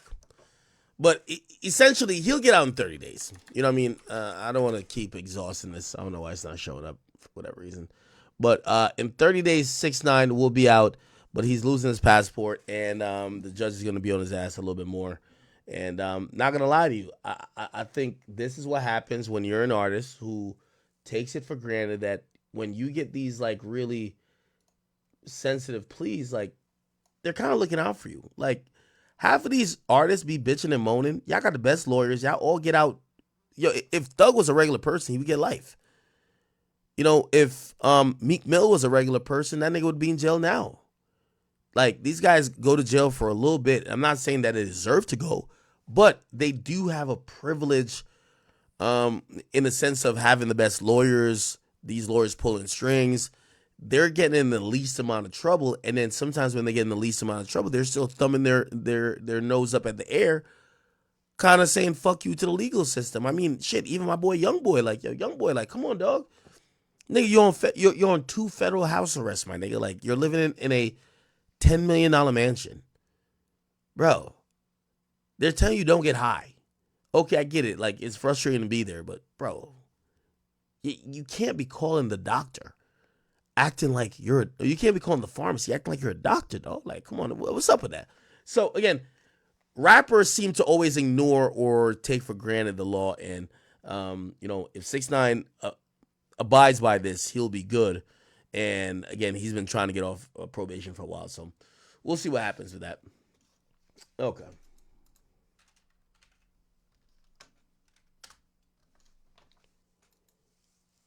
All right.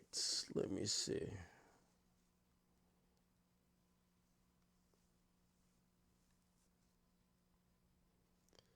Rest in peace to Quincy Jones. We're not going to get too much on that. Did the J Prince, the DeRozan. We're not getting to the Jay-Z best friend stuff. I don't want to do that one.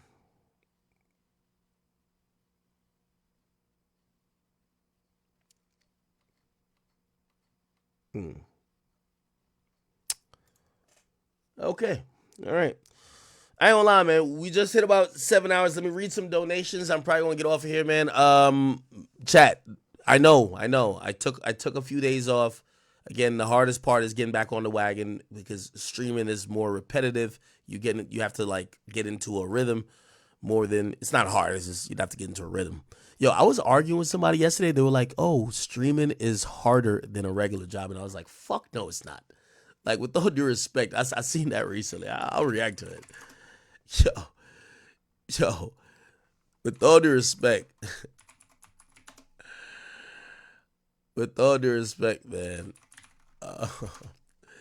Yo, Platboy Max, I love you, my nigga. But I seen this take. I just thought it was like a horrible take. Look at this. Listen to this, chat. And I've seen some people like, here we go.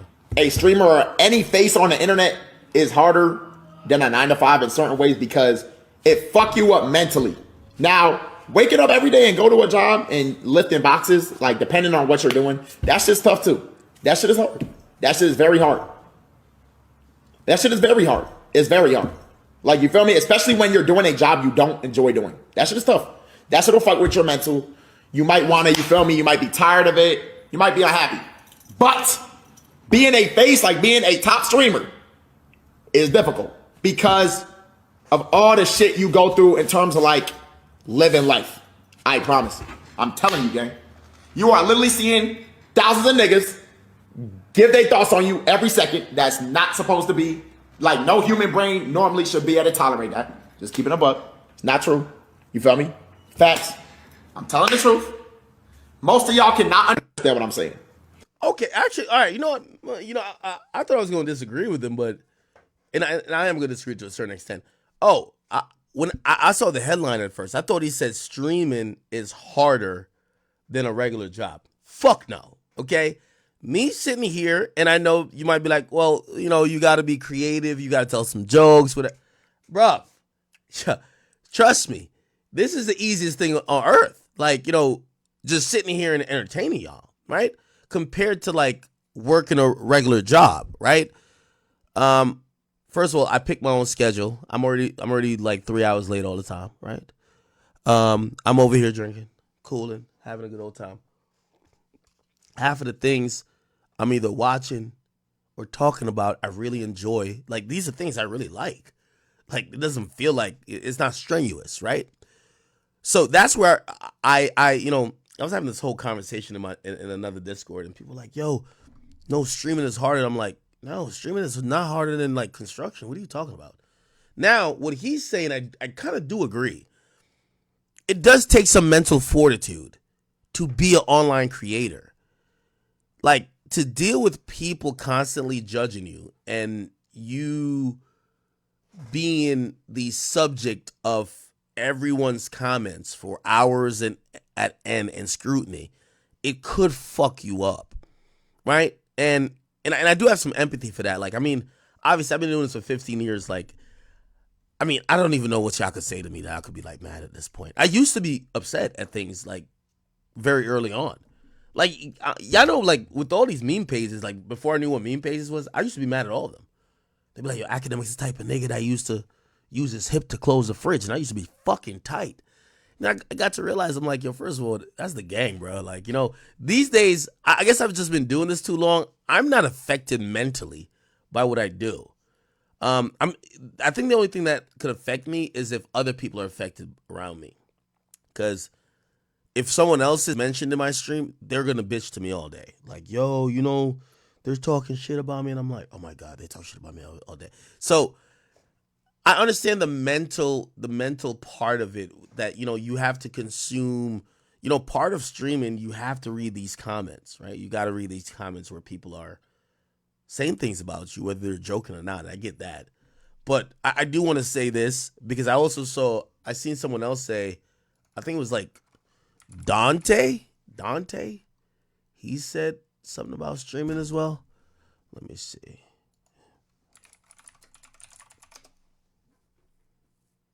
Okay, what the fuck is this? Right. Okay, Dante says, streaming is way harder than a 9 to 5. I don't care. Be mad about it. Yeah, I don't know what Dante talking about. Chat, I want to let y'all know, streaming is one of the easiest thing on earth. I'm just letting you know. Like, it's one of the easiest thing on earth. Yo, chat. I mean, like, yeah, of course, if I sit here and don't take an hour break, right? And I'm drinking for like 12 hours and I'm drunk when I get off, like, yeah, I might not feel the best, but like, bro, this is easy, my nigga.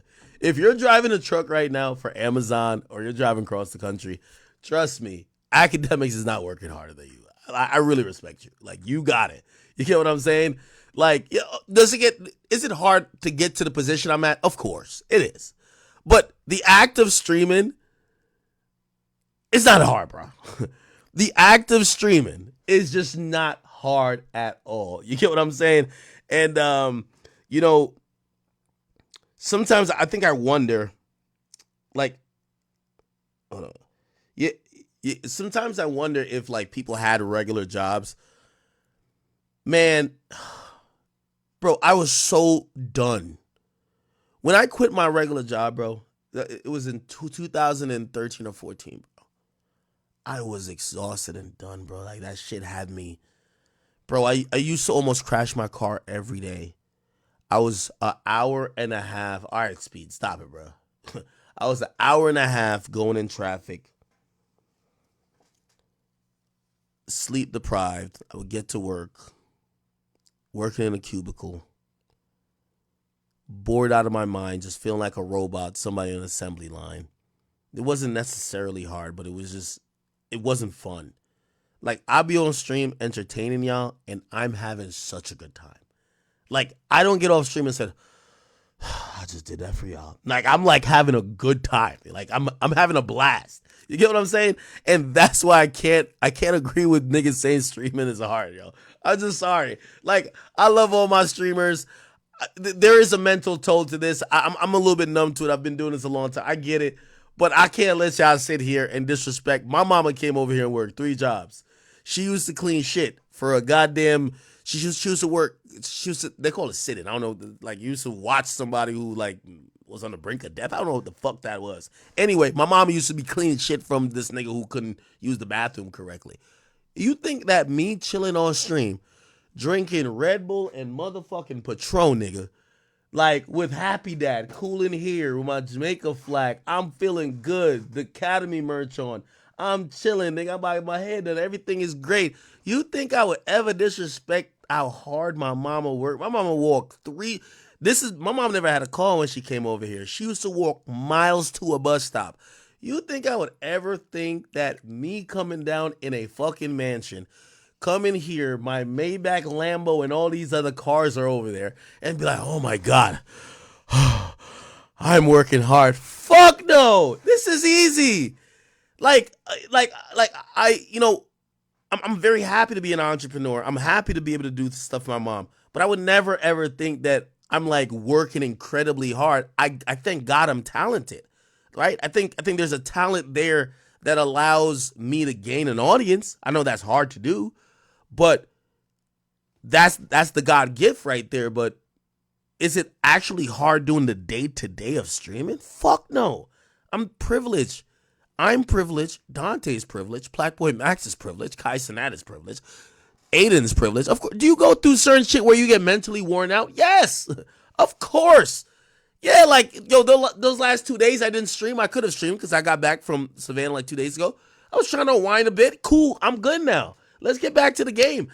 Hey, we're super privileged, and I'm just sorry. I just can't have a streamer tell regular humans and regular people working 9 to 5, especially if you're working in construction, you're working in any physical labor, you're a plumber, you're a carpenter, I just can't have streamers trying to tell those people that what they're doing is hard. No, we're having a blast.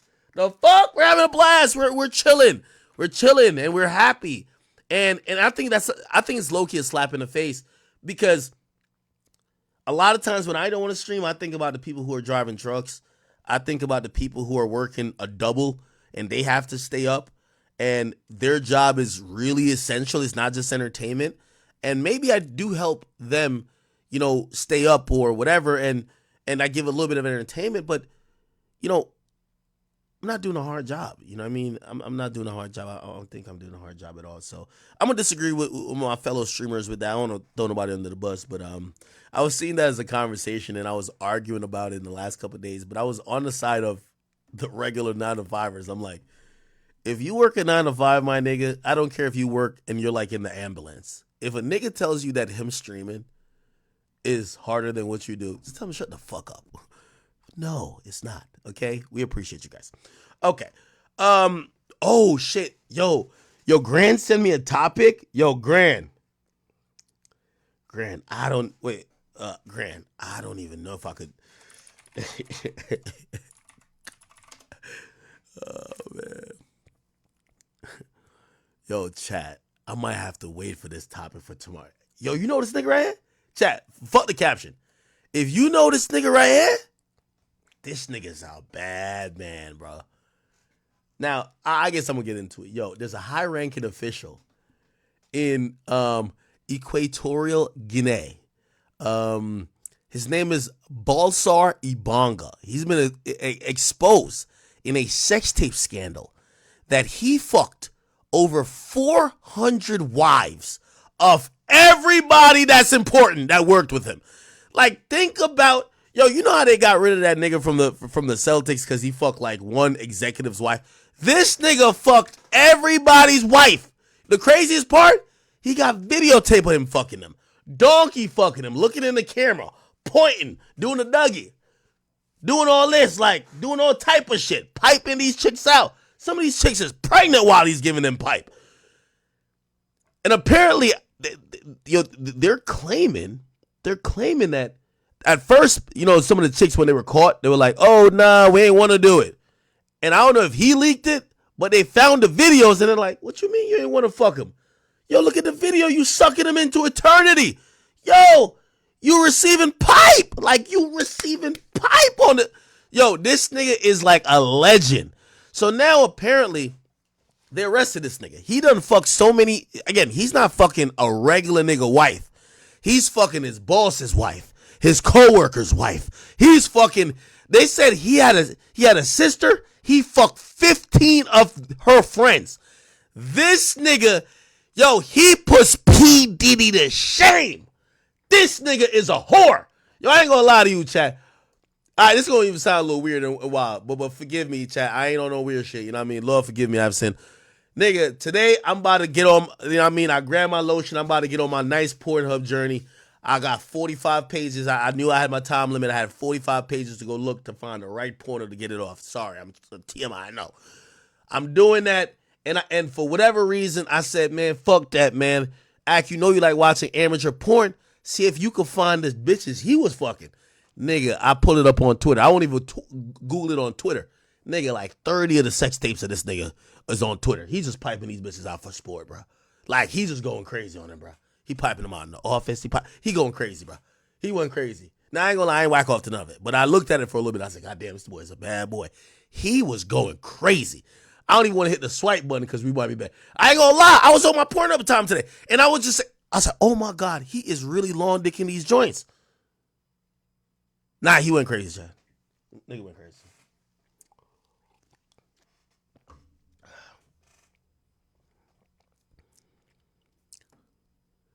Chad, he fucked yo, you hear what it says? 400 watt. Yo, this sounds like some fake shit. I promise you, it's not fake. The nigga fucked 400 of his co-workers' wives. This shit is crazy. Now, chat, hold on. Let me see. Balthazar Ibanga. They arrested. Yo, he slanged so much dick. He got arrested. Chat, have you ever slanged cock so much that they had to lock you up? This nigga was fucking so much, they said, if we can't chop his dick off, let's lock his ass up, bro. Y'all gotta see this, bro. Yo, this nigga was piping chicks out from left. Yo, that nigga was going crazy, bro. I ain't gonna lie. I watched about 30 of the videos. Holy. I ain't gonna lie to you. Let me see. They suspended all of the officials involved, and then they arrested this nigga. Hold on. I just gotta show you the arrest, bro. This shit crazy, Chad. This shit is crazy. I can't even lie to you.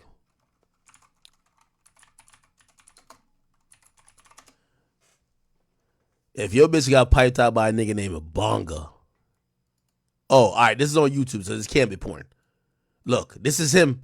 Yo, and he taped it. This nigga was a demon. He taped it.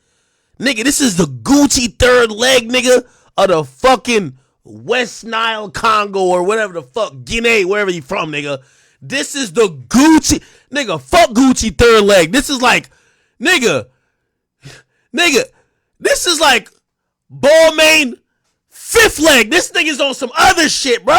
Look, I think this chick was pregnant. Somebody's wife. The Director General of the country's Anti-Graft National Agency for Financial Investigation ANIF is allegedly featured in over 400 explicit videos found in his home and office. Yo, any nigga with glasses like this, you know he getting pussy. Reported Arise News the spaces were searched as part of an inquiry. Yo, I was watching so many damn sex tapes of this nigga this morning, pause, that I was starting to say, yo, if I'm this nigga, I swear, I'm linking up with Pornhub to promote one of them dick stimulants. Nigga, I was seeing so many videos of him fucking bitches. I'm saying, bruh, how did he have the strength to fuck all these chicks? Like, damn. Like, bro, look like the nigga was doing 3 a days, 4 a days, 5 a days. That nigga must have been on a Blue Chew. He must have been on a honey pack. He must have been a Viagra. How was he doing this? This is like a superhuman talent. Yo, how? How could you fuck 5 chicks and still have 8 hours of meeting. This guy's great. This guy's... Fuck D-Wade statue. D-Wade statue look crazy anyway. We need a statue for this nigga. Look at D-Wade statue. D-Wade statue look fucked up. Feel me? Fuck this statue. They need a statue of this nigga. Ganga, who is married with 6 children, is allegedly seen in explicit scenes. The nigga got 6 kids already. And he's still... His wife still couldn't handle all the dick he was slanging. He was fucking 399 other chicks. God damn it. Scenes with various women in the footage, including spouses of other high-ranking officials as well as individuals, such as the sister of the... Yo, this thing is no way he could have slept. Yo, let me tell you this, man. Unless these chicks was just flat out horse, you got to sauce them up a little bit. You got to start playing, you know what I mean, almost like devil's advocate, wait for they mad at their man to try to get in there to make sure. It's no way you fuck 400 people's wives. Like, you know how much time you got to invest? Listen to their problems. Listen to them bitch about their man. Tell them that, oh, no, whatever. Oh, like, really gaslighting them for you to fuck them. This nigga is a fuck. Yo, fuck the nigga who was the first nigga to walk on the moon. This nigga is a superstar. President, the wife of the police director general, and around 20 ministers' wives. Oh, my God. 20. Yo, this is around 20, bruh. Around 20, bruh. 20. Nganga is not facing allegations of sexual assault as all of the interactions were recorded with consent. They were filmed across a variety of locations, which include his office, hotels, and bathrooms. Given the abuse that has been shown on social media in They were first trying to say, we ain't want to get this nigga the pussy. He just took it. The nigga said, here's the videos. These bitches was loving that shit. Nigga, you watch the videos, they were loving that shit, bruh. Equatorial Guinea in recent days, and remembering that ministries are solely and exclusively for carrying out administrative work in support of the country's development, sexual relations in offices. This nigga was trying to repopulate the whole continent, nigga. Let me look where Guinea is at, nigga. I got to make sure your girl tell you she going to Guinea. She getting fucked by that nigga. Holy. That shit's in West Africa, nigga. Let me go see what's going on right here. Here we go. So Guinea right there. Oh, it's right above Sierra Leone. You got to watch out for them niggas in Sierra Leone and definitely Liberia. Liberia is one of them ones, too. I ain't going to hold you. God damn, Guinea. Holy. Are prohibited, wrote Vice President Teodoro Nkwima on X, formerly Twitter. Control mechanisms are already in place, and anyone who violates this rule again will be subject to disciplinary proceedings for indecent conduct. You know what's so funny? They made up a rule because he's fucked so many niggas' wives. They made up a rule. Yo, you can't fuck our wives no more. It's over. No more wife fucking. No more wife fucking. You fucked our wives. It's over. Like, they're making up a rule. Nigga, they locked his ass up. First of all, the nigga name is Balsar Ebang. Look, bruh, his name is Ebang. What? Oh, hell nah. Iganga arrested. Yeah, they locked his ass up. I ain't gonna hold you. They had to put some cuffs on that nigga, man. They had to, bro. They're like, this nigga was, to keep it real, I ain't gonna lie to you, man. The way he was fucking these bitches, they gotta put a cuff on his, they gotta put a handcuff on his dick. Like, this nigga was slanging shit like it was going out of style. Pause. Like, for real though. Like, I ain't gonna lie to you. This nigga was out of pocket, bro. He was out of pocket. I can't even pull up. I will pull up the Twitter. You know, I like looking up videos on Twitter, but shit, you might just get hit with it. I ain't gonna lie to you, man. To keep it real, let me see. Yeah, they had to arrest that nigga, man. Bruv, I ain't gonna lie, I was done when I seen that he was donkey fucking, bro, he donkey fucked a pregnant chick. Look, nigga, they arrested his ass today, nigga. They was trying to put the cuffs on, they put a cuff on his hand, on his foot, and they low-key wanted to put 2 on his dick and his balls. You gotta make sure this nigga gotta be euthanized. What the fuck?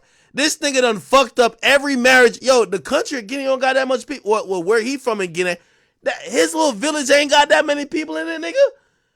Nigga, he fucked every marriage, every wedding up. Look at this. They arrested this bitch ass nigga. Too much dick, nigga.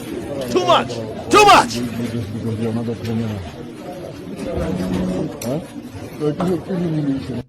Nigga, you know you fucking too much when they gotta shackle this nigga, man. Shackle him. Somebody grab the balls. Somebody, one of y'all niggas, he gonna fuck your wife next. You grab his balls. Oh, put the fucking handcuff on his dick. He's gonna fuck your wife next. Oh, hell nah.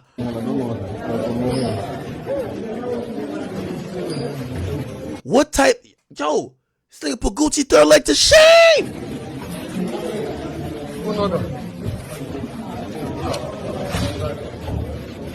Yo, chat, if a nigga in your hood fuck 400 niggas' girlfriends, you would be on the same type of timing. What?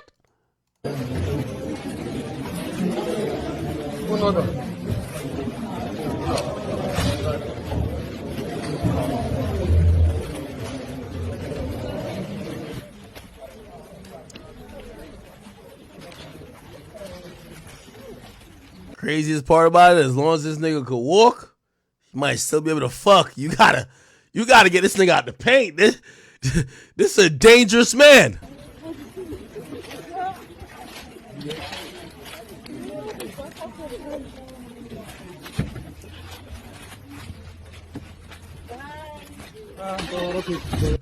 know what's so funny? They got a mask on this nigga like they worried about this nigga catching COVID. Nigga, you better worry about your wife catching AIDS. Yo, you got a mask on him like, all right, bro, you got to get the mask. You're going to go to jail. You got to get the mask on your face. No! He done fucked 400 of y'all wives raw. Y'all might have AIDS. Yo, that nigga might have created a disease for y'all niggas by now, bro. What y'all mean? The fuck is this face mask gonna stop? He done fucked 400 of y'all wives goddamn raw. What the hell is a face mask gonna stop?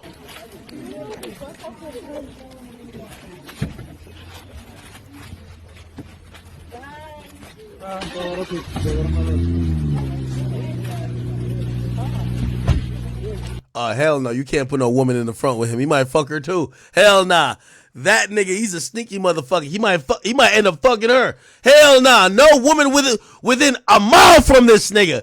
This nigga's a deviant. How the fuck do you fuck 400 of your coworkers' wives? That shit don't make sense. 400? Bro, the nigga name is Ibanga. It's like his mama knew. Yo, I'm gonna name my son Ibanga. Like, I know he gonna fuck all these hoes. Like, come on, bro.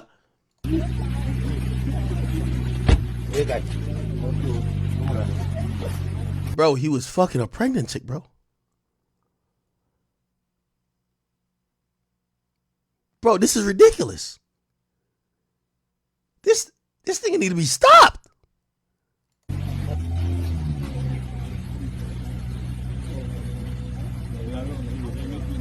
The nigga got 6 kids and fuck 400 other chicks, bro. Like, come on. The nigga got 6 kids and fucked 400 other women. Does that make sense?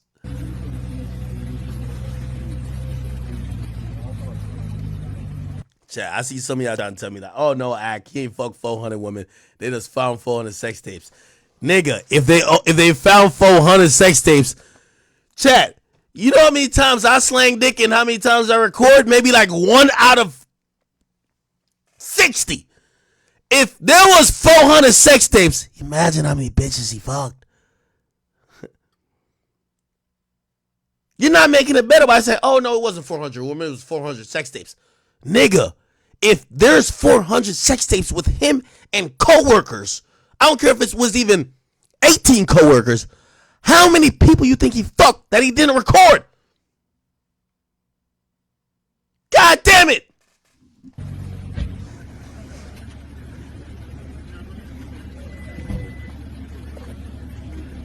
They locked this nigga up like he was Saddam Hussein, nigga.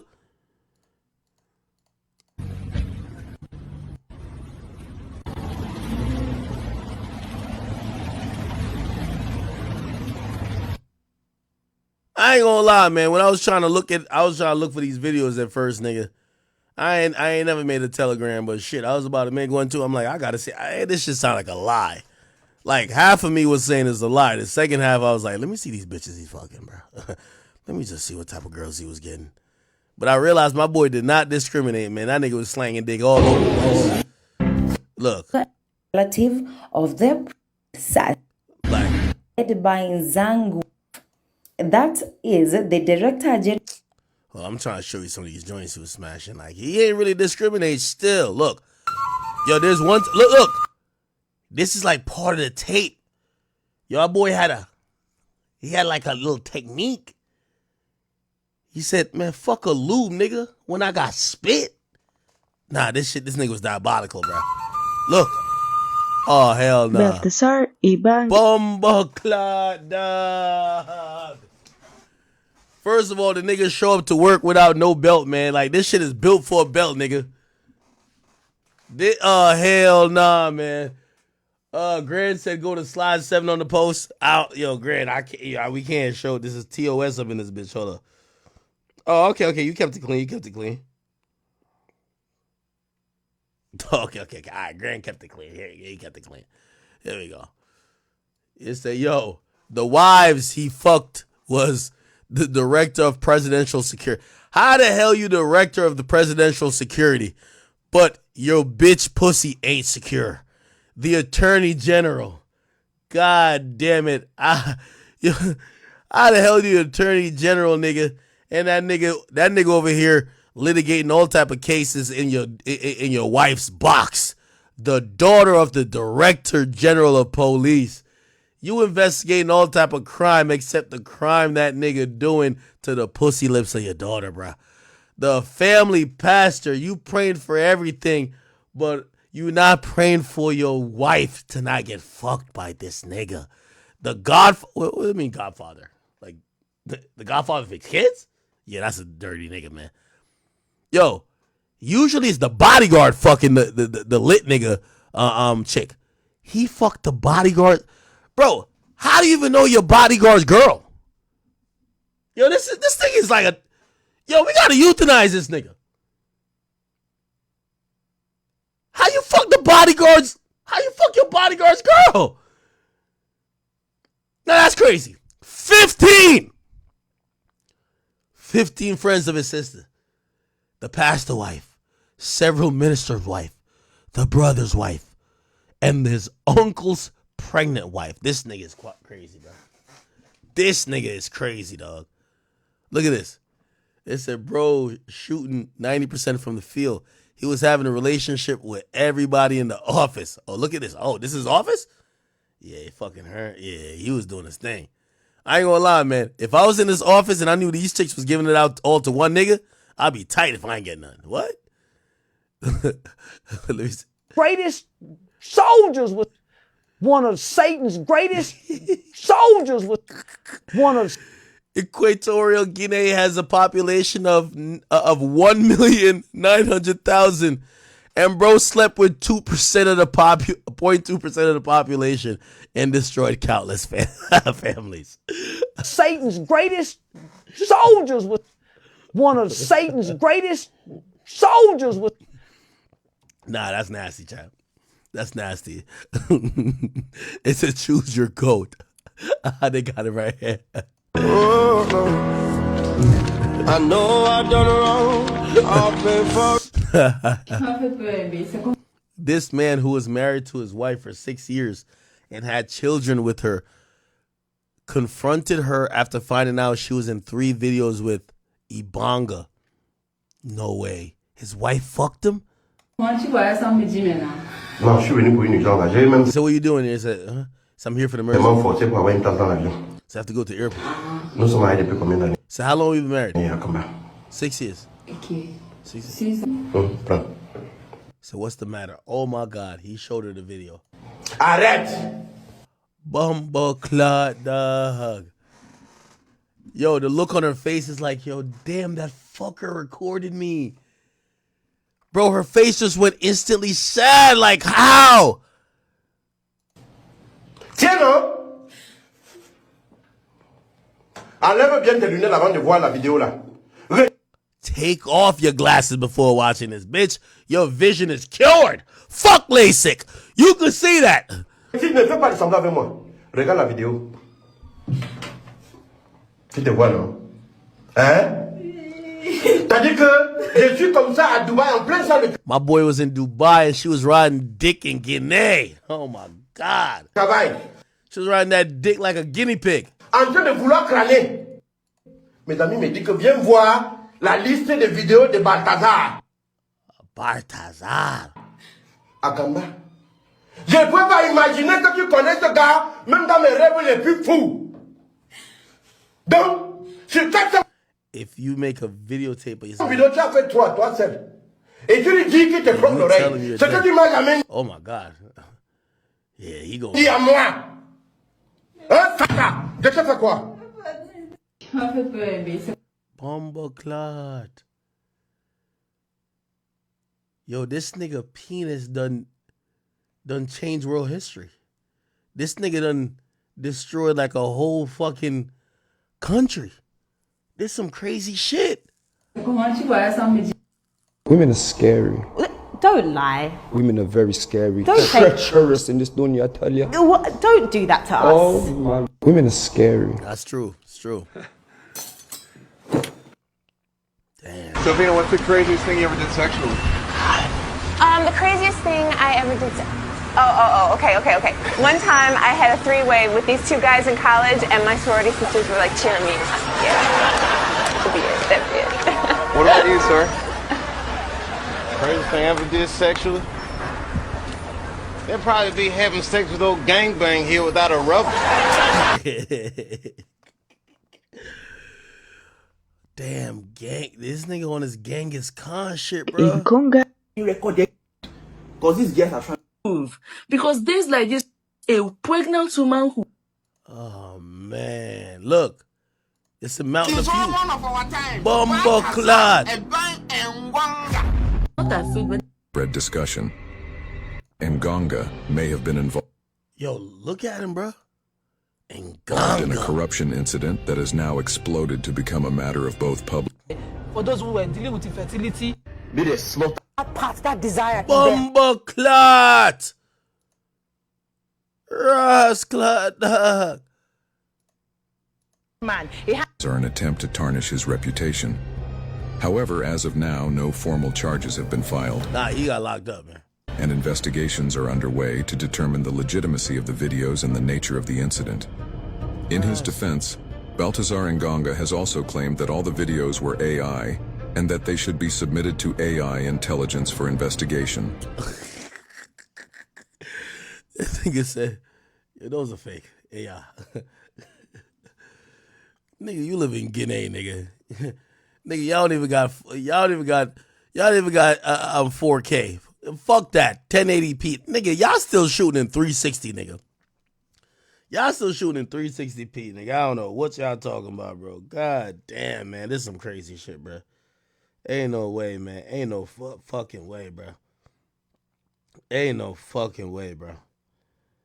Ain't no fucking way.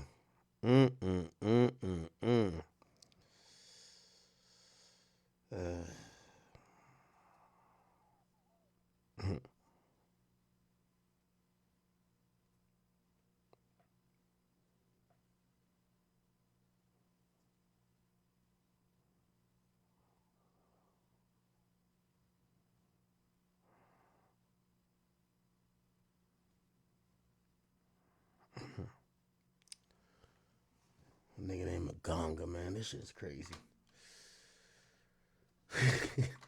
Genghis Khan.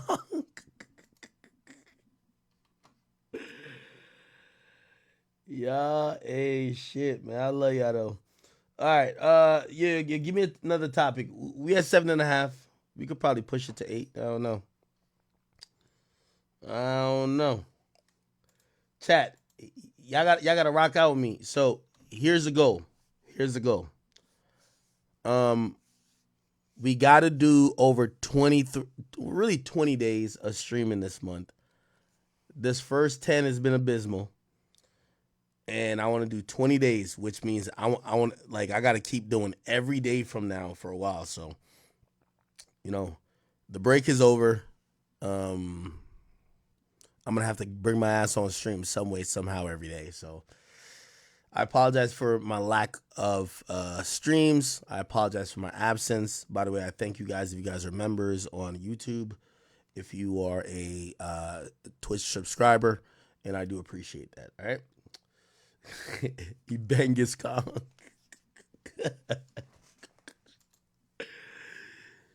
Oh, by the way, chat, I ain't gonna lie to you, man. Yo, I really want to do some more IRL stuff, though. That's the thing. Yo, I like the IRL shit. Yo, when y'all see this, I want y'all to watch this Rod Wave vlog, bro. Like, y'all gonna be like, yo, Akin is back. Let me look. Let me see. Is it? I got a new version uploaded right now. Hold on. I want y'all to be like, yo, Akin is back with this.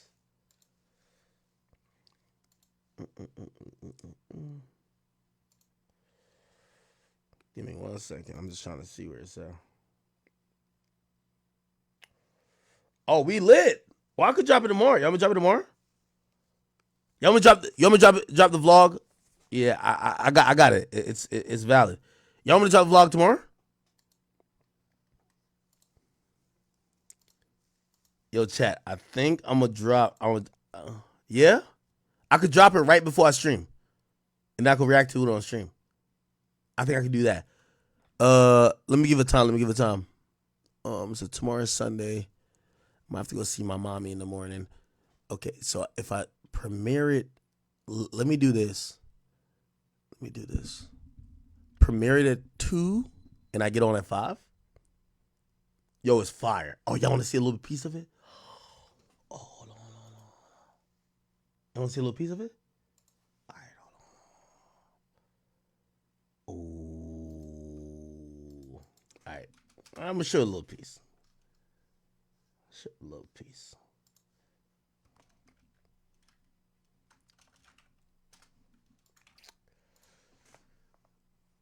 All right, I got to try to hide it in a way where y'all can't.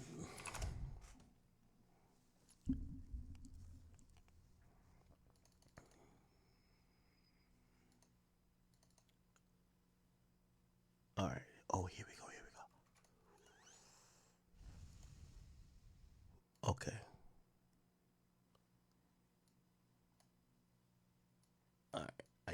I gotta make sure I don't see the joint. Anyway. Ooh, check this out. A little light. Gonna be a homicide with a woman.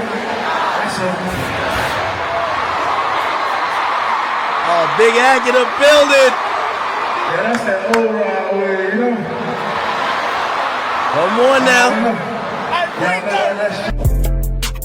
Hold on.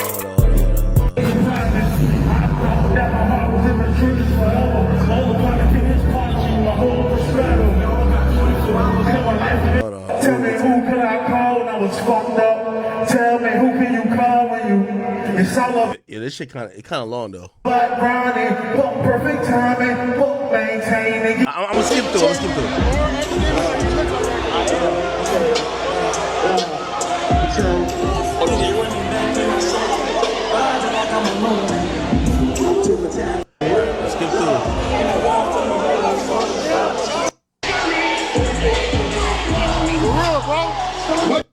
Oh, nah, let's make sure. Everybody know me to see that win a lot of entrepreneurship awards. We go to a little high school type shit. So good. Yo, this is so funny. I want y'all to see this. Yo, chat, we in Neiman Marcus. You ever been to Neiman Marcus? This is so funny. So we pop out to fucking Rod Wave. like I'm gonna sue you. Like, watch it. So we go to the mall with this nigga. The show already started, so like 2C and them performing, but he just want to go to the mall. So we pop out to the mall. This is so funny, chat. Watch this. Shopping with Mr. Wave, man. Bro. You shopping for yourself, man? I be thinking you have a personal shop or something. Probably too busy for this, huh? Big Ack in the building, nigga. Who said I ain't outside, nigga? Running through Houston, nigga, popping out here. No problems, nigga. Checked in with Source. Next show, so. Okay. Some shit. You know, we rescheduled a lot of shit, so I ended up leaving a lot of shit in Vegas, so I got some more shit, man. Yo, who got more drip, me or Rod Wave? Y'all gotta be honest. Like, no cap. Be honest. This is how you know Rod Wave be having a bunch of hood niggas with him. I just want to watch it. I want y'all to see this part. Watch it. You be spending a lot of money on clothes? Hell yeah. Where? You don't rewear shit? Jackets and shit, man.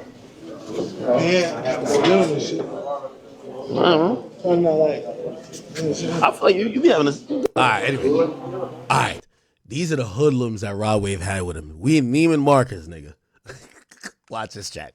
Look at this. You know a nigga from Florida with a waist. Look. Just come over here. Yeah. Oh shit. Wait, why did it skip? Did it skip? Oh, here we go. Skills, you nigga. You kind of like a... Yo, I just realized, yo, chat, we covered this nigga. So this is Rod Wave brother that beat a murder. Nigga, I was dapping the nigga up the whole time. But I realized he was mad happy to be free. I ain't know. He told me at the end, he's like, yo, bro, you know you covered me on your stream. I said, what you talking about? He said, yo, you had Bradford Cohen on there. He said, yo, Rod Wave paid $1 million for Bradford to represent me. I beat a murder. ¿Qué lo qué? Yeah. I realized this nigga was living his best life. But he was cool though. He's mad cool. Everybody was cool to me. Drug dealer, man. Yeah, I told him, I said, nigga, bro, he gave off drug dealer vibes. Look. Yeah, just catch some good shit. Look.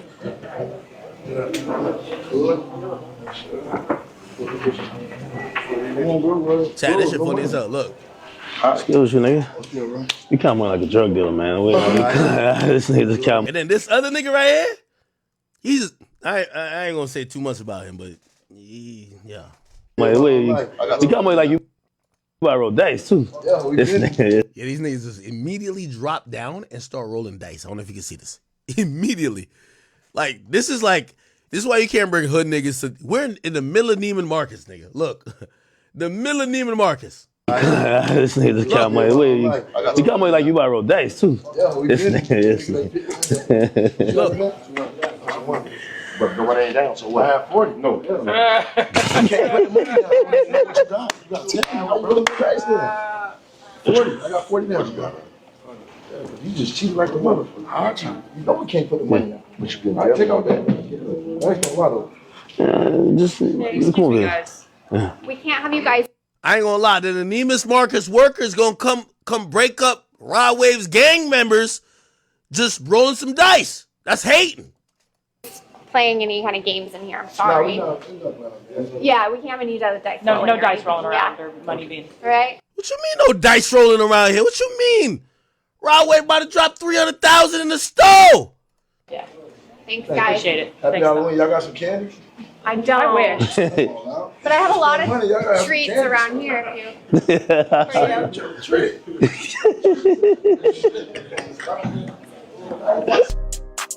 Alright, anyway. Let's go. Anyway. Fire shit. I ain't gonna lie. Good old day with the boy Rod Wave. Funny Mike. Me and him, we had a good time too. And then me and Rod Wave at the end, performed. 16,000 people sold out. Anyway, that vlog coming. I feel like I should get offline, but I don't want to get off, man. I ain't been streaming for a while, man. This why, Platboy Max, well, he ain't say it like that. Bro, we can't be saying streaming is hard, bro, because I be loving this shit. Like, the streaming is not hard. This is a great old job. Yo, imagine niggas told you, bro, you could get paid a good amount to just chill with your homies. Like, if I'm not on stream, this is exactly what I do. So it's like, this is not hard work. This is like amazing. That's probably, they could take that and like, okay, that might have changed their life or some shit. I don't know. But look, Right. and again, I was at the Beautiful Mind tour. Right. And of course, you went on to do other tours after that. Right. Anyway, it's coming, man. It's like damn near an hour, but it's good though. Like, this mad little joints in there. I don't know if y'all really fuck with. By the way, the Compromise t-shirt is hitting crazy. If y'all do like vlogs from me, Selma say I look good. I hope you're a girl, but okay, I'll take it. if y'all do like vlogs for me, I'm trying to, you know, do everything, man. I'm trying to hit the triple double, you know what I mean? Whatever. You know, obviously the main thing we stream a lot. I'm working on my streaming backpack that I could be able to stream everywhere. But I do love this desktop shit where like I sit here and I could kick it for like 10 hours and I give you all the news and whatever. But also you gotta realize we number one for a reason. So I gotta go touch the artist. I do love talking to y'all, but I gotta go touch the hottest artist. You feel me? So we gonna do that, and I hope y'all understand, and I hope y'all like the vlogs, man. I don't know, man. Yeah, I might be like, yo, act, please, no more vlogs. And if that's the thing, you can just comment it. Whatever I drop it, it'll be like, yo, act, no more vlogs. Just stay your ass on the computer and just stream, bro. Like we got you. Anyway, all right. So that's coming. Fuck. What else is going on? I feel like I'm missing something. What's going on that I'm missing? I'm like lit right now too, but I don't want to get off. Now, granted, chat, I gotta stream tomorrow again because we gotta start a streak. This is the first day of the streak. I'm gonna treat the couple days I didn't stream as a vacation. So now I gotta, you know, do what I gotta do, right? Yo, why niggas be playing with Meek Mill like this, bro? Yo, I ain't gonna lie to you. At this point, bro, I be feeling bad for Meek, yo. Did y'all see this? Yo, Meek said, yo, I'm glad the election is over. The brainwash was turned up to the max. Now, granted, I'm gonna be honest with you. Like, I think that's a decent opinion. I think it was on another page. I gotta show y'all. Yo, the other page roasted the nigga, bro, like so crazy. I think somebody posted, there was just like, wait, here we go.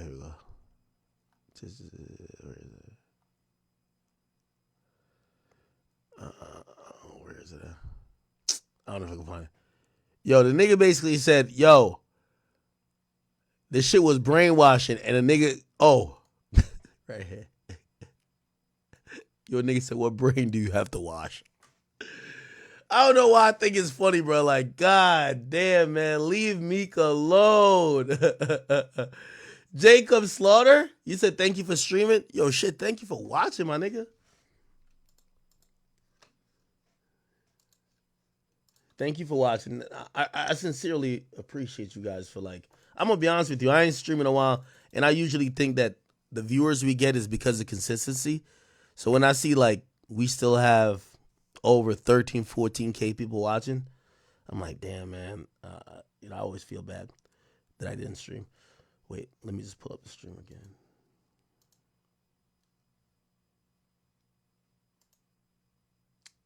Okay, hold on. All right, if you did send in a donation, I'm going to read it. I apologize if I didn't read it before. Okay. Oh, my God. Damn, you guys were going crazy. Selma says, act looks good. I'm going to assume you're a female, so I appreciate you. Jacob for Florida, thank you. He said, thank you for streaming. I appreciate you. Daddy Logic said, yo, Vlad trying to hit Dirk. What? Trying to hit Dirk with a Joe Button treatment. He ain't telling why Dirk dissed him. He ain't telling why Dirk dissed him on Golden Child. What you mean? I know Dirk did diss him, but what are you saying? Why you said the Joe Button treatment? The greatest ever says new nigga bars in these hoes like Ibanga 400. I even fucked Jamama. That's some bars. I ain't gonna lie to you. The greatest. I fuck with you for that for them bars. He says in these hoes like Ibanga 400. I even fucked your mama. But it says Ja Mama. Okay. Timo Gaming, thank you for the 5. He says he innocent. Homie just a neighborhood OBYGN. I ain't gonna lie to you. I kind of want to know what his line was. Like, what was he saying to these girls? Bro, let me tell you this. One thing I've realized, and the older you get, you realize this with women. You know, we all want to have unlimited women that we could sleep with, right? As men. Obviously, we're speaking tongue to cheek here. We're not caring about people who are judging us. We wish we could sleep with anybody we want, right? But there's limiting factors. Like, for example, if you want to be successful, you can't spend all your time talking to women. You have to spend probably a significant time focusing on work. And then obviously that helps you because if you're successful, that helps it be a little bit easier to be with women.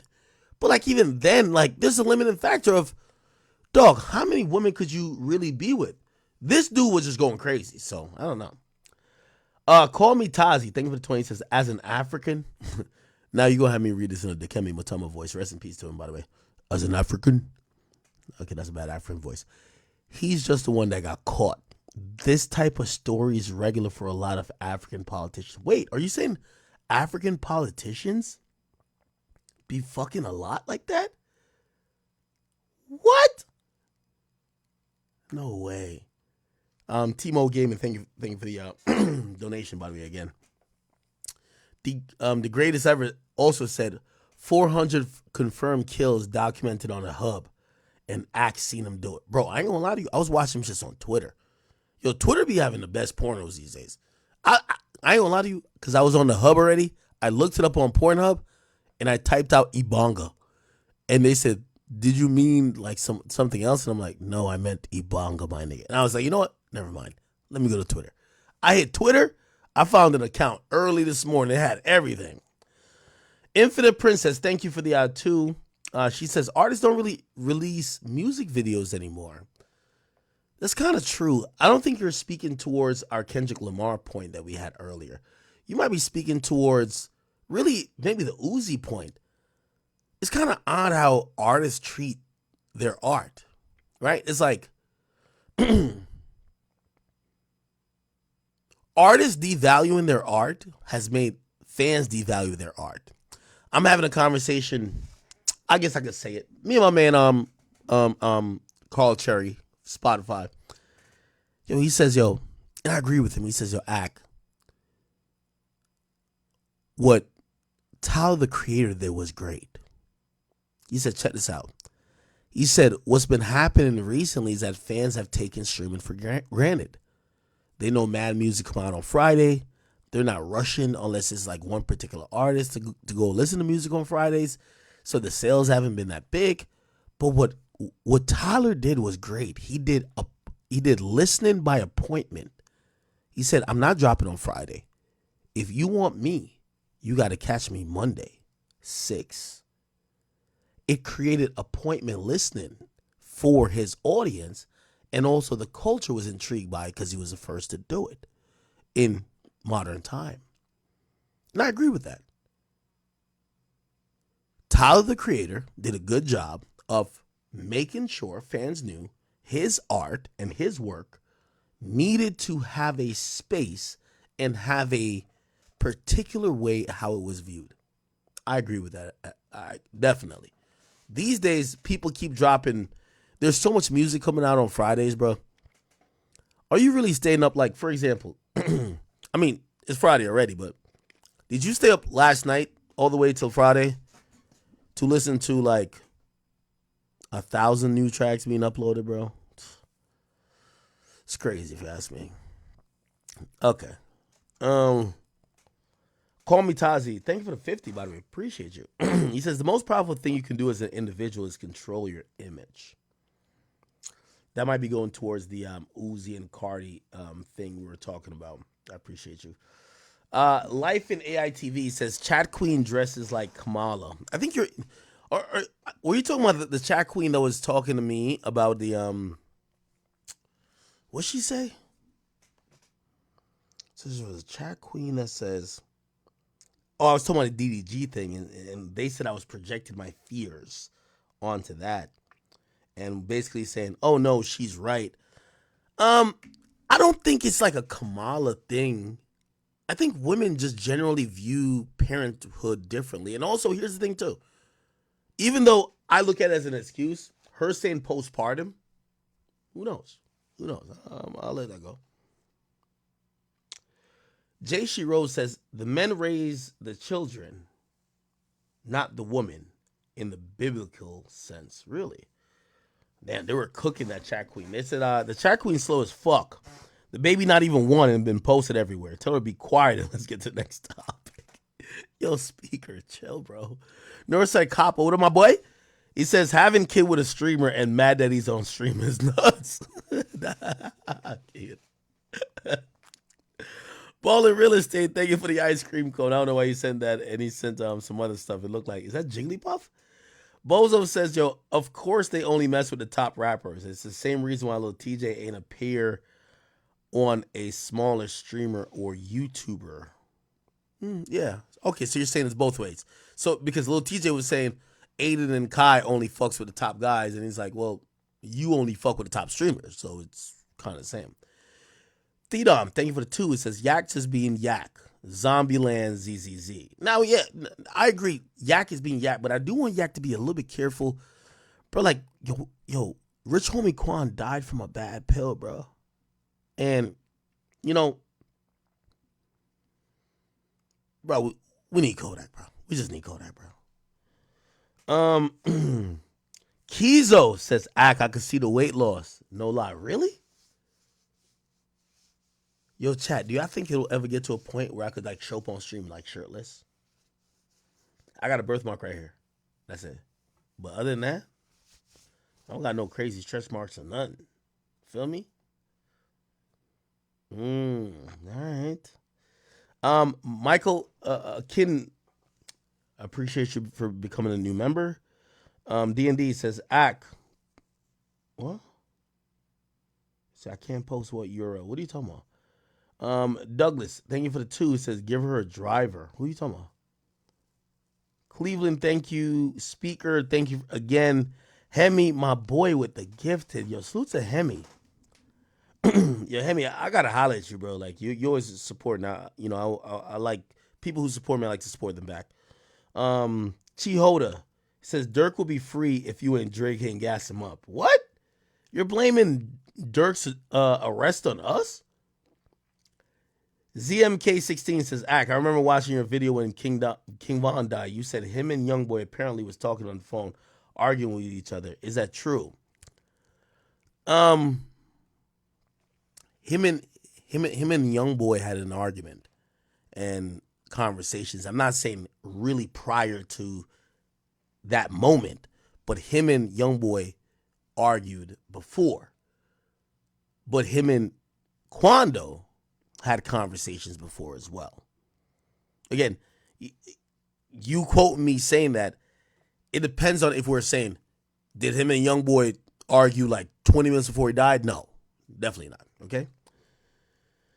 Kevin Campbell, he says, Kendrick better not perform at the Grammys, especially when he did not attend none of the Black award shows. I'm going to be honest with you. That's exactly what Kendrick does. Say fuck you niggas to all the Black award shows and perform for the white people. Thank you, Kevin Campbell, and I appreciate all your donations. I Can't Afford Life. He says, didn't Drake say he could vacation anywhere on It's Up? That's low-key dissing. How's that dissing L.A.? L.A. shouldn't have a problem with Drake. Canada shouldn't have a problem with Kendrick. Even though if anyone dissed the other side, it would be Kendrick. Basically claiming the Canadian, or I'd rather whatever than let a Canadian nigga let Pac turn in his grave. Like, what's wrong with a Canadian nigga? Anyway, LeVar B. Ballin said, DeMar leads Raptors in almost every single category. You don't know ball, buddy. Wait, does he? Oh, he did play there for like 10 years, right? All right, LeVar B. Ballin, you got it. Free Melly says, did you hear about why Melly lawsuit? He might come home. For you, remind me of this, and thank you for your donation, by the way. I'll cover this tomorrow. So I'll get into YNW Melly's lawsuit. Melly, at least what he's claiming, he's going through a lot, bro, but cover it tomorrow. Max Beasy on the Dead Homie Cuz. I appreciate y'all for the memberships. Also, Issel Cel de Seuss. I appreciate you for the membership. And Joe Music 931 says he ain't showing up until Inauguration Day. Are you talking about Trump or are you talking about somebody else? Appreciate you nonetheless. And I think, Kizo Stunton, what's up with you? Playful Anxiety, one of our biggest supporters ever on our platform. Thank you so much. She's part of the veteran chat gang. K Ray says, I'm looking to become a graphic designer for you. The chat said, hire me. I'm in Far Rockaway in New York, willing to travel. Send me an email, my brother. Just remind me that you said this. Kayla says Nicki was snubbed. Let's talk about Nicki tomorrow. And I'm going to do some research to get a little bit more on the inside of Nicki submitting. But I do want to have a conversation about Nicki and the Grammys. Why was Nicki not mentioned at all? That sounded crazy. Okay? Crazy. No, I appreciate you. You said YSL Judge said the N-word. We covered that.